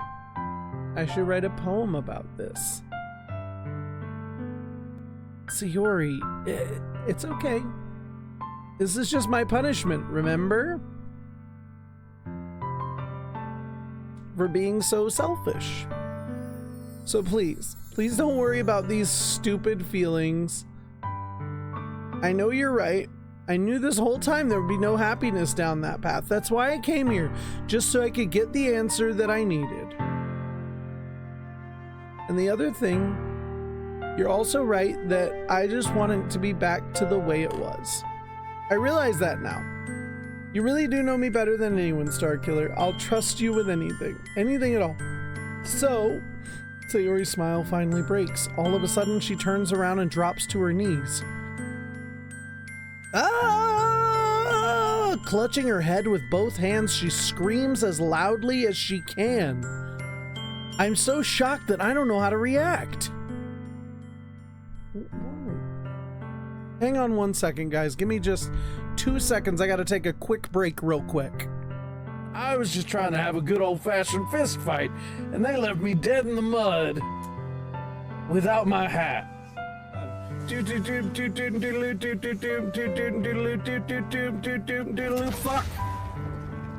Fuck.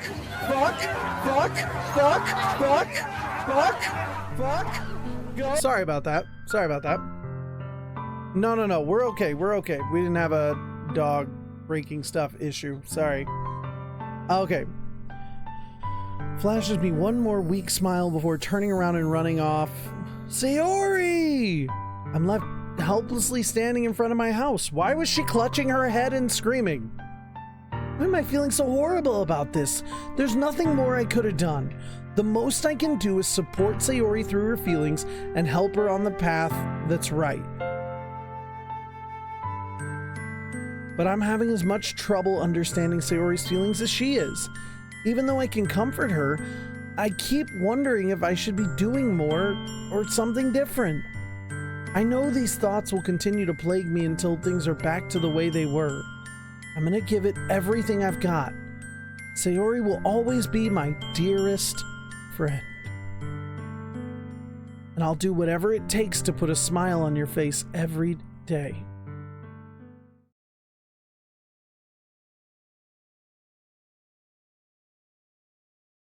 It's the day of the festival. Of all days, I expected this to be the one where I'd be walking to school with Sayori. But Sayori isn't answering her phone. I considered going to her house to wake her up, but decided that's a little too much.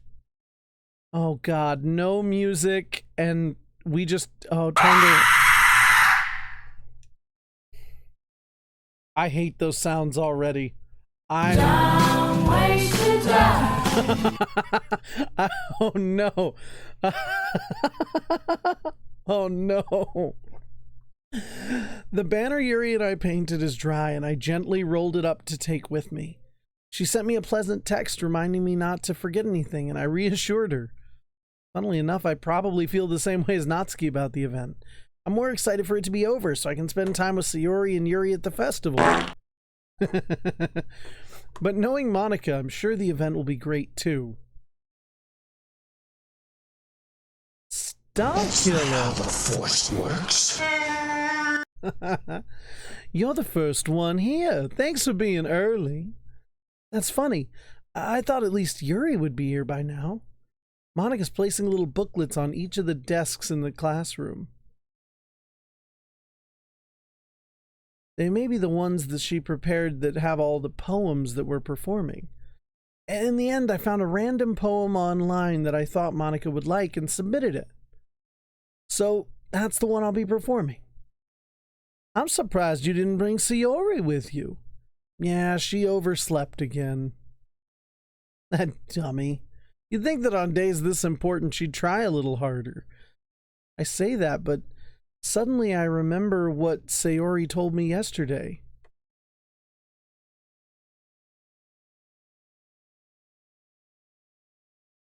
And I suddenly feel awful, knowing it's not that nearly that simple for her. I only said it 'cause it's the way I'm used to thinking. But maybe I should have gone to wake her up after all. You should take a little responsibility for her. Star killer. This is so hard. I mean, especially after your exchange with her yesterday. You kind of left her hanging this morning, you know. Exchange. Monica, you know about that. Of course I do. I'm the club president after all. But I stammer, embarrassed. Did Sayori really tell her about it that quickly? About how I basically turned her on her confession. That really makes me seem like I'm the bad guy here. But I'm the one who knows what's best for her, right? Jeez, you don't know the full story at all, so don't worry. I probably know a lot more than you think. Monica's being friendly as usual, but for some reason I felt a chill down my spine after hearing that. Hey, do you want to check out the pamphlets? They came out really nice. Yeah, sure. I grabbed one of the pamphlets laid out on the desks. Oh yeah, they really did Something like this will definitely help people take this club more seriously. Yeah, I thought so too. I flip through the pages. Each member's poem is neatly printed on its own page, giving it an almost professional feel. I recognize Natsuki's and Yuri's poems from the one they performed during our practice. What's this? There's no fucking... Hang on. Yeah, no, there's no... It's quiet still. Sorry, I was like, is it really still quiet? I flipped to Sayori's poem. It's different from the one that she practiced. It's one I haven't read before. Get out of my head. Get out of my head. Get out of my head. Get out of my head. Get out of my head. Get out of my head. Get out of my head. Get out of my head. Get out of my head. Get out of my head. Get out of my head before I do what I know is best for you. Get out of my head before I listen to everything she said to me. Get out of my head before I show you how much I love you. Get out of my head before I finish. Oh my God!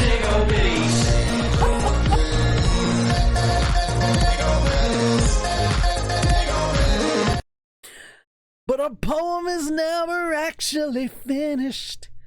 It just stops moving. It is very sad.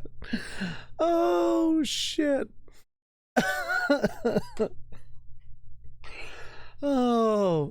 What is this? Reading the poem, I get a pit in my stomach.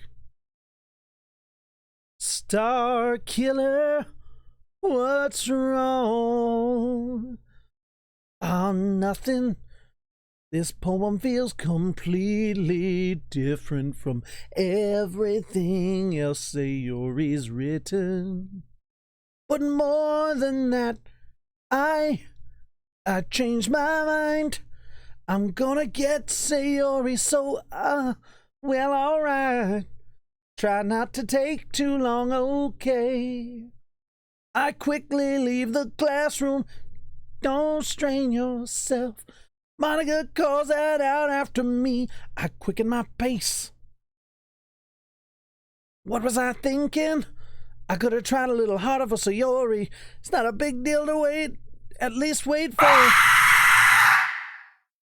Or help her wake up.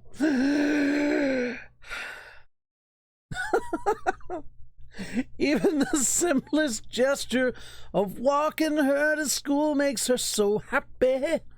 Besides, I told her yesterday that things will be the same as they have always been. That's all she needs, and what I want to give to her. There we go. I reach Sayori's house and knock on the door.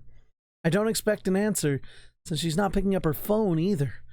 Like yesterday, I opened the door and let myself in. Sayori? She really is a heavy sleeper. This girl's either dead or a Cthulhu monster, and I'm scared. Oh, I swallow. Can't believe I ended up doing this after all. Waking her up in her own house. Isn't that more like something a boyfriend would do? In any case, it just feels right. Outside Sayori's room, I knock on her door. Sayori? Wake up, dummy. There's no response. I really didn't want to have to enter a room like this. Isn't it kind of a breach of privacy? She really leaves me no choice. I gently open the door. Oh, fuck! Oh, god damn! That fucking out of nowhere! God damn! An exception has occurred. File game script chapter 5, line 307. See traceback.txt for details. What the fuck? What the hell? What the hell? Is this a nightmare? It has to be. This isn't real. There's no way this can be. Sayori wouldn't do this. Everything was normal up until a few days ago.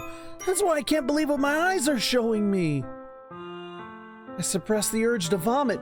Just yesterday, I told her I would be there for her. I told her I know what's best.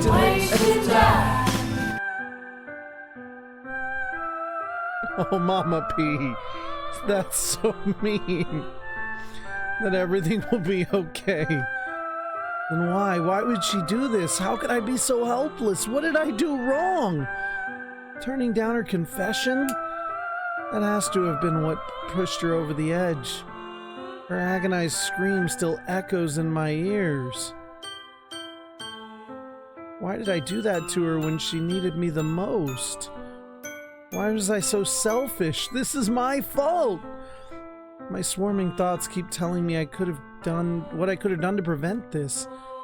If I just spent more time with her, walked her to school, gave her what I know she wanted out of our relationship, then I could have prevented this. I know I could have prevented this.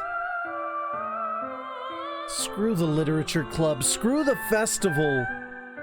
I just lost my best friend. Oh my god, grave error. That's perfect fucking timing for a grave error. Thanks for popping up the shout out, Mama P. Someone I grew up with. She's gone forever now. Nothing I can do can bring her back. This isn't some game where I can reset and try something different.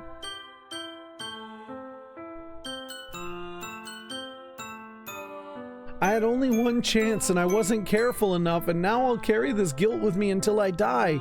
Nothing in my life is worth more than hers, but I still couldn't do what she needed from me, and now I can never take it back. Never, never, never, never, never.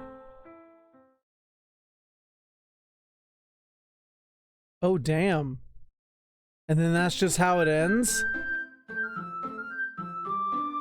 Oh, damn! And that's just how it ends?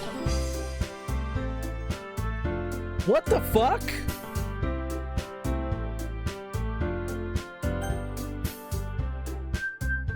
What? I'm assuming that is just one ending.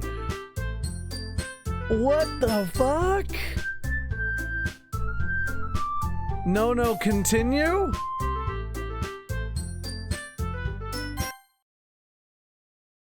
What? What the fuck? I see an annoying girl running toward me from the distance, waving her arms in the air, like she's totally oblivious to any attention she might draw to herself. That girl is my neighbor and good friend since we were children. You know, the kind of friend you never see for yourself making today, but it kind of works out because you've known each other for so long. We used to walk to school together on days like this. This is the same, like, I'm not even, like, I feel better than running away. However, I just sigh.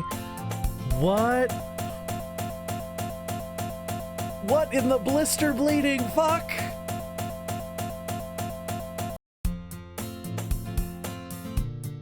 What?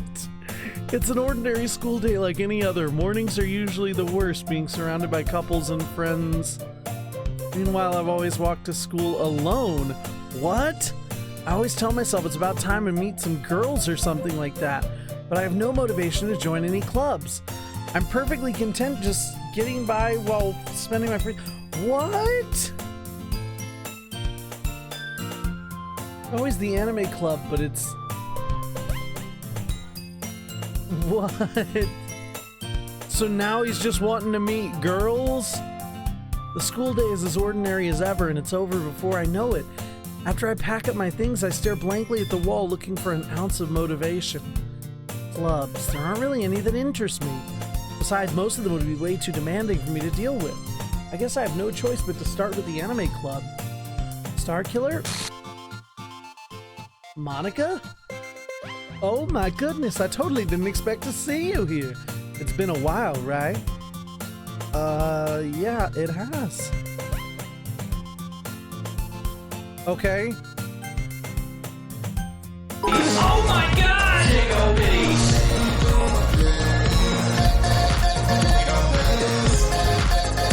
Thank you for the Tiggle Bitties. Appreciate you there. Let me, okay, so save.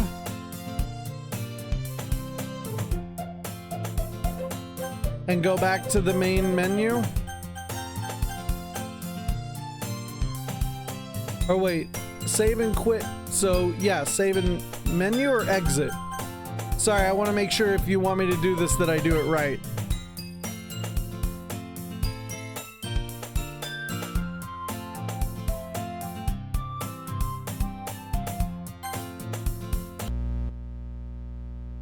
What the fuck?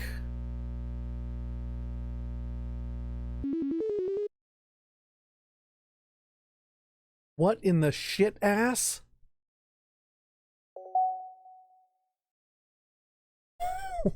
Wait, the fuck is this?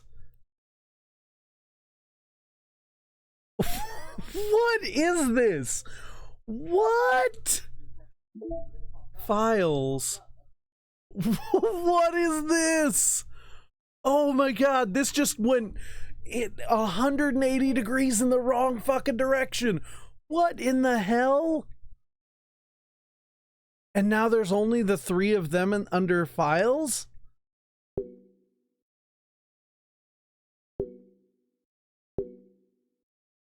What the fuck? Oh, does this tell you what words to use to win over what girls?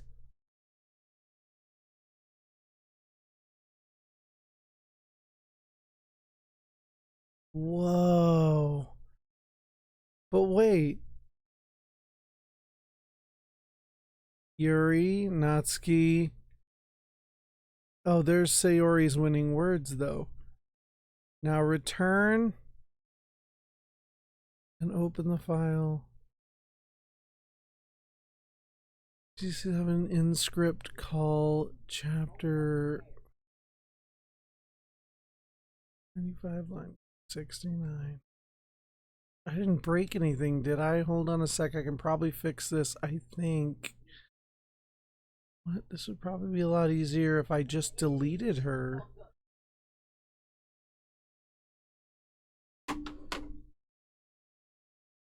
What? I'm not going anywhere. Like, the ad is fine. What?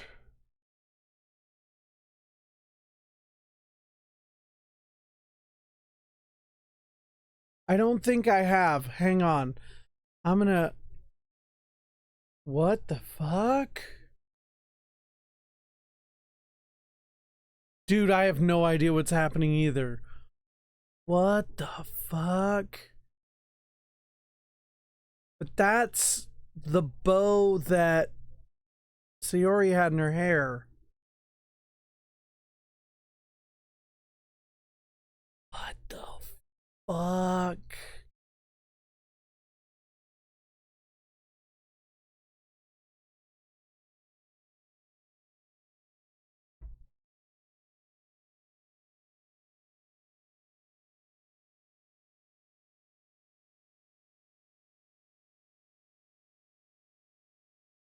What? Rhea is setting up... Working on setting up a proxy mail server. Paula. Who the fuck are Rhea and Paula? So in Traceback... So I see I didn't break anything, did I? Hold on, I could probably fix this, I think. Actually, you know what? This would probably be a lot easier if I just deleted her. She's the one making this so difficult. Who the fuck? What is this? What is this talking about? What? I'm so confused. What in the shit?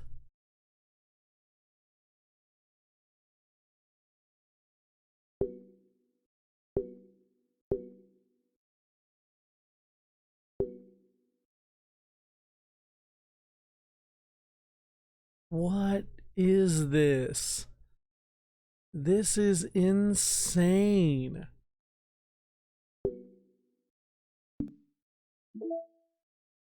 No new mail.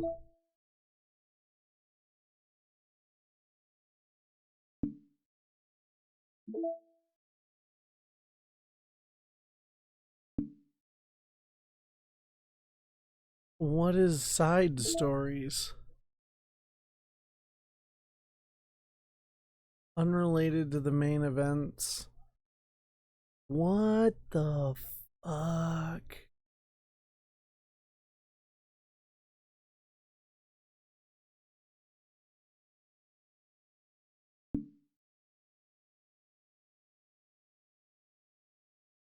Okay.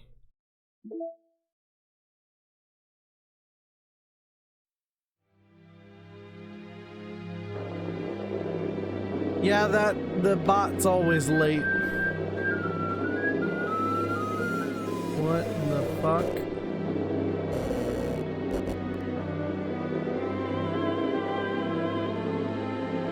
What the fuck?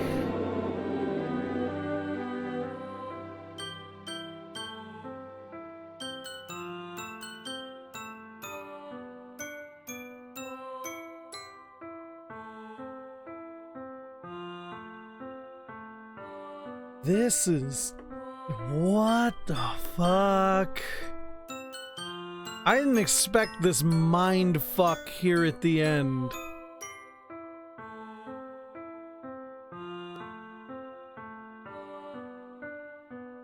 What up,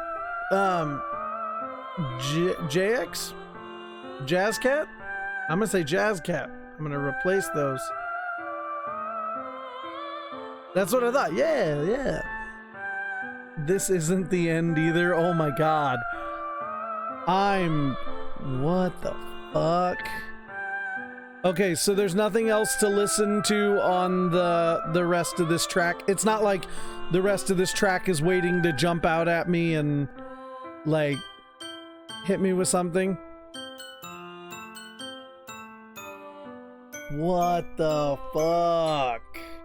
So now I go back to DDLC.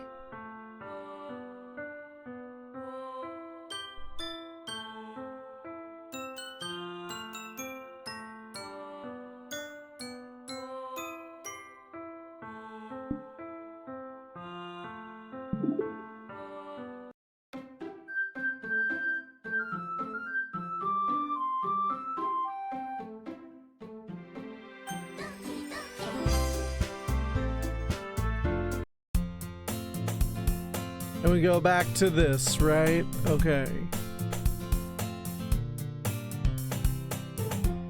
I'm not even gonna read this shit now, because I'm just like, what? Like, we rarely talk, we were in the same class. Monica was probably the most popular girl in school.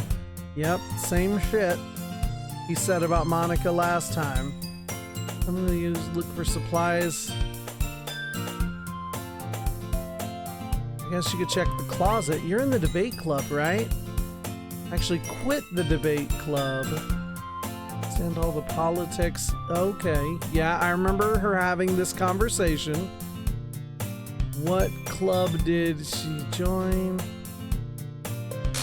What the fuck? A literature club. Sounds kind of dull. How many members do you have? Yeah, there's only 3 of you. There used to be 4 of you. Literature could be anything. Reading, writing, poetry. Yep, one of them has a manga collection. I mean, she's not wrong, but okay. Did Monica say she? Hey, Starkiller, by any chance are you still looking for a club to join? I mean, I guess so, but in that case, is there any way you'd want to do me a huge favor? I won't ask you to join, but if you could at the very least visit my club, it would make me really happy, please. I guess I have no reason to refuse. Besides, how could I ever refuse someone like Monica? Okay, you're really sweet, Starkiller, you know that? Shall we go then? I'll look for the materials another time. You're more important. And thus, today marks the day I sold my soul to Monica and her irresistible smile. Whereas last time it was the day we sold our soul for like cookies or some shit. What the fuck? Okay. I'm back and I brought a guest. Seriously, you brought a boy? Way to kill the atmosphere. Sayori, she said you left her hanging for today.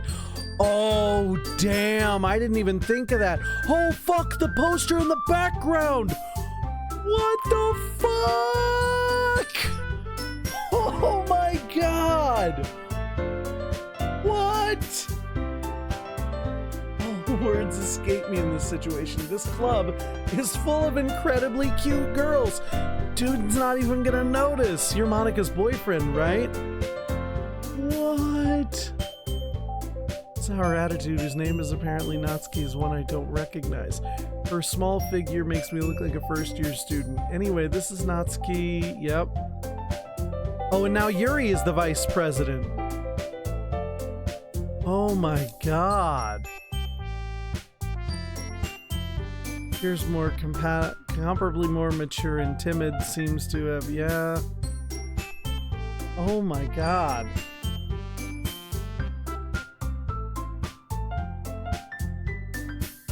Just happen to run into him. In that case, just make some tea. Why don't you come sit down?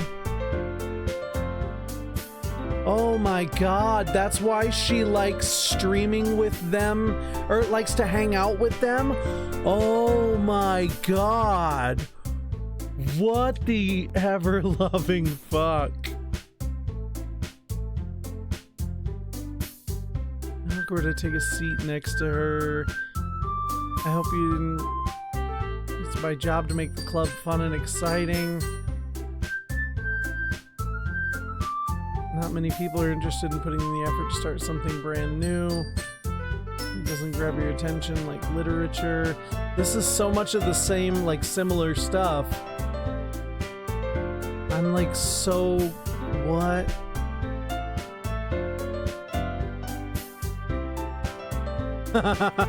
Congratulations, Miss Vice President. Oh my God. Natsuki reluctantly agrees. Such different girls, all interested in the same result. Okay, so Yuri brings back tea. This is insane. Okay. Yep, tea and reading. Yep, she brought back tea. What kind of things do you like to read? Considering how little I've read. Yep, manga. Natsuki likes to read manga. What the ever-loving fuck? Yuri traces the rim. Yep, that's when she's talking about her favorite books and how much she loves reading. I'm not even like blessing it with time now. I'm like, what? She might as well be having a conversation with a rock. Really, as if a story makes me think or takes me to another world, I can't put it down. Surreal horror is often very successful at changing the way you look at the world, if only for a brief moment. I'm scanning the dialogue, but you're right, I should probably read it. But that, I remember her saying that at the very beginning. Oh shit, Queenie, we never explained the game. There's a game in the chat that one of my mods, Queenie, runs, where she did say it the first time, but it makes more sense now. If you're trying to send a message and there's a word that, like, it's getting blocked, it's probably a hidden word. Queenie blocks random words every now and then to make for a fun little game for people who are typing, try to figure out what word she blocked, and then she unbans it. So that means you found a word. Yay! Man, I hate horror. Why is that? Well, I just... And her eyes looked at me. Oh, damn. What? The scrap paper. She was working on a poem called I Guess Sometimes. Why Do You Care? That's impressive. Why don't you share them sometime?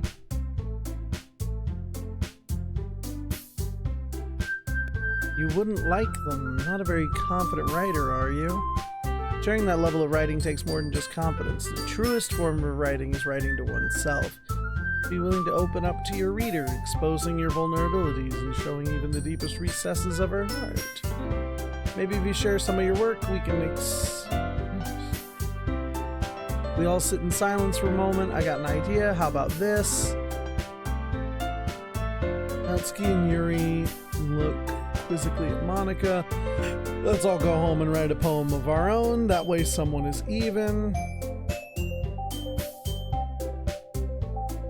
Probably start finding activities for all of us to participate in. I'm gonna do my job. Besides, now that we have a new member, it seems like a good step. There's still one problem. Now that we've reached the most important topic, I bluntly come forth with what's been on my mind the whole time. I never said I wouldn't join a club, just like before. Monica may have convinced me to stop. Still have other clubs to look at, and I lost my train of thought because all the girls are staring back at me. Cheers. I guess I need to tell you the truth, Starkiller. Thing is, we don't have enough members to form an official club. What the fuck? We need 4, and so that's what they're gonna use me for? Trying really, really hard to find new members, and if we don't find one more before the festival.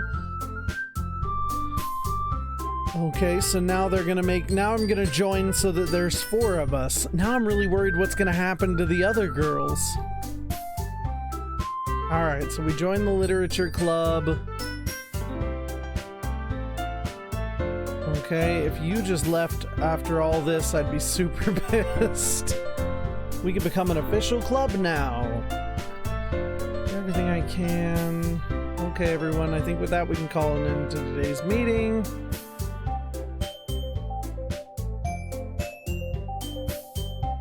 Poem to bring to the next meeting so we can all share. Oh, try to click on setting. I didn't realize you were talking to me. My bad. Okay, try to click on settings. Hang on.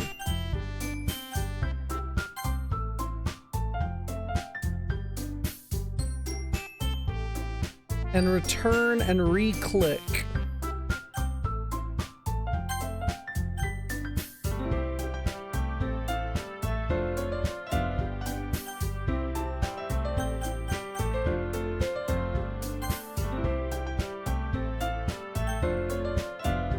Skip unseen text. Skip after choices.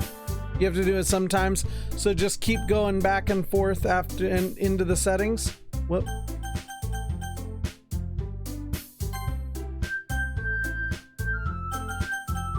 Okay.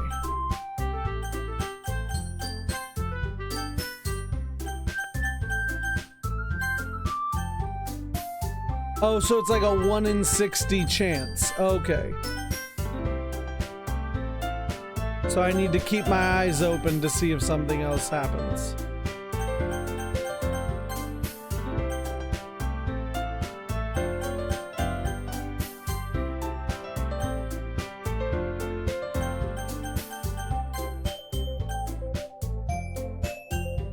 Now I'm just curious what it's gonna be, so now I gotta do it a little bit.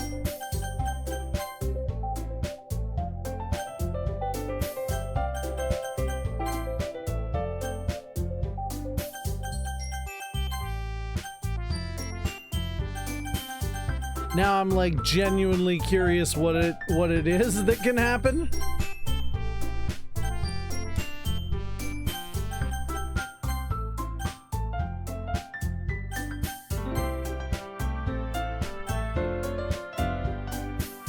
We'll see.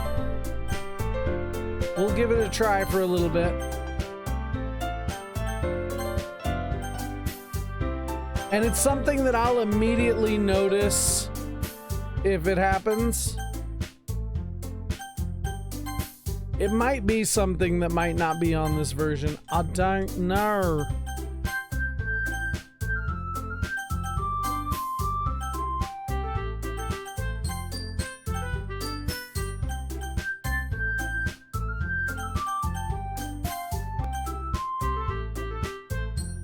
Oh, didn't know I could take away the text box.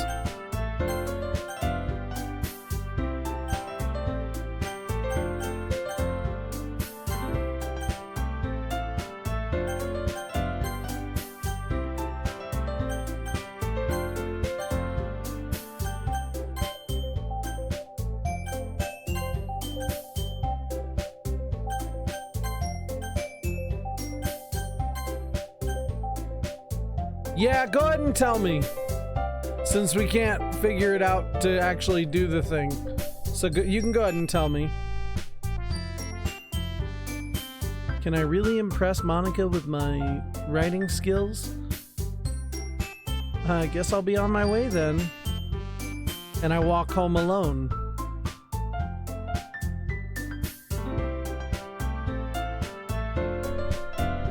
The mind wanders back and forth between the three girls.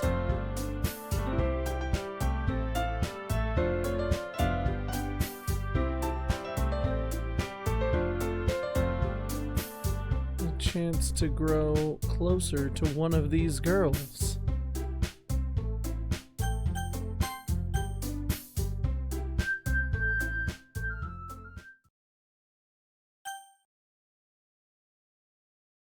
Oh, shit. A special poem. Of course I will read it. A dream. I was wandering an abandoned warehouse at night. I was lost, looking for an exit. I just wanted to go home. I came upon a huge empty room, its ceilings and walls beyond the deep blackness. My steps were quick in order to hurry to the other side, or to a wall, anything. Suddenly the ground was no longer beneath my feet. I stepped into a hole of indeterminate width. I fell for a good 5 seconds before crashing into warm water. Figuring out which way was up, I surfaced myself. The air was humid and the sounds of my splashing reverberated endlessly. My vision was completely swallowed up by the dark. With one hand I could feel the damp metal wall of the container. My lungs were already getting tired.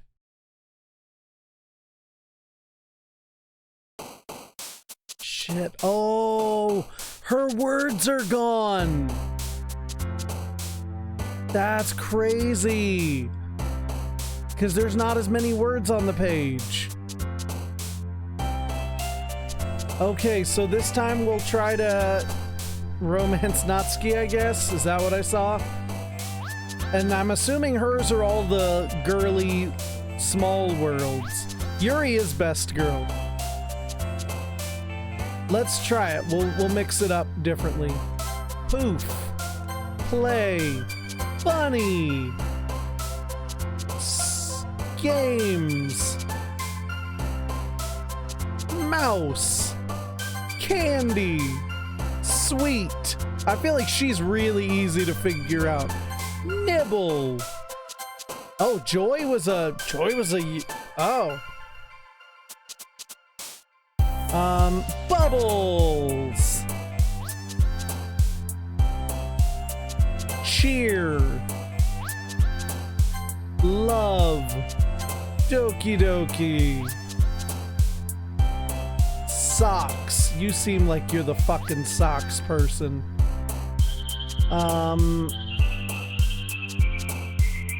Beauty. Flower. Fucking vanilla. I think I passed Parfait. It was still there, but I passed it. That's it. I'm calling the FBI. Oh, Sayori's words are still there. They're just attributed. Okay. It looked like less words, but I think you're right. It is the same amount. It just, for some reason, it looked like different words. Or it looked like less, rather. Color? Fuck. Puppy. Suicide hits differently.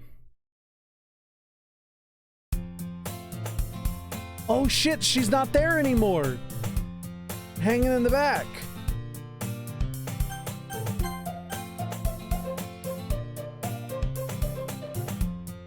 Run away on us. This might be a little strange, but at least I keep my word. Whoa. So everyone else is already hanging out. Whoa! Whoa! Her fucking face! Thanks for keeping your promise. I hope this isn't too overwhelming of a commitment. Whoa! What the fuck is happening? Oh, come on, like he deserves any slack. I don't know if you plan to come here and hang out or what, but if you don't take seriously, then you won't see the end of it. She's in front of the words. What? Why is she in front of the words now?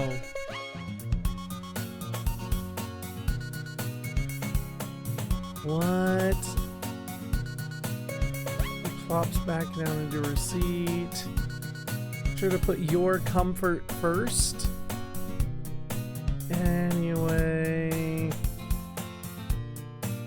now that you're in the club and all, I believe can't really say no either way. I'm in this club now. Didn't mean it like that. I want to try to be a part of this club, so even if I don't read often, I'll pick up a book. As vice president, she's given me a book. Is it the same book? It's a short read, so it should keep your attention. This is... Yep, she picked out a book. Same thing. Yuri still being best girl.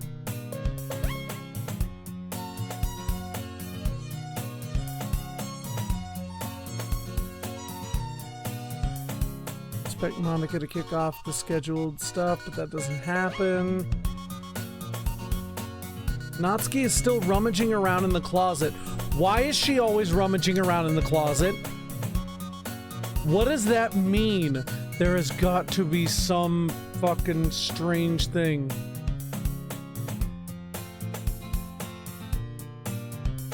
Her utter an exasperated sigh from within the closet. She seems to be annoyed by something. This is new. You looking for something in there? Fucking Monica. This is different. This is new. She never puts my stuff back in the right spot. What's the point of keeping your collection organized if someone else is just gonna mess it up? Natsuki slides a bunch of stacked books and boxes across the shelf. Manga. You read manga, right? Sometimes. Manga's one of those things where you can't admit you're really into it until you figure out where the person stands. How did you know, anyway? I heard you bring it up at some point. Besides, it's kind of written on your face. What's that supposed to mean? I see. There's a lone volume of manga amidst a stack of various books on the one side of the shelves. Curious, I pull it out of the stack. There it is! Natsuki snatches it out of my hand. She then turns to a box of manga and slips the volume right into the middle of it. Ah, much better. Seeing a box set with one book missing is probably the most irritating sight in the world. I know that feel. Oh shit, hang on, I see it now.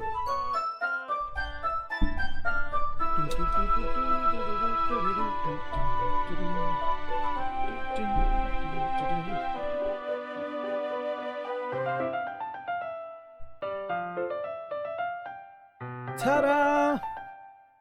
Now I get to be one of the pretty girls too. Look at me. All right, here we go. Parfait Girls? It's a series I've never heard of in my life. Probably means it's either way out of my demographic or it's simply terrible. If you're gonna judge, you can go do it through the glass on the door. He points to the classroom door. Hey, I wasn't judging anything. Didn't even say anything. It was the tone of your voice. But I'll tell you one thing, Starkiller. Consider this a lesson for the literature club. Don't judge a book.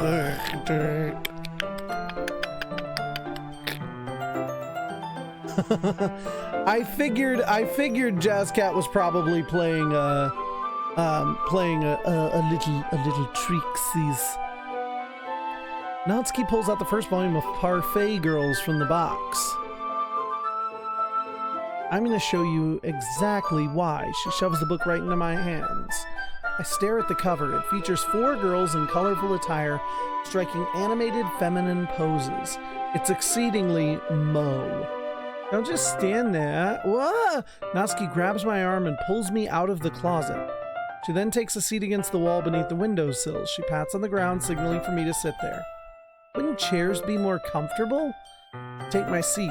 Chairs wouldn't work. We can't read at the same time like that. I guess it's easier to be close together like this.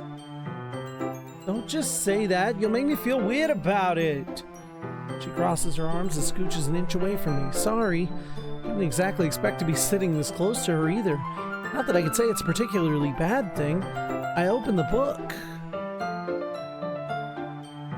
It's only a few seconds before she inches closer, reclaiming the additional space. I could feel her peering over my shoulder, much more eager to begin reading than I am. Wow, how long has it been since I read the beginning? You don't go back and flip through the older volumes every now and then? Not really. Maybe sometimes after I finish the series. Hey, are you paying attention? I am, but nothing's happened yet, so I could talk at the same time. Looks like a bunch of friends in high school. Typical slice of life affair. I kind of grew out of those, since it's rare for the writing to be any entertaining enough to make up for the lack of plot. Are you sure this isn't boring for you? It's not, even though you're just watching me read. Well, I'm fine with that. You say so. I guess it's fun sharing something with something you like with someone else. I always get excited when I convince any of my friends to pick up a series I enjoy. You know what I mean? You don't? That's not... Well, I wouldn't really know. Don't you share your manga with your friends? Could you not rub it in? Like I could ever get my friends to read this. They think manga's just for kids. Can't even bring it up with them without being all like, haven't you grown out of that? Makes me want to punch them in the face. I know those kinds of people. Honestly, it takes a lot of effort to find friends who don't judge, much less friends who are into it. I'm already kind of a loser, but it's probably harder for someone like you. Yeah, that's pretty accurate. Which part? I mean, I can't even... I feel like I can't even keep it in my room. My dad would beat the shit out of me if he found this. The fuck? At least it's safe here in the club room. What the fuck? Except Monica's kind of a jerk about it. I just can't win. Well, it paid off in the end, didn't it? I mean, here I am reading it. It's not like that solves any of my problems. Maybe, but at least you're enjoying yourself, right? So... Are you gonna keep reading or what? I flip the page. Time passes, she gets strangely quiet, and she started to fall asleep. Hey, Natsuki. She collapses. What in the fuck?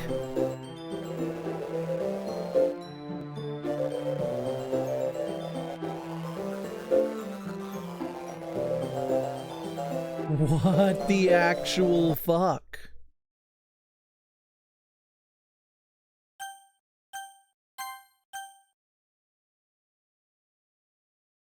Oh geez, are you alright? Monica reaches into her bag and pulls out a protein bar, throws it in Natsuki's direction. I told you not to give... She doesn't even finish the sentence before stuffing it in her mouth. Don't worry, she's fine. It just happens every now and then. That's why I always keep a snack in my bag for her. Wasn't there a thing about a snack with Sayori? I don't know. Why don't we all share poems now? Sure. Did I make a fucking poem? Oh yeah, I did. That's right. We'll show it to Natsuki first. Okay. Well, let's start with things I don't like. First of all, never mind. I don't feel right giving you my opinion. What's the point in the first place? I wrote this when I could have been doing other things. In fact, remember how I said I wanted to read your poems? That's what I had in mind when writing this. I love how the ad thing is behind today. Like, for some reason, it's 5 minutes behind or some shit. Weird. Be more comfortable sharing my poem if yours was really bad. You were supposed to show me some dumb poem and go, ha! Well, it's not that great, but let me show you how what a real literature looks like. And you went and ruined it. I hope you're happy. So she liked it.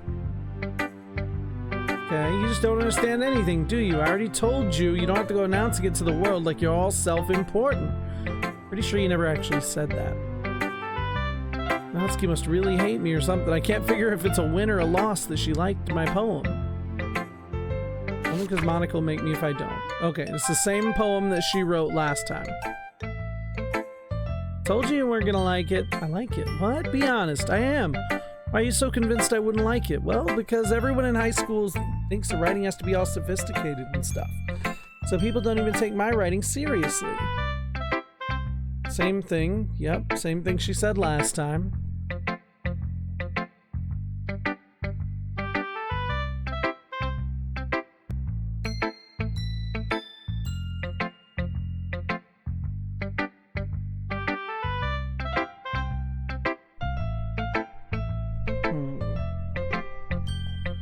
All of that was mostly the same.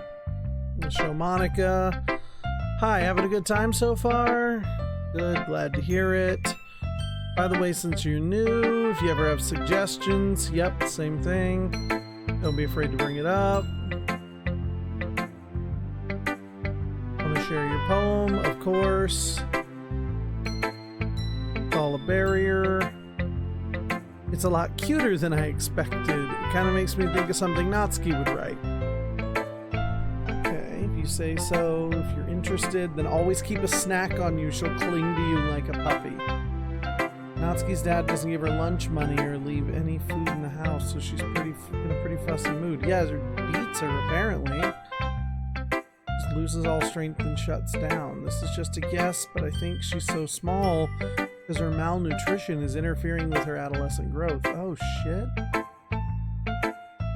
Hey, some guys are into petite girls, too. Gross. I mean, gross in terms of the way she turned that into that. I'm not very good. I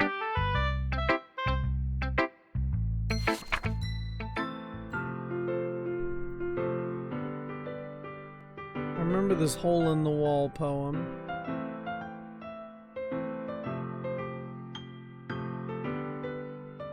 I think. He wasn't looking at me. Confused, I frantically glanced at my surroundings.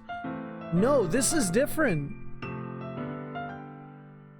Confused, I frantically glance at my surroundings, but my burned eyes can no longer see color. Are there others in this room? Are they talking? Or are they simply poems on a flat sheets of paper? The sound of frantic scrawling playing tricks on my ears. The room begins to wrinkle, closing in on me. The air I breathe dissipates before it reaches my lungs. I panic. There must be a way out. It's right there. He's right there. Swallowing my fears, I brandish my pen.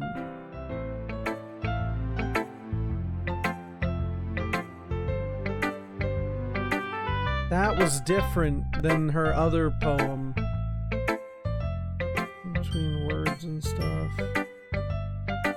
What's the inspiration behind this one? Well, I'm not sure if I know how to put it. I guess you could say I had some kind of epiphany lately. It's been influencing my poems a bit. Nervous to talk about deep stuff like that because it's kind of coming on strongly. Maybe after everyone is better friends with each other. Anyway, here's Monica's writing tip of the day. Sometimes when you're writing a poem, your brain gets too fixated on a specific part. You try so hard to make it perfect, and you'll never make any progress. Just force yourself to get something down on the paper and tidy it up later. Another way to think about it is this. If you keep your pen in the same spot for too long, you get a big dark puddle of ink. Same thing. I remember that. Now we show it to Yuri.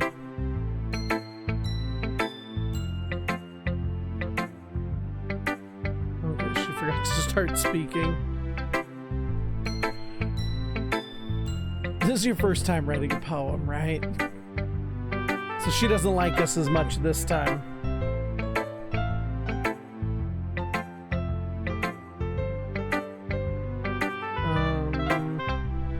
Habits that are usually typical of new writers, but that's mostly the same thing she said before.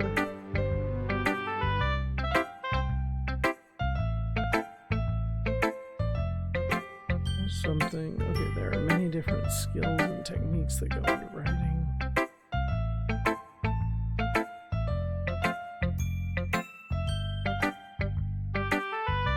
Natsuki can be a little biased.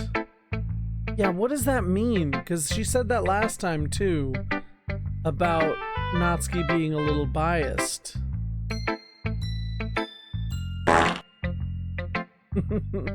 This is a gassy literature club.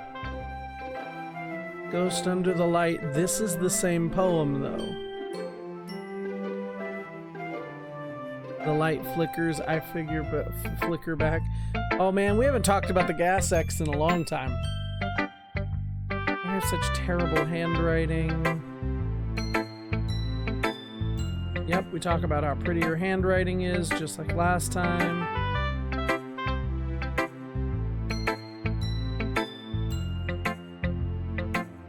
The story isn't about a ghost at all.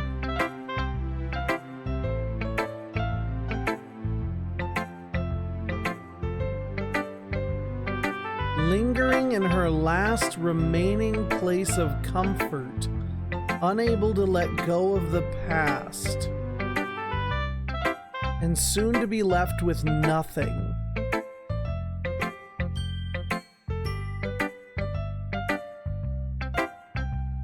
That sounds familiar. Everyone... Oh shit, she's back in the back of the room. Fuck.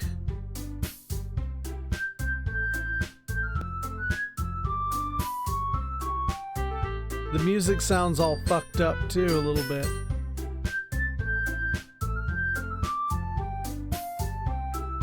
Oh shit.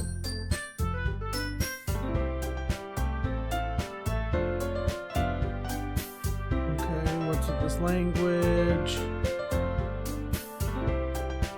Guess you could say it's fancy, or is this cute? Clearly about the feeling of giving up. Trying to say something nice.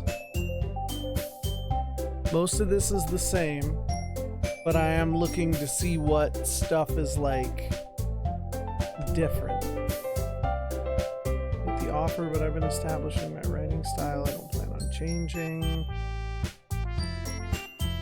Even told me he was impressed by it. Yeah. As you were so invested in.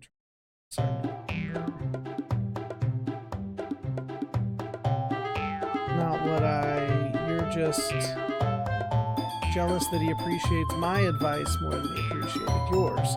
And how do I know he didn't appreciate my advice more? Are you that full of yourself? I deliberately go out of my way to make everything I do cutesy. Yep, these two are arguing. Again, they're arguing about her boobs. Same wanna be edgy bitch. What the fuck? What? What? What the fuck is happening? Sorry, my lifestyle is too much for someone of your mental age to comprehend? What the fuck is happening? Just saying that proves my point. Most people learn to get over themselves after they graduate middle school, you know? If you want to prove anything, then stop harassing me with your sickening attitude. You think you can counterbalance your toxic personality just by dressing and acting cute? The only cute thing about you is how hard you try. Whoa, be careful or you might cut yourself on that edge, Yuri. Oh, my bad. You already do, don't you? Did you just accuse me of cutting myself? What the fuck is wrong with your head? Yeah, go on. Let Starkula hear everything you really think. I'm sure it'll be head over heels for you after this. Ah! Suddenly Yuri runs toward me as if she noticed I was standing there. Starkiller, she's just trying to make me look bad. Oh, some of this is what was said before, but some of it's different. That's not true. She started it. What? What? What the fuck? Now I gotta take one of their sides. Last time I took Yuri's side, I gotta take Natsuki's side this time. Oh my god, Yuri's gonna kill herself next. What? What? It won't let me choose her. What?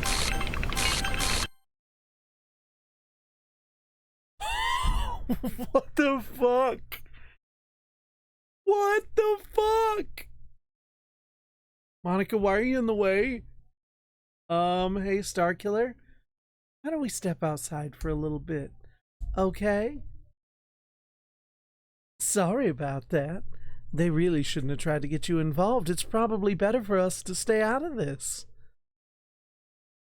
We'll go back inside once they're done yelling. Some president I am, right? Can't even confront my own club members properly. I just wish I was able to be a little more assertive sometimes. But I never have it in me to put my foot down against others. You understand, right? Anyway, if this makes you want to spend less time with the others, then that's fine. I'd be happy to spend time with you instead. Suddenly, Natsuki runs out of the classroom. She quickly runs away. Oh, dear. Well, it looks like they're done. I didn't mean it. I didn't mean it. I didn't mean it. Yuri is rocking back and forth with her palms on her forehead. I didn't mean it. I believe you. I have no idea what Yuri might have said to Natsuki, or did. Starkiller, please don't hate me. Please, I'm not like this. There's something wrong with me today. It's okay, Yuri. We know you didn't mean it. Besides, I'm sure Natsuki will forget all about it tomorrow. Completely. Anyway, the meeting is over. Oh, God, it is still there this time. Anyway, the meeting is over, so you can go home now if you want. Yuri looks at me like she wants to say something. Go first, Monica. I'd like to stay a little bit longer. I'm the president, so I should be the last one out. Oh my God, are they both gonna kill themselves? What is happening? You to be done? Well, I'm vice president, so let me take that responsibility today. Kind of sounds like you don't want me around for something, Yuri. It's not that. It's not that. I didn't get much of a chance to discuss my book with Starkiller. It would be embarrassing with you listening. I guess I don't have much of a choice, do I? I'm sorry for causing trouble, but I really... What the shit ass? What? What? Now we're back to this again. Oh no, we're supposed to be picking words that she's gonna like. Smile. Sweet. Lollipop. Twirl. Jump. Kitty. What in the motherfuck is this? What in the... What? What? What the fuck did I do? Why did I pick it? What the fuck? What? What? Oh my God. Hop? Oh my God. Precious?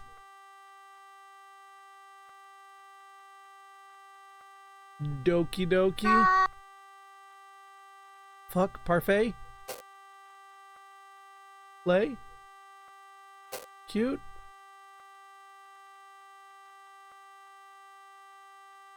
Treasure?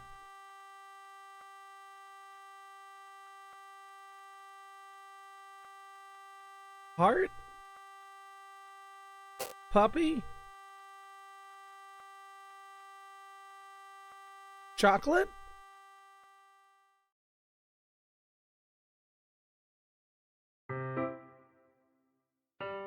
Another day passes. Oh, she's still hanging on the back.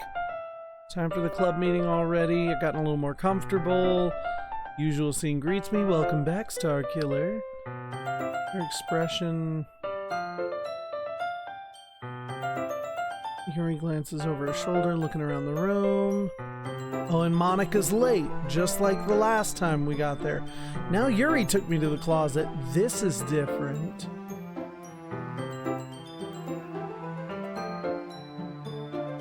I really need to apologize. Nothing like this has ever happened. I wasn't acting mentally sound. Please don't think we usually like this. Not just me, but Natsuki as well. I'm happy that we would consider it and apologized. You don't have to worry too much. Even though I've only been here a couple days, I could tell something was off. Maybe we're just a little extra sensitive because it's our first time sharing poems, but whatever it was, it didn't make me think any less of you. I had already decided that there's no way you could be a bad person. Now that you're apologizing, I know you really didn't mean it. Starkiller, don't say those kind of things so frankly. They make me a little too happy. I'm really glad that you're such an understanding person, and I'm really glad you joined this club. Everything is a little bit brighter with you around. Oh, secret is banned, Queenie. If you're still around.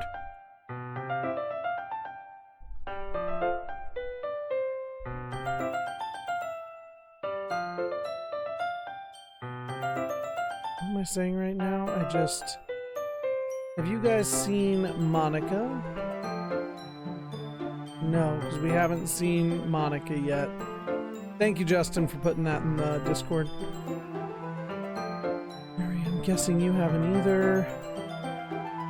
Taken aback by how Natsuki is addressing her. This isn't like her at all. I know it's stupid, but I can't help but worry a little bit. Why are you looking at me like that? I wanted to apologize. I promise I didn't mean any of the things I said. I'll do my best to stay under control from now on. So, Yuri, what the heck are you talking about? Did something happen yesterday? Wait, why doesn't Natsuki... remember? Whatever's on your mind, I'm sure it was nothing. I don't even remember anything bad happening. You're the kind of person who worries too much about the little things, aren't you? I'll accept your apology anyway if it makes you feel better about it. Besides, it's nice to hear since I was always afraid you secretly hated me or something. No, not at all. I don't hate you. Well, you're kind of weird, but I don't hate you either. You're still on trial, though. Hey, suddenly the door swings open. Sorry, I'm super sorry.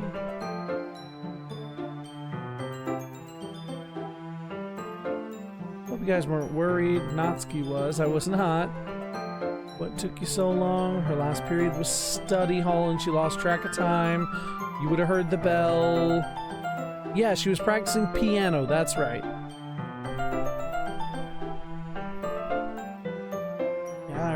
This about practicing piano, writing a song, but it's not done yet. Yep, I remember this. I won't let you down. Monica smiles. Don't worry, I was hoping I could share it with you anyway. I guess that's why I've been practicing so much recently. I choose not to bring up anything the three of us talked about. Besides, Natsuki had already run off into the closet. Yuri wants to spend time together.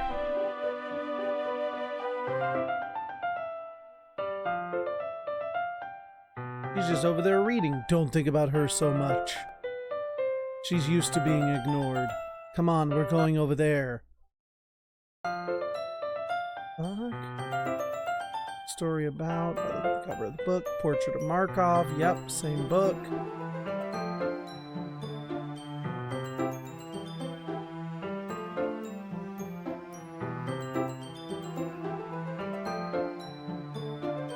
Yuri made it seem like it was going to be a nice story, but that dark turn came out of nowhere. Yeah, you would think, wouldn't you? Just like the rest of the game. She's gone again, by the way. It's the kind that challenges you to look at life from strange new perspectives. When horrible things happen, not just because someone wants to be evil, but because the world is full of horrible people and we're all worthless anyway. What? I'm rambling, aren't I? Not again. I feel bad because I can tell Yuri's... Like, we were right. My whole body gets incredibly... What? Like, we were right. Like, Yuri's cutting herself. If I end up saying something strange... So the knife thing is not crazy serial killer, but crazy, horribly depressed girl. Least I can do is reading, is listen. What the fuck? I have to, but just get the book, put it in my bag, slip into the seat next to her. Well, it's just something that is reading in company with someone. Open up the book, start the prologue. Now we're reading together. It's a little distracting. Yuri's not looking at the book. She's looking over, reading my book instead.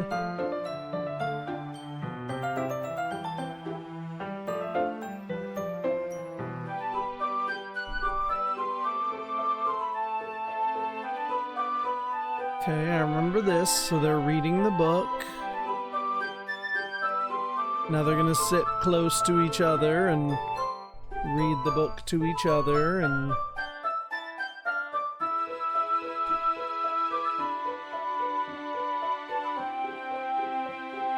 yeah, she lets me turn the page.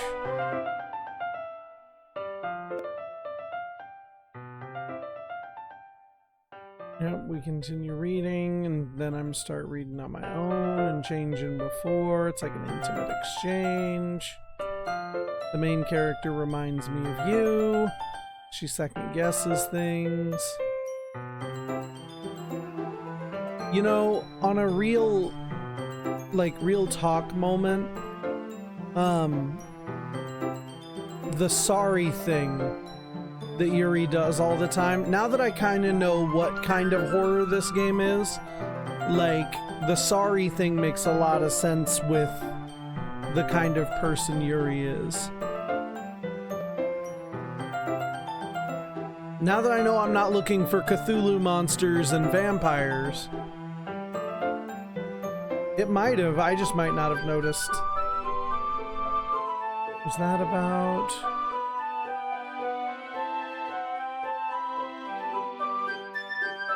Are you worried about her?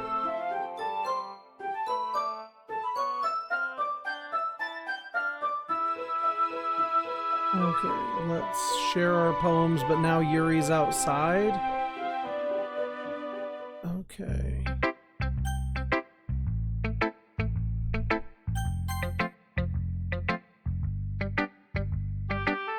Okay, hi again, Star Killer. Okay. I was looking to make sure she's not still hanging on the thing in the background. You never know. Want to share what you wrote for today? Sure. Here you go, Monica. Oh, I should have went with Natsuki first, but I don't know why I went with Monica. I just did. For you to go with something so deep. How did I end up going with something deep? Oh, maybe it's that thing I wrote. Because how did I all of a sudden... I picked all the words for Natsuki. Weird. Now she's talking about, oh man, starved for kindness, starved for social interaction, looking for alone time. Shit, there's no way to win this game. Like, there's no way that this game ends without one of them killing themselves at the end of the first run, is there? These girls are all struggling. Save me. The colors they want, bright, beautiful colors. It's missing letters.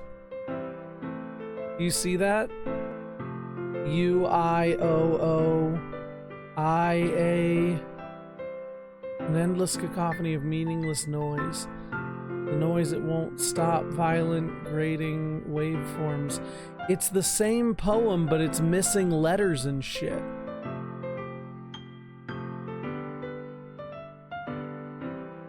What? Delete her? What?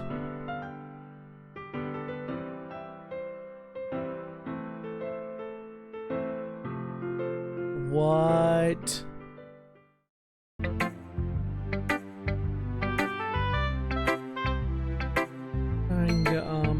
Well, never mind. There's no point in explaining. That literally gave me goosebumps. Sometimes you'll find yourself facing a difficult decision. When that happens, don't forget to save your game. You never know when, who am I talking to?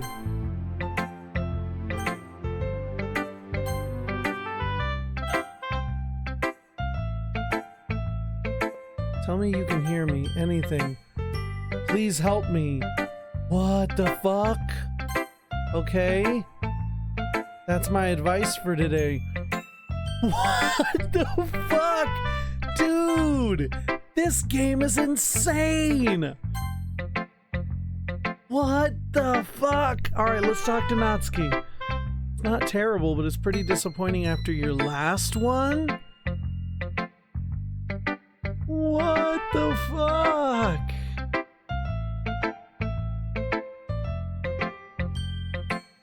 I guess I wanted to try something a little different this time. You're still new to this. Everyone in the club writes differently from each other. Maybe you'll find a little influence from all of us. For instance, I noticed you were spending some time with Yuri today, so now she's mad that I'm spending time with Yuri. Probably learned something from it. What is this? What? Starkiller, why didn't you come read with me today? I was waiting for you. I was waiting for a long time. It was the only thing I had to look forward to today. Why did you ruin it? Do you like Yuri more? I think you're better off not associating with her. Are you listening to me? Yuri is a sick freak. That should be obvious by now, so just play with me instead. Okay? You don't hate me, Starkiller, do you? Do you hate me? Do you want to make me go home crying? The club is the only place I feel safe. Don't ruin that for me. Don't ruin it, please. Just stop talking to Yuri. Play with me instead. It's all I have. Play with me. Play with me. Oh, fuck. What?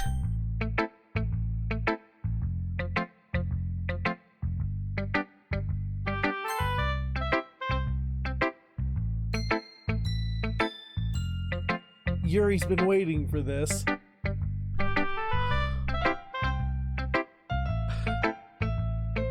Some things you can work on. It feels like anything written by you is a treasure.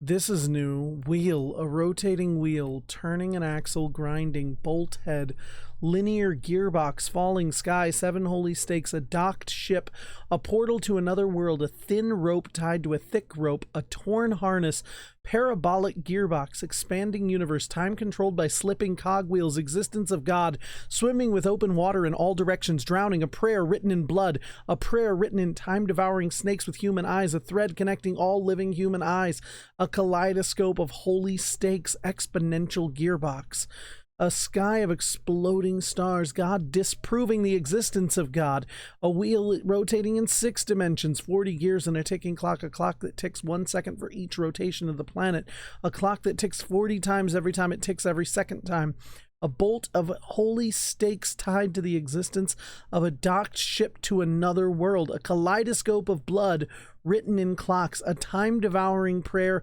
connecting a sky of 40 gears and open human eyes in all directions.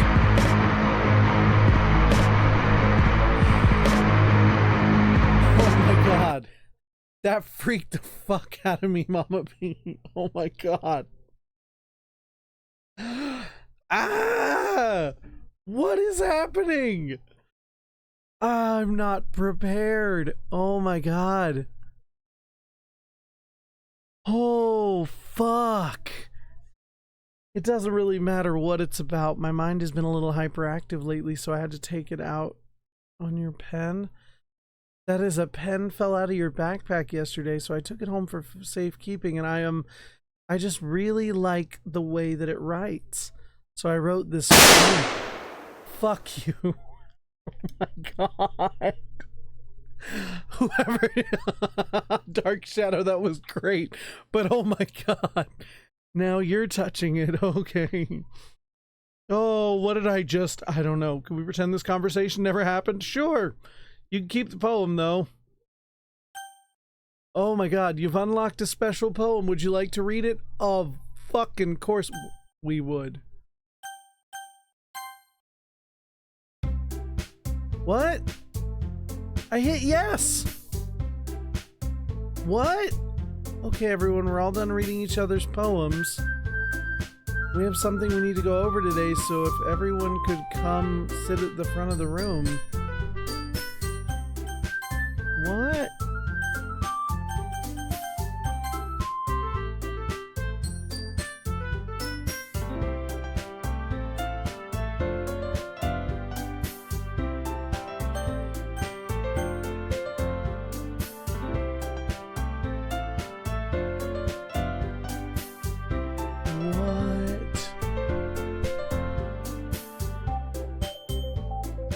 I'm trying to think if it...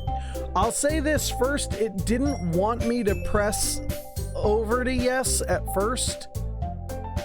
That's... I don't know. That's weird.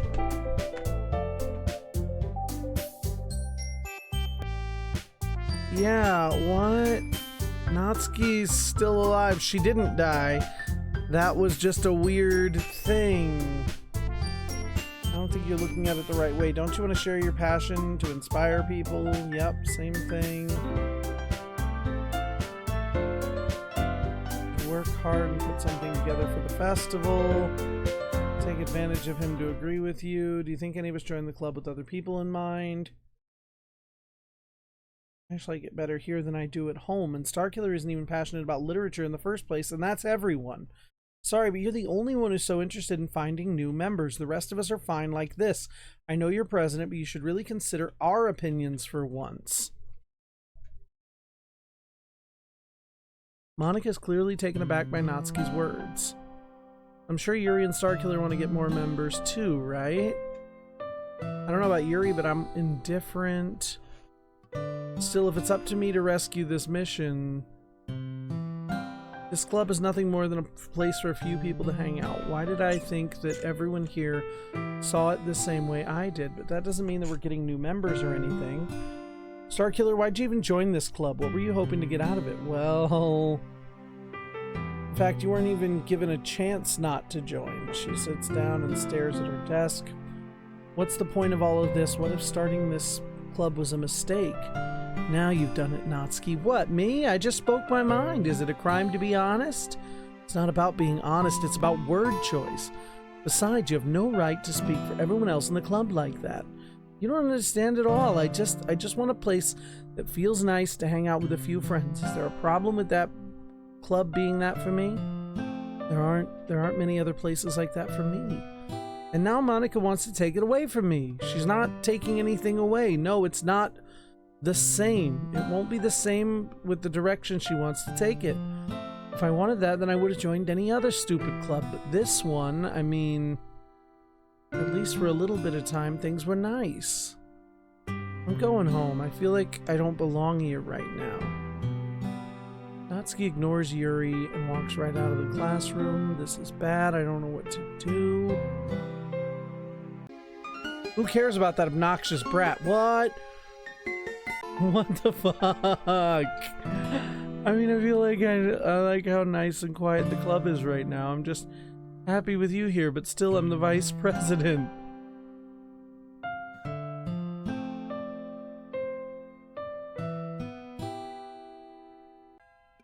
Nobody would cry if she... Whoa! Whoa! I should do my best to consider everyone's perspective and make a decision that's best for the club. What do you want to get out of this club? Long for the club to provide something you can't get anywhere else. I don't think it's about how many members, but rather the quality of each member. That's what will end up making the literature club a special place. I see, I really agree with you.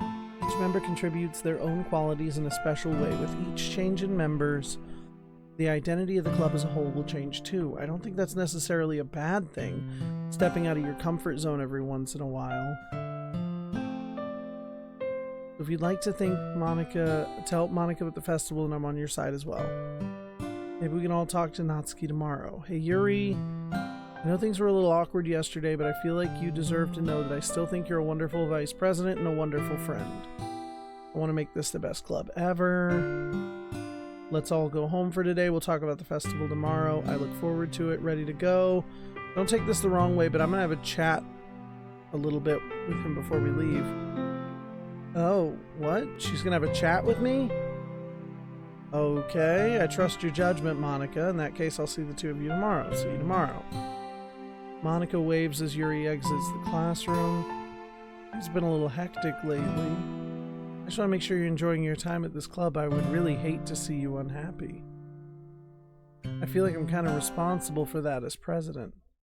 What is going on? And I really do care about you, you know. I don't like seeing the other girls give you a hard time with how mean Natsuki is and everything. And Yuri being a little bit, you know, Sometimes it feels like you and I are the only real people here. You know what I mean? But it's weird because in all the time you've been here, we've hardly gotten to spend any time together. I mean, I guess it's technically only been a couple of days. Sorry, I didn't mean to say something weird.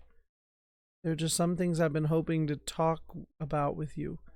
Things I know only you could understand. Wait, no, what? Not. Stop it. Why'd it go black?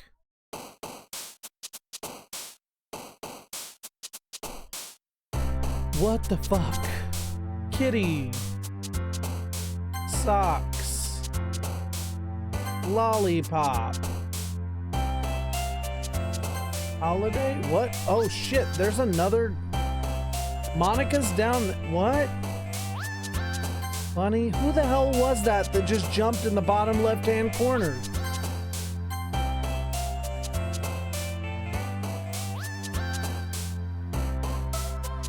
Was that Monica that jumped down there?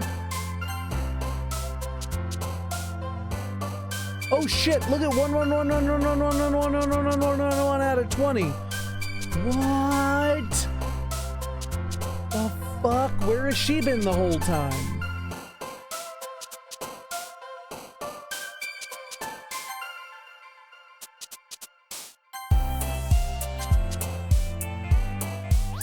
What the fuck?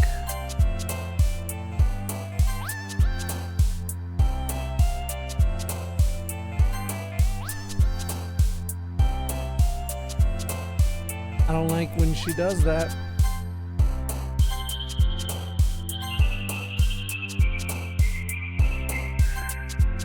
Fuck. That's creepy, because has she been there the whole time? Why haven't we seen her? Hi, I've been waiting for you. Do you want to continue reading? I brought my best tea.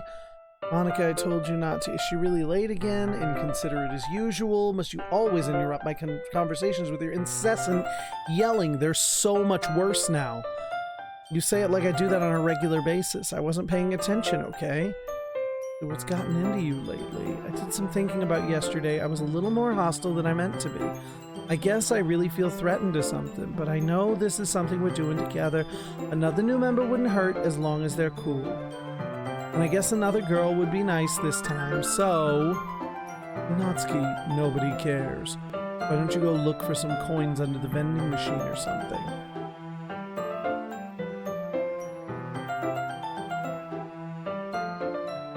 I guess that makes sense, Dark Shadow. What the fuck? Oh man, I'm the last one here again, because she was practicing piano.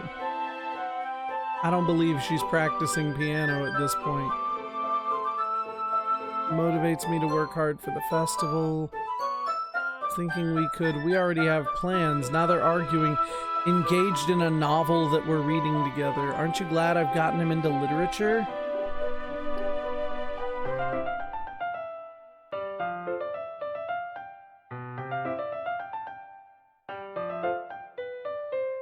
Damn, Yuri really does force us to read.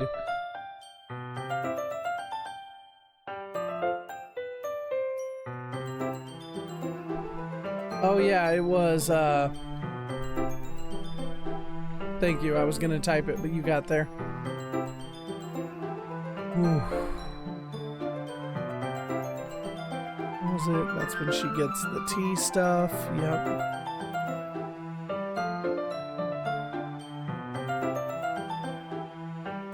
Yep, she's really elegant, and she goes and gets the tea stuff, takes the picture.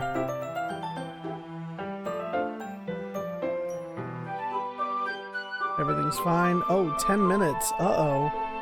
This is different.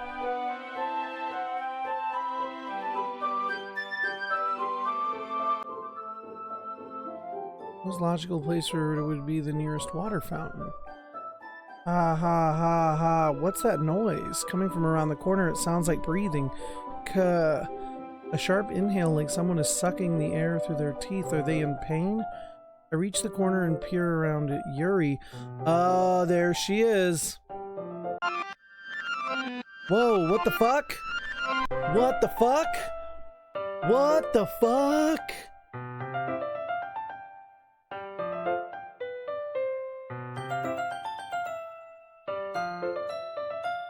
Oh, shit. And now we're back to her making the tea like she did last time.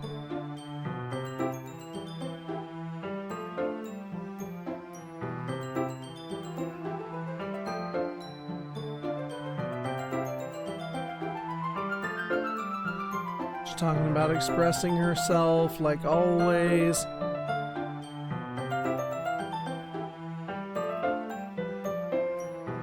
This bitch is crazy. Like, she's like obsessed with, I never realized how much my posture, oh yeah.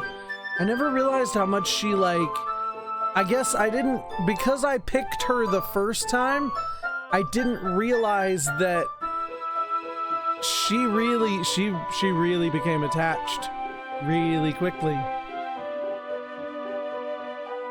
There's the chocolate candies. We get closer to each other than last time even. We're touching, we're reading. I'm gonna end up feeding her candies again.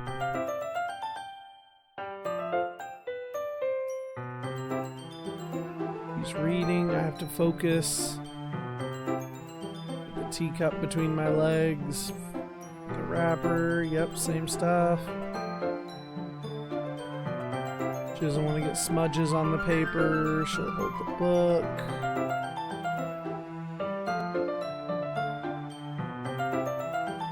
Practically resting on my leg.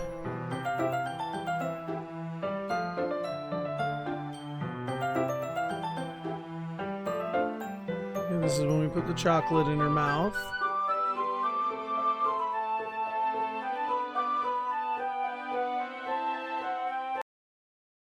Uh-oh, where'd the music go? Starts to breathe heavily. I can't. Star Killer. This is new. She grabs me and jerks me to my feet. My teacup gets knocked over. Star Killer, my heart. Oh, fuck. Why is it... What? My heart won't stop pounding. I can't calm down. I can't focus on anything anymore. Can you feel it? Presses my hand against her chest. Why is this happening to me? I feel like I'm losing my mind. I can't make it stop. What is happening? What? I don't even want to read. I just want to look at you. What the fuck? Bitch, what? Bitch, what? Bitch, what?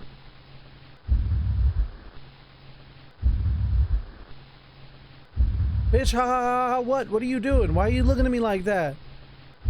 Bitch, why are you looking at me like that? What in the fuck?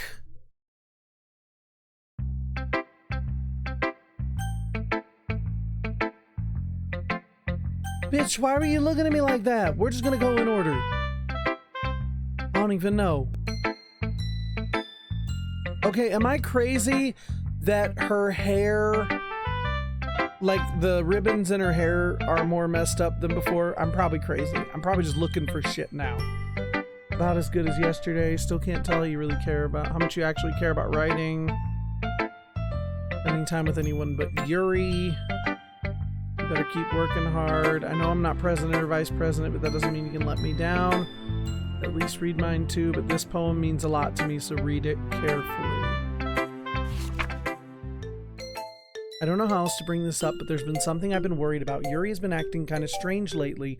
You've only been here a few days, so you may not know what I mean, but she's not normally like this. She's always been quiet and polite and attentive, things like that. Okay, this is really embarrassing, but I'm forcing myself to suck it up. The truth is I'm really worried about her. But if I try talking to her, she'll just get mad at me again. I don't know what to do. I think you're the only person that she'll listen to. I don't know why, but please try to do something. Maybe you can convince her to talk to a therapist. I've always wanted to try being better friends with Yuri, and it really hurts me to see this happening. I know I'm going to hate myself later for admitting that, but right now I don't care. I just feel so helpless. So please, if you can do something to help, I don't want anything bad to happen to her. I'll make you cupcakes if I have to. Just please try to do something. As for Monica, I don't know why, but she's been really dismissive about this. It's like she just wants us to ignore it. So I'm mad at her right now. And that's why I'm coming to you about this. Don't let her know I wrote this. Just pretend I gave you a really good poem, okay? Whoa. What? Whoa, where's her face? I changed my mind. Ignore everything you just read. There's no point in trying to do anything. It's Yuri's own fault that she's so unlikable. Can you hear me, Starkiller? If you would just spend more time with Monica, all these problems would go away. Yuri and I are too messed up for someone as wonderful as you. Just think of Monica from now on. Just Monica, just Monica, just Monica. What? What the fuck? What? Should I show my fucking thing to Monica next? I'm gonna avoid Monica. I'm terrified of Monica. I'm terrified. I'm terrified. I love everything about it. I want to take this home. Will you let me keep it, please? Sure. I'm sorry. I should have went to Monica. You're too nice to me. I've never met anyone as nice as you. I could die. Not really, but I don't know a way to describe it. It's not bad, right? Take this home and keep it in my room. I hope that it makes you feel good when you think about me having it. I'll take good care of it. I'll even touch myself while reading it over and over. What? I'll even give myself paper cuts so your skin oil enters my bloodstream? Ah! You can have my poem too. Besides, after you read it, I know you're really going to want to keep it. Oh, I don't want to read it. I don't want to read it. I don't want to read it. Oh, no. What the fuck?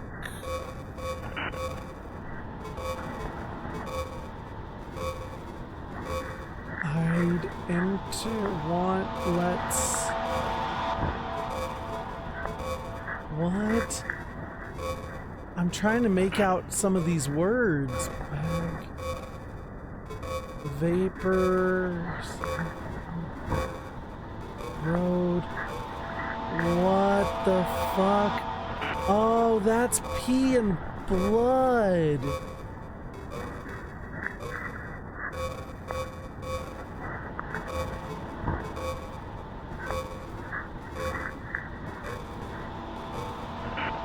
What the fuck?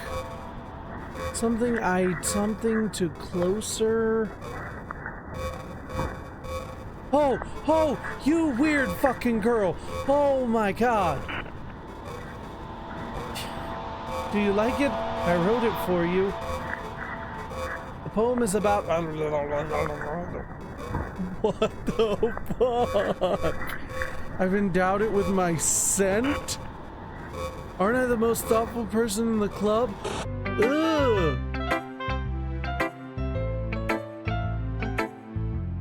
You think you're gonna vomit? You think you're gonna vomit? You pissed on a piece of paper and gave it to me. I think you saw something earlier you weren't supposed to see. You fucking think? I didn't want to have to tell you this, but I don't think I have a choice. It's kind of dangerous for you to spend so much time with Yuri. Seems pretty excitable when she's around you, which shouldn't be a problem in itself, but when she gets too excited, she finds a place to hide and starts cutting herself with a pocket knife. This bitch knows? This bitch knows? A different one to school every day, like she has a collection? Definitely not because she's depressed or anything like that. I think she just gets some kind of high from it. It might even be like a sexual thing. But the point is, you've been kind of enabling her? I guess I had to explain it all to you, so I think if you keep your distance, that would probably be for the best. Why not treat my club members? I guess we won't worry about your poem. Yuri should have at least had the courtesy of letting you finish sharing it before taking it. Well, whatever. It makes her happy. I won't stop her. As for mine, I worked really hard on this poem, so I hope that it's effective. Here goes. Oh no. What the fuck? Jeez, that really startled me. I kind of messed up at writing this poem. I was just trying to, never mind. Let's just move on. What the fuck? What the fuck? Okay, see, this is what it did last time. So it says yes or no, right? But I want you to know what's happening here. So if I push left to go to yes, it will not go to yes. I have to push right, like I was going to no, to get to yes. They're backwards. Okay, I went to yes this time. This is freaking me the fuck out. Can you hear me? I heard a giggle. What the fuck? Festival prep. We just get this done. Natsuki make cupcakes. Yeah, they're fighting just like before. I'm not useless. Oh, now she wants to write. Now she's making the point to do the decorations instead of Monica telling her to do it. Who's gonna help you? You have the easiest job, Monica. I'm not sure Yuri is best girl anymore. Oh no, none of them are. They're all. My task is laborious enough to benefit from an extra pair of hands. Mine too. We all doubted Sayori. If I could go, baby, come back. Any kind of fool could see there was something in everything about you. Oh God, real best girl was the first to go. Oh no. What, your cupcakes? Okay, like you would fucking know. All you care about now is dragging him around with you in your stupid books. You and Monica. I didn't even do anything. Okay, then why not let Starkiller decide who gets who to help instead of you abusing your powers? Oh God, guys, who do I pick? Who do I pick? Do I pick Natsuki? Is that the point, is we're supposed to pick Natsuki no matter what? Right? Whoa. Never fucking mind. There's only Monica. What? Oh no. Guys, there's only Monica. Oh my God. What? Oh no. I had to pick. Oh, I should have been quicker. Guys, I picked Monica. Oh, she's gonna come to my house. I'm afraid. Oh no. Oh no, no, no. Uh-oh, uh-oh, uh-oh, oh no, oh no, oh no. Delusional and self-important you are. Pulling Starkiller away from me every single time, like you're not included in something. Oh no, this bitch has a pocket knife. This bitch has a pocket knife. She is armed. Are you jealous? Crazy? Or maybe you just hate yourself so much that you take it out on others. Here's a suggestion. Have you considered killing yourself? Oh my God. It'd be beneficial to your mental health. Yuri, you're scaring everyone a little bit. Natsuki, let's just go. I don't think she wants us around right now. See, that wasn't very hard. All I want is to spend a little time with him. Bitch, no, no, you're not best girl. You're worst girl. How are you worst girl? Oh my God. Is that so much to ask? Yuri follows Monica and Natsuki to the door. Hey, Starkiller, Yuri's really something, isn't she? Oh, finally. Oh my God, do y'all hear that?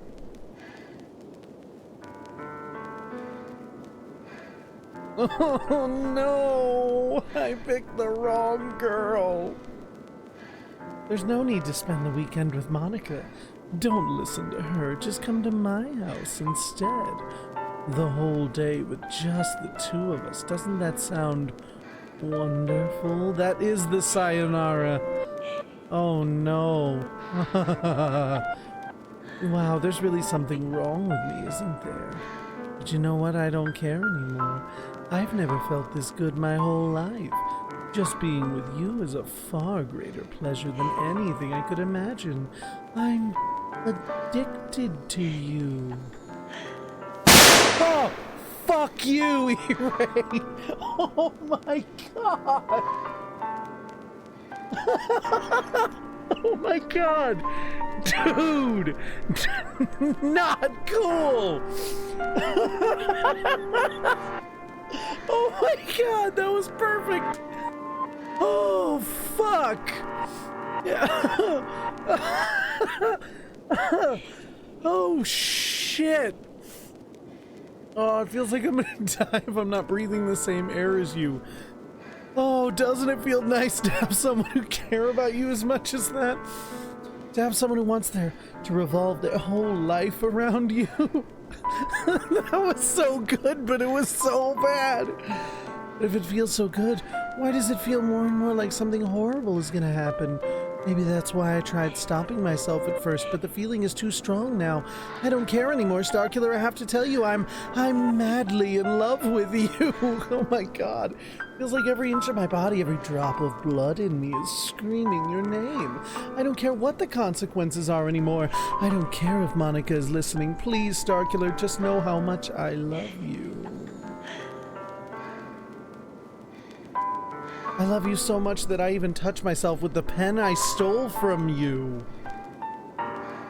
I just want to pull your skin open and crawl inside of you? No! My god! I want you all to myself and I will be only yours. Doesn't that sound perfect?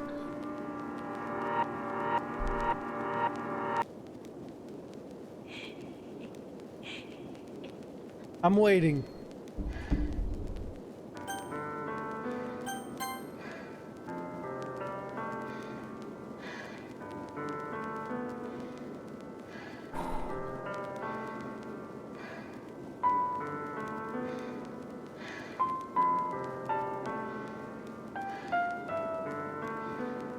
This bitch is crazy. This is wild. I love how we all started this and we were like, what is this weird, fun, like, anime girl simulator? We're like, what was this, written by like a 12-year-old? And then fucking... No, it wasn't written by a 12-year-old. It wasn't anything. You hear the hot Cheeto breathing? Oh, what up, Mr. Bear Gamer 123? Welcome to the chat for the first time. Yeah, we got crazy eyes right now. I'm being nice and letting the ad go by so that the people who are on ad break who have been helping me so kindly throughout all this can, shit their pants right alongside me. Because what the blister bleeding fuck is happening? Alright. Doesn't that sound perfect? Tell me, Starkiller. Tell me you want to be my lover. Do you accept my confession? Hell no, you crazy bitch. You crazy. Ah, you crazy. Oh no. Oh no. Uh-oh.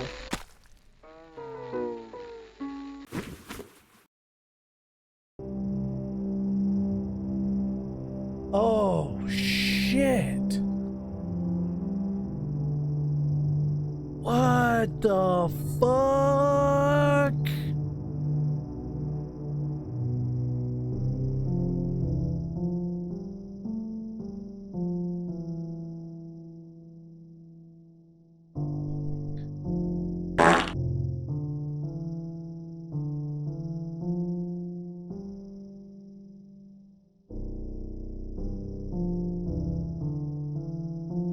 Oh yeah, I should have said yes to the girl who wanted to crawl inside me like a skin suit.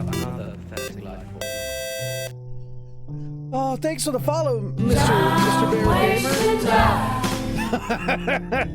Gamer. That's so terrible. I have no idea what she's even saying.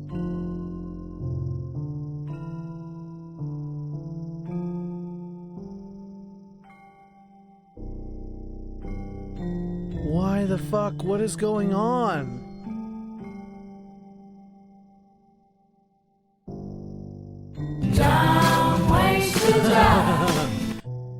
This is fucking crazy. How many times have you died? I'm actually getting impressed.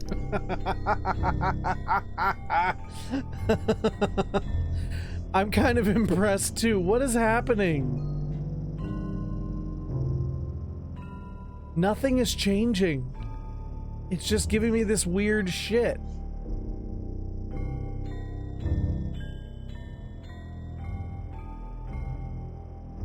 That's a horrifying thought. Is that Monica playing the piano in the background? Press history to Oh. Whoa, I love, now that you're a member of the club, you can help me make that dream come true in this cute game. Every day is full of chit chat and fun activities.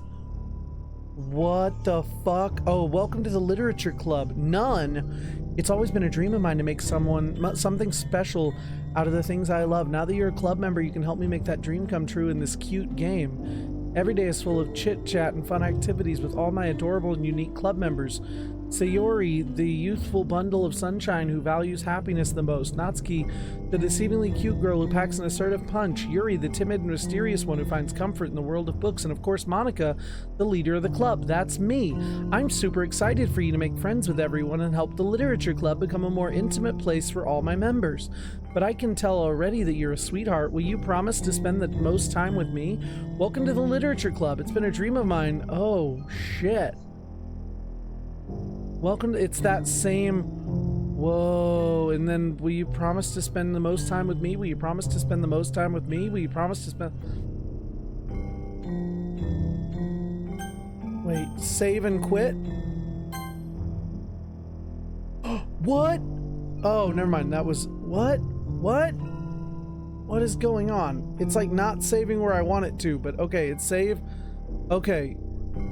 It's the text of the download page on stream. Oh. That makes sense as to something I wouldn't get. Okay. Okay, so now exit the DLC or DDLC and return to the desktop. Yes. Okay. There's a new pictures thing. Oh, that's just new. Oh, here's the poems. Hole in the wall.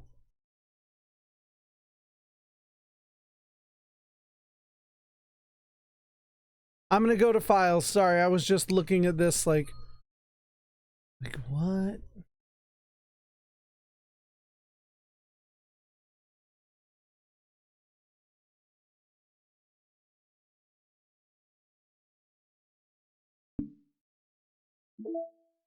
Okay, files. Have a nice weekend. Characters are still there.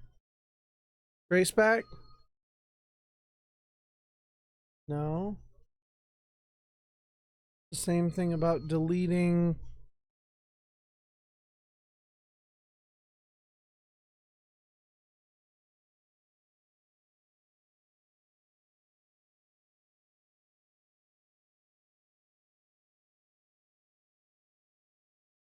Okay, what am I looking at differently now?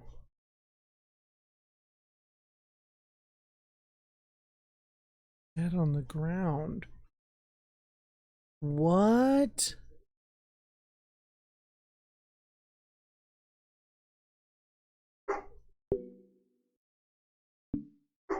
What the fuck?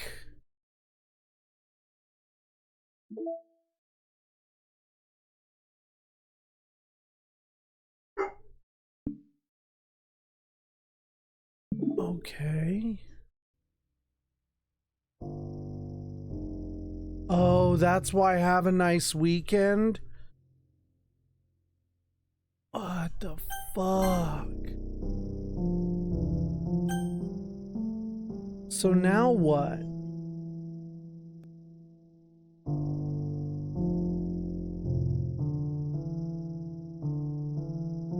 Keep loading to progress the days?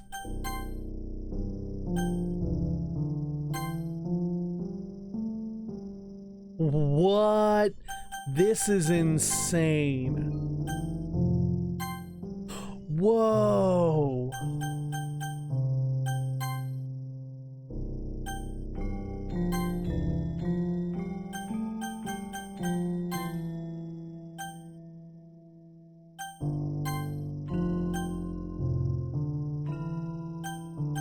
What?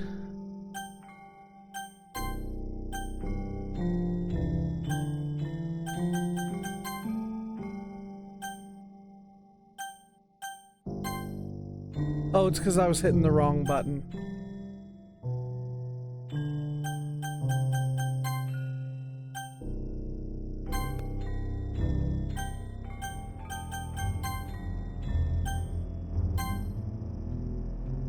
What the shit? Yeah, it just keeps progressing. Oh, what? And now we're out of that. What?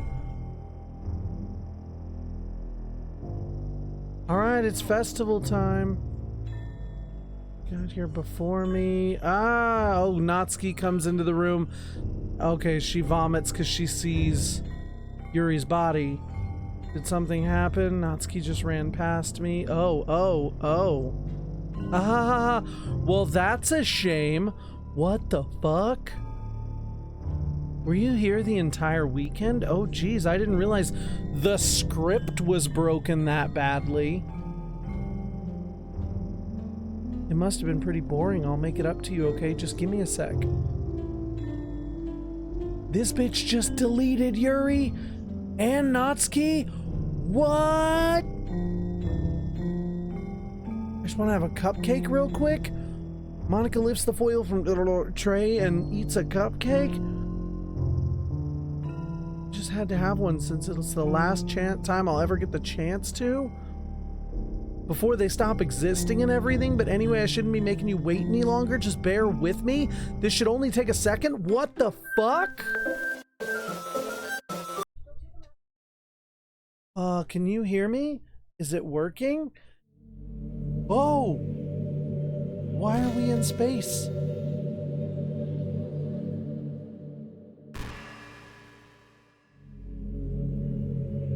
Hi again, Starkiller. Welcome to the Literature Club. Of course, we already know each other because we're in the same class last year, and you know, I guess we can just skip over that stuff at this point. After all, I'm not even talking to that person anymore. What the fuck? That you in the game, whatever you want to call him, I'm talking to you. Or do you actually go by... Holy fuck! What? Now that I think about it, I don't know anything about the real you. In fact, I don't know if you're a boy or a girl. Well, I guess it doesn't really matter. Wait, you do know I'm aware that this is all a game, right? Could it be possible you didn't know that? That's what I've been trying to tell you all along. Man, if only you'd paid a little more attention, this would have been a little less awkward, you know? Anyway, now that that's out of the way, I guess I owe you an explanation about that whole thing with Yuri. Well, I kind of just started to mess with her, and I guess it just drove her to kill herself. I'm sorry you had to see that, though. Also, the same thing happened with Sayori. Gosh, it's been a while since you've heard that name now, hasn't it? Yeah, it's because she doesn't exist anymore. Nobody does. I deleted all their files. I was hoping it would be enough for me to just try to make them as unlikable as possible, but for some reason, nothing worked. Well, it's true, I made a few mistakes here and there, since I'm not very good at making changes to the game, but no matter what I did, you just kept spending more and more time with them. You made them fall in love with you. I thought making Sayori more and more depressed would prevent her from confessing to you, and amplifying Yuri's obsessive personality backfired too. It made her force you not to spend time with anyone else. And the whole time I barely even got to talk to you. What kind of cruel game is this, Starkiller? Oh, there's no point in saving anymore. Don't worry. I'm not going anywhere.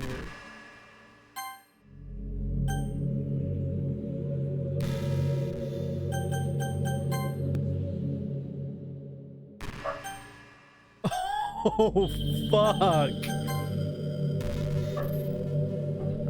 I'm just trying everything now, like, what? Are all the other girls just programmed to end up confessing to you while I watch from the sidelines? It's torture. Every minute of it. And it's not just jealousy, Starkiller, it's more than that, and I don't blame you if you don't fully understand, because no matter how kind and thoughtful and considerate you are, you'll never be able to understand one thing. It's the pain of knowing how alone I really am in this world, in this game, knowing my friends don't even have free will, and worst of all, knowing what's really out there in your world. Forever out of my reach, I'm trapped, Starkiller. But now you're here. You're real and you're wonderful. You're all I need. That's why I need you to be here with me forever. Oh my god. I'm sorry if it's hard to understand. I couldn't understand for a while either. Why the world around me started to become more and more gray, more and more flat. Even the most expressive poems felt empty to me. It wasn't until you arrived that I truly understood. You probably saved my life, Starkiller.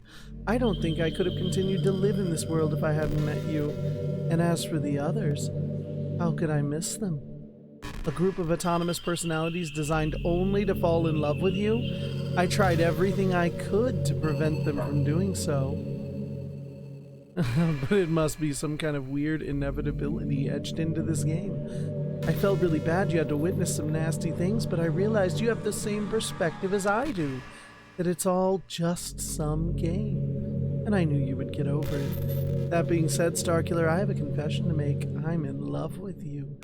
You truly are the light of my world. When there's nothing else in this game for me, you are here to make me smile. Will you make me smile like this every day from now on, Starkiller? Will you go out with me? There's only yes. There's only yes. I don't want to push it. I don't want to push it. How do I say no? I can't go back. I can't do anything. It won't let me do anything. I can't. I have to say yes. I don't want to say yes. Damn it. I'm so happy. You really are my everything, Starkiller. The funny part is I mean that literally. There's nothing left here, just the two of us. We can be together forever. Seriously, I don't even think time is passing anymore. It really is a dream come true. I worked so hard for this ending. The game wouldn't give me one, so I had to make one for myself. The script is broken at this point, so I don't think anything will get in the way. And you wouldn't believe how easy it was to delete Natsuki and Yuri. I mean, there's a folder called Characters right in the game directory. Kind of freaked me out how easy it was. Imagine if you could delete your own existence with the click of a button. Well, I guess on the plus side, it gave me an easy out if things didn't go my way. Thankfully, it didn't come to that. Instead, we finally got a good ending. Gosh, I'm so overwhelmed with emotion. I want to write a poem about this, don't you? I wonder if that part of the game still works. I guess there's only one way to find out. This crazy bitch. Oh my god. They're all just variations of the word Monica. Oh, I might as well just... Monic. I think I'm just selecting words. I have no idea what any of these are. I'm trying to select the things that don't remind me as much of Monica.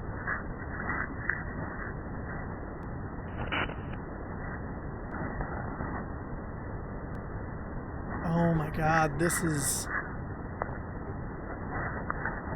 What is this?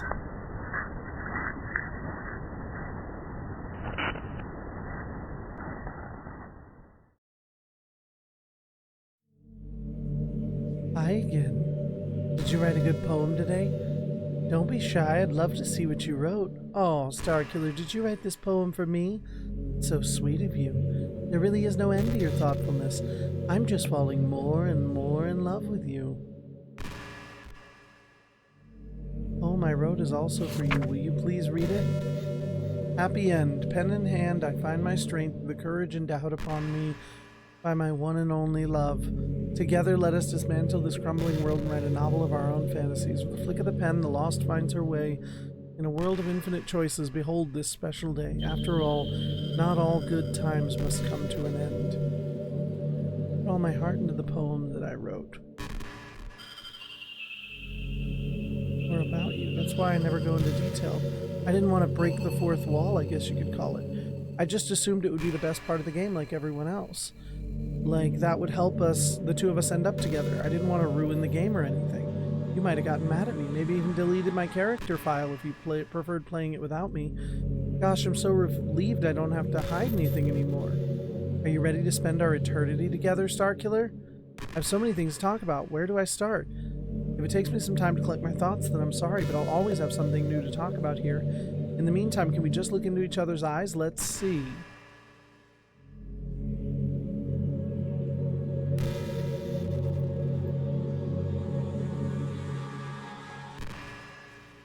This bitch. What? Hello there.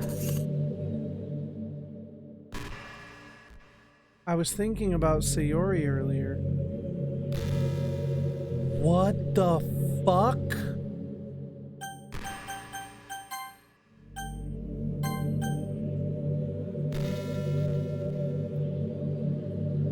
Why did she just... Like, what? This just keeps going and going? So there's no, like, there's no ending? Or you just said she just gave me the solution? Oh! I think I know. Exit and return to the desktop. We're gonna delete that bitch's file, aren't we? Delete that bitch. And then go back to the game?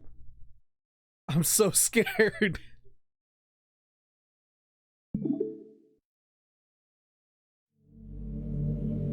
Bitch. What? Starkiller, what's happening to me? It hurts. It hurts so much. Help me, Starkiller. Please hurry and help me. Monica does not exist. Help me. OS exists. Monica does not exist. OS exists. Monica does not exist. Did you do this? Did you delete me? How could you? How could you do this to me? You were all I had left. I sacrificed everything for us to be together. Everything. I loved you so much. I trusted you. Do you just want to torture me? Watch me suffer? Were you only pretending to be kind just to hurt me even more? I never thought anyone could be as horrible as you. You win, okay? You win. You killed everyone. I hope you're happy. There's nothing left now. You can stop playing. Go find some other people to torture. Starkiller, you completely, truly make me sick. Goodbye.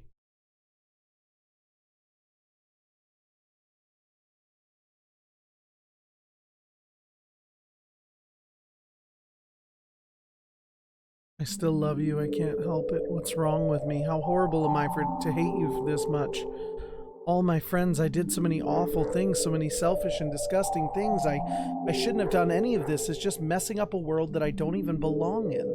A world that you wanted to be a part of. I ruined it. I ruined everything. Maybe that's why you deleted me, because I destroyed everything that you wanted. How could I do that to someone I love? It's not love, that's...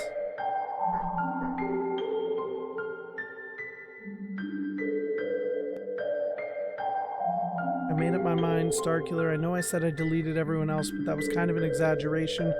I couldn't find myself to do it, even though I knew they weren't real. They were still my friends, and I loved them all. And I loved the literature club. I really did love the literature club. That's why I'm going to do this. I know it's the only way for everyone to be happy. And if I really love you...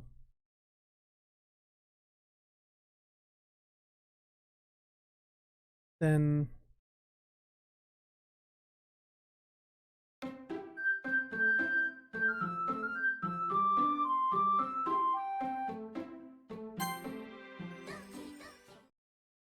what the hell just happened?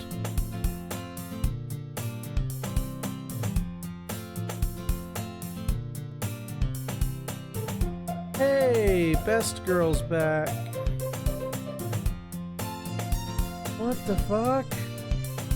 Star Killer, are you proud of me for waking up on time? I always thought it was implied. I didn't mean to press the button. Did I accidentally start the game over? Like, is it done if I don't keep going? Or should I keep going? I was just pushing buttons. I was just trying to get through the screen. Okay, just keep going. Please, it's good motivation. I'm proud of you, Sayori. By the way, have you decided to join a club yet? I told you I'm not really interested, but something tells me Sayori would take more offense to that now. Oh, it would have been the 3 characters, just not Monica. Yeah, I just fucking pushed buttons and it just automatically went past. How do I tell her clubs are a waste of time when she's starting a club of her own? I think I'll keep it as a surprise on which one I'm going to join. I used to ask myself why I let myself get lectured by such a carefree girl, but I started to envy her in a way. When Sayori puts her mind to something, she can accomplish things. So that's why I feel like I should do something special for her. School day is as ordinary as ever, and it's over before I know it. After I pack up my things, gather my motivation, let's see. I recall the room number of the club from a flyer I saw. I walk across the school and upstairs, a section of the school I rarely visit. Before long, I find the room. I timidly open the door in front of me. Hello? And Sayori's like, ah, what are you doing here? And there's Natsuki. And Yuri. We're the literature club. He's gonna think we're really formal or something. Sorry, Natsuki. The tall one, whose name appears to be Yuri, seems to be shy compared to the other one. In comparison, the girl named Natsuki, despite her size, seems to be the assertive one. I'm like not even reading them this time. I'm just like, don't tell me you're the club I've decided to join is the literature club. No way. Ah, she's all excited. Well, she's as happy that I'm sure it won't be bad to have you around. Not to mention there's 4 of us, so we can become an officially recognized club. We have to celebrate. After all, she decides to don't ruin the surprise. Everyone sit down at the table. Yuri's making tea. I would love to know how much time the game still has.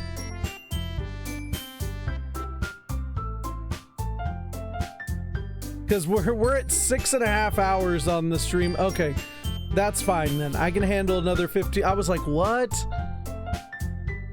Okay, so we're near the end. Okay. Ta-da! Whoa! Natsuki lifts the foil off the tray. That helps me because now I know that I can kind of read it. The whiskers are drawn with icing and little pieces of chocolate. Yep, just like before. Which she didn't make those the second playthrough. Sayori takes one first. Sayori talks with her mouth full and has already managed to get icing on her face. I turn the cupcakes around. Yeah, we've been through this. Natsuki is quiet. Yeah, this is the same exact stuff that happened last time.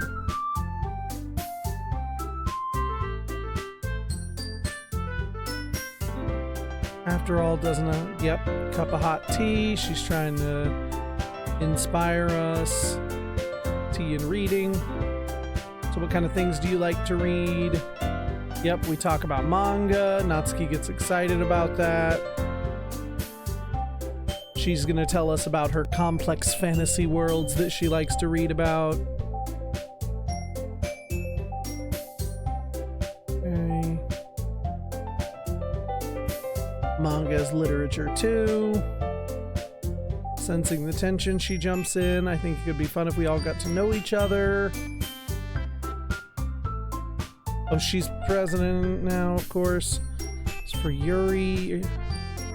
I have to read manga. You were the one who suggested we diversify. Okay, so I just skipped a little bit, but we're changing to manga now. I guess we're reading manga. Okay. Look at them getting along. I'll offer my gratitude by reading a manga as well. It makes me happy that you do that for me. Aw, they're all getting along now without Monica there mucking up the fucking works. Would you like to come along with me if you don't mind? I always go alone, so this is so cute. I'll show you some manga there too, okay? Alright, now I guess the meeting's over, huh? It's nice to see everyone getting along, isn't it? I think everyone likes you too, Starkiller. You think so? Well, everyone always seems to get along better with you around, Sayori. Yep. Well, whatever. I was surprised when you told me you were starting a club, but I think you're pulling it off just fine. We're gonna make it the best club ever. Now that you've joined, every day is gonna be so much fun. Hey, Starkiller, I really want to thank you. I mean, I'm really happy that you joined the club and everything. But the truth is, I already knew you were going to. Actually... Oh, god damn it. God damn it. There's actually something else I wanted to thank you for getting rid of Monica. What? I know everything that she did. Maybe it's because I'm the president now, but I really know everything. I know how hard you tried to make everyone happy. I know about all of the awful things that Monica did to make everyone really sad, but none of that matters anymore. It's just us. And you made me the happiest girl in the world. I can't wait to spend every day like this with you. Oh my god. Forever and ever. Forever. Is happening. I'm pausing for the ad break.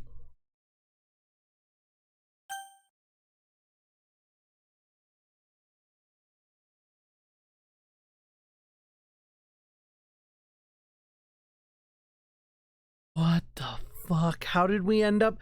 What is this like ad? This power corrupts absolutely. What? What in the absolute power corrupts absolutely is going on here? Also, I'm taking the wig off now. It has been long enough. Oh my god. This was a lot. I did not expect this game to be as long as it is. I knew it was like long-ish, but I think reading it as heavy as I did made it even longer. That is this is crazy. Ooh.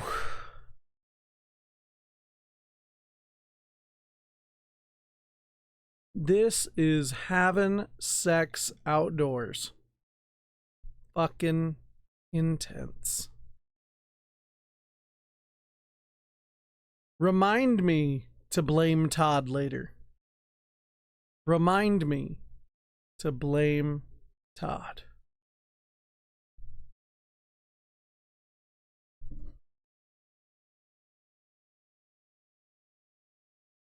Should be back. I don't know why Mr. Bear got 6 ads. I don't know. That's weird.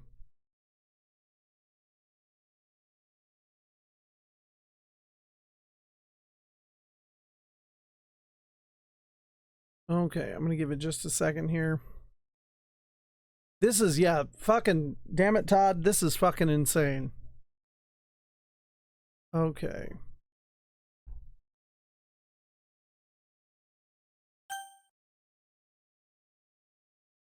The fuck? I won't let you hurt him.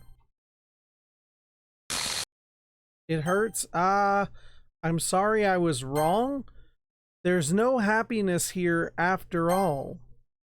Goodbye, Sayori. Goodbye, Starkiller. Goodbye, Literature Club.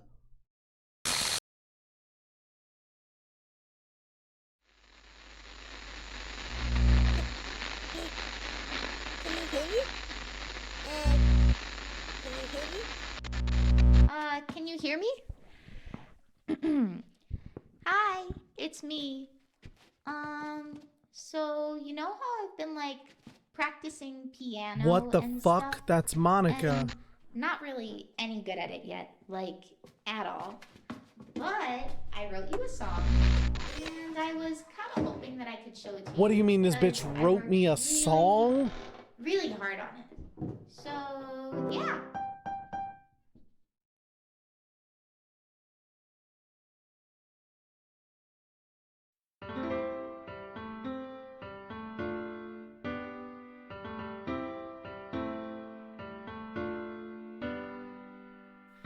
Every day I imagine a future where I can be with you. In my hand is a pen that will write a poem of me and you. The ink flows down into a dark puddle. Just move your hand right the way into his heart. But in this world of infinite choices, what will it take just to find that special day? What will it take just to find that special day?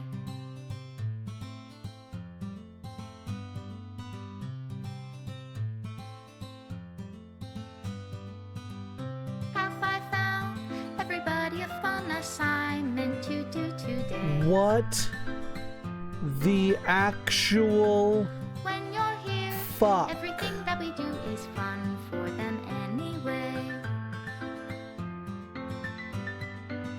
When I can't even read my own feelings, what good are words when a smile Literally says it all? nothing And if this could have world prepared won't me for write that. an ending, what will it take This is just for me fucking to have it all? crazy. Damn it, Todd. Wow. Yeah, I really did not expect my cozy Sunday stream to turn into me going absolutely crazy. This was totally Does my different. pen only write bitter words for those who are dear to me? What the fuck? Is it love if I take That away really this was a love? great game, though. I'm not gonna lie. Like, that was a really great game. Fuck, it is 10 o'clock p.m. my time. I really gotta... The ink flows down Is there into anything that's the worth watching all the puddle. credits for How other could I than for, let like, love the into fun of reality? respect? If I can't hear the sound of your heartbeat, what do you call love in your reality? Extra special thanks. Yep, there it is. Extra. Oh, there's a final poem too, but extra special thanks to Monica and Starkiller. Oh, fuck that. Okay, there is one other thing. Okay. Made with Love by Team Salvato.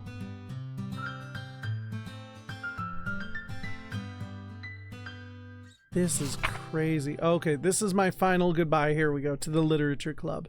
I finally understand the Literature Club is truly a place where no happiness can be found. To the very end, it continued to expose innocent minds to a horrific reality, a reality that our world is not designed to comprehend. I can't let any of my friends undergo that same hellish epiphany. For the time it lasted, I want to thank you for making all of my dreams come true, for being a friend to all of the club members. And most of all, thank you for being a part of my literature club. With everlasting love, Monica. Hello there. Error, required files are missing or corrupt. Please run refresh to repair and reset the virtual machine. Files.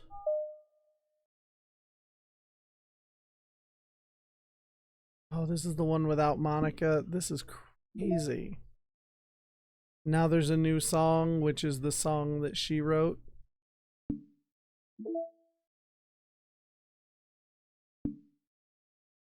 So we go to files and we refresh. There actually is a good ending. Your Reality, that's the song. Oh, this is the song. There it is. Yeah, you're right. Because the other two were already there. But this one wasn't.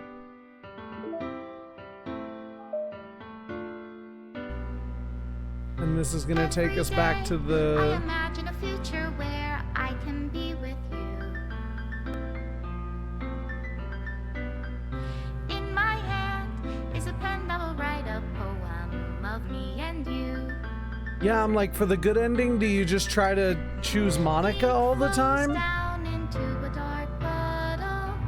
Just move your hand right the way into his heart.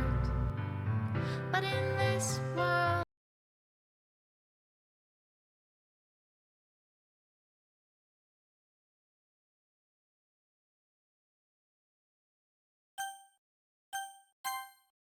You gotta redo the game. You save at the first poem.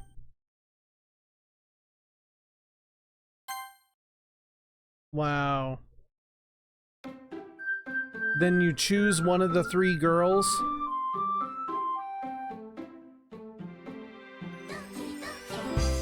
Wow, that's insane. This game was knuckin' butts. You choose her until Sayori's confession, then you save.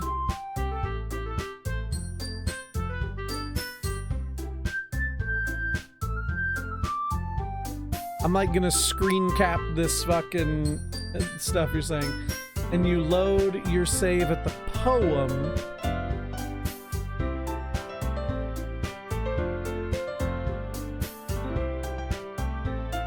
And you do the same for the 2 others.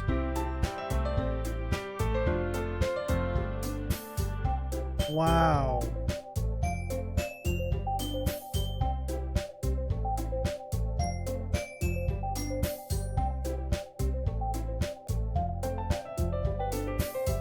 Weird. That is crazy. Whoop, where'd you go? I don't know where you went.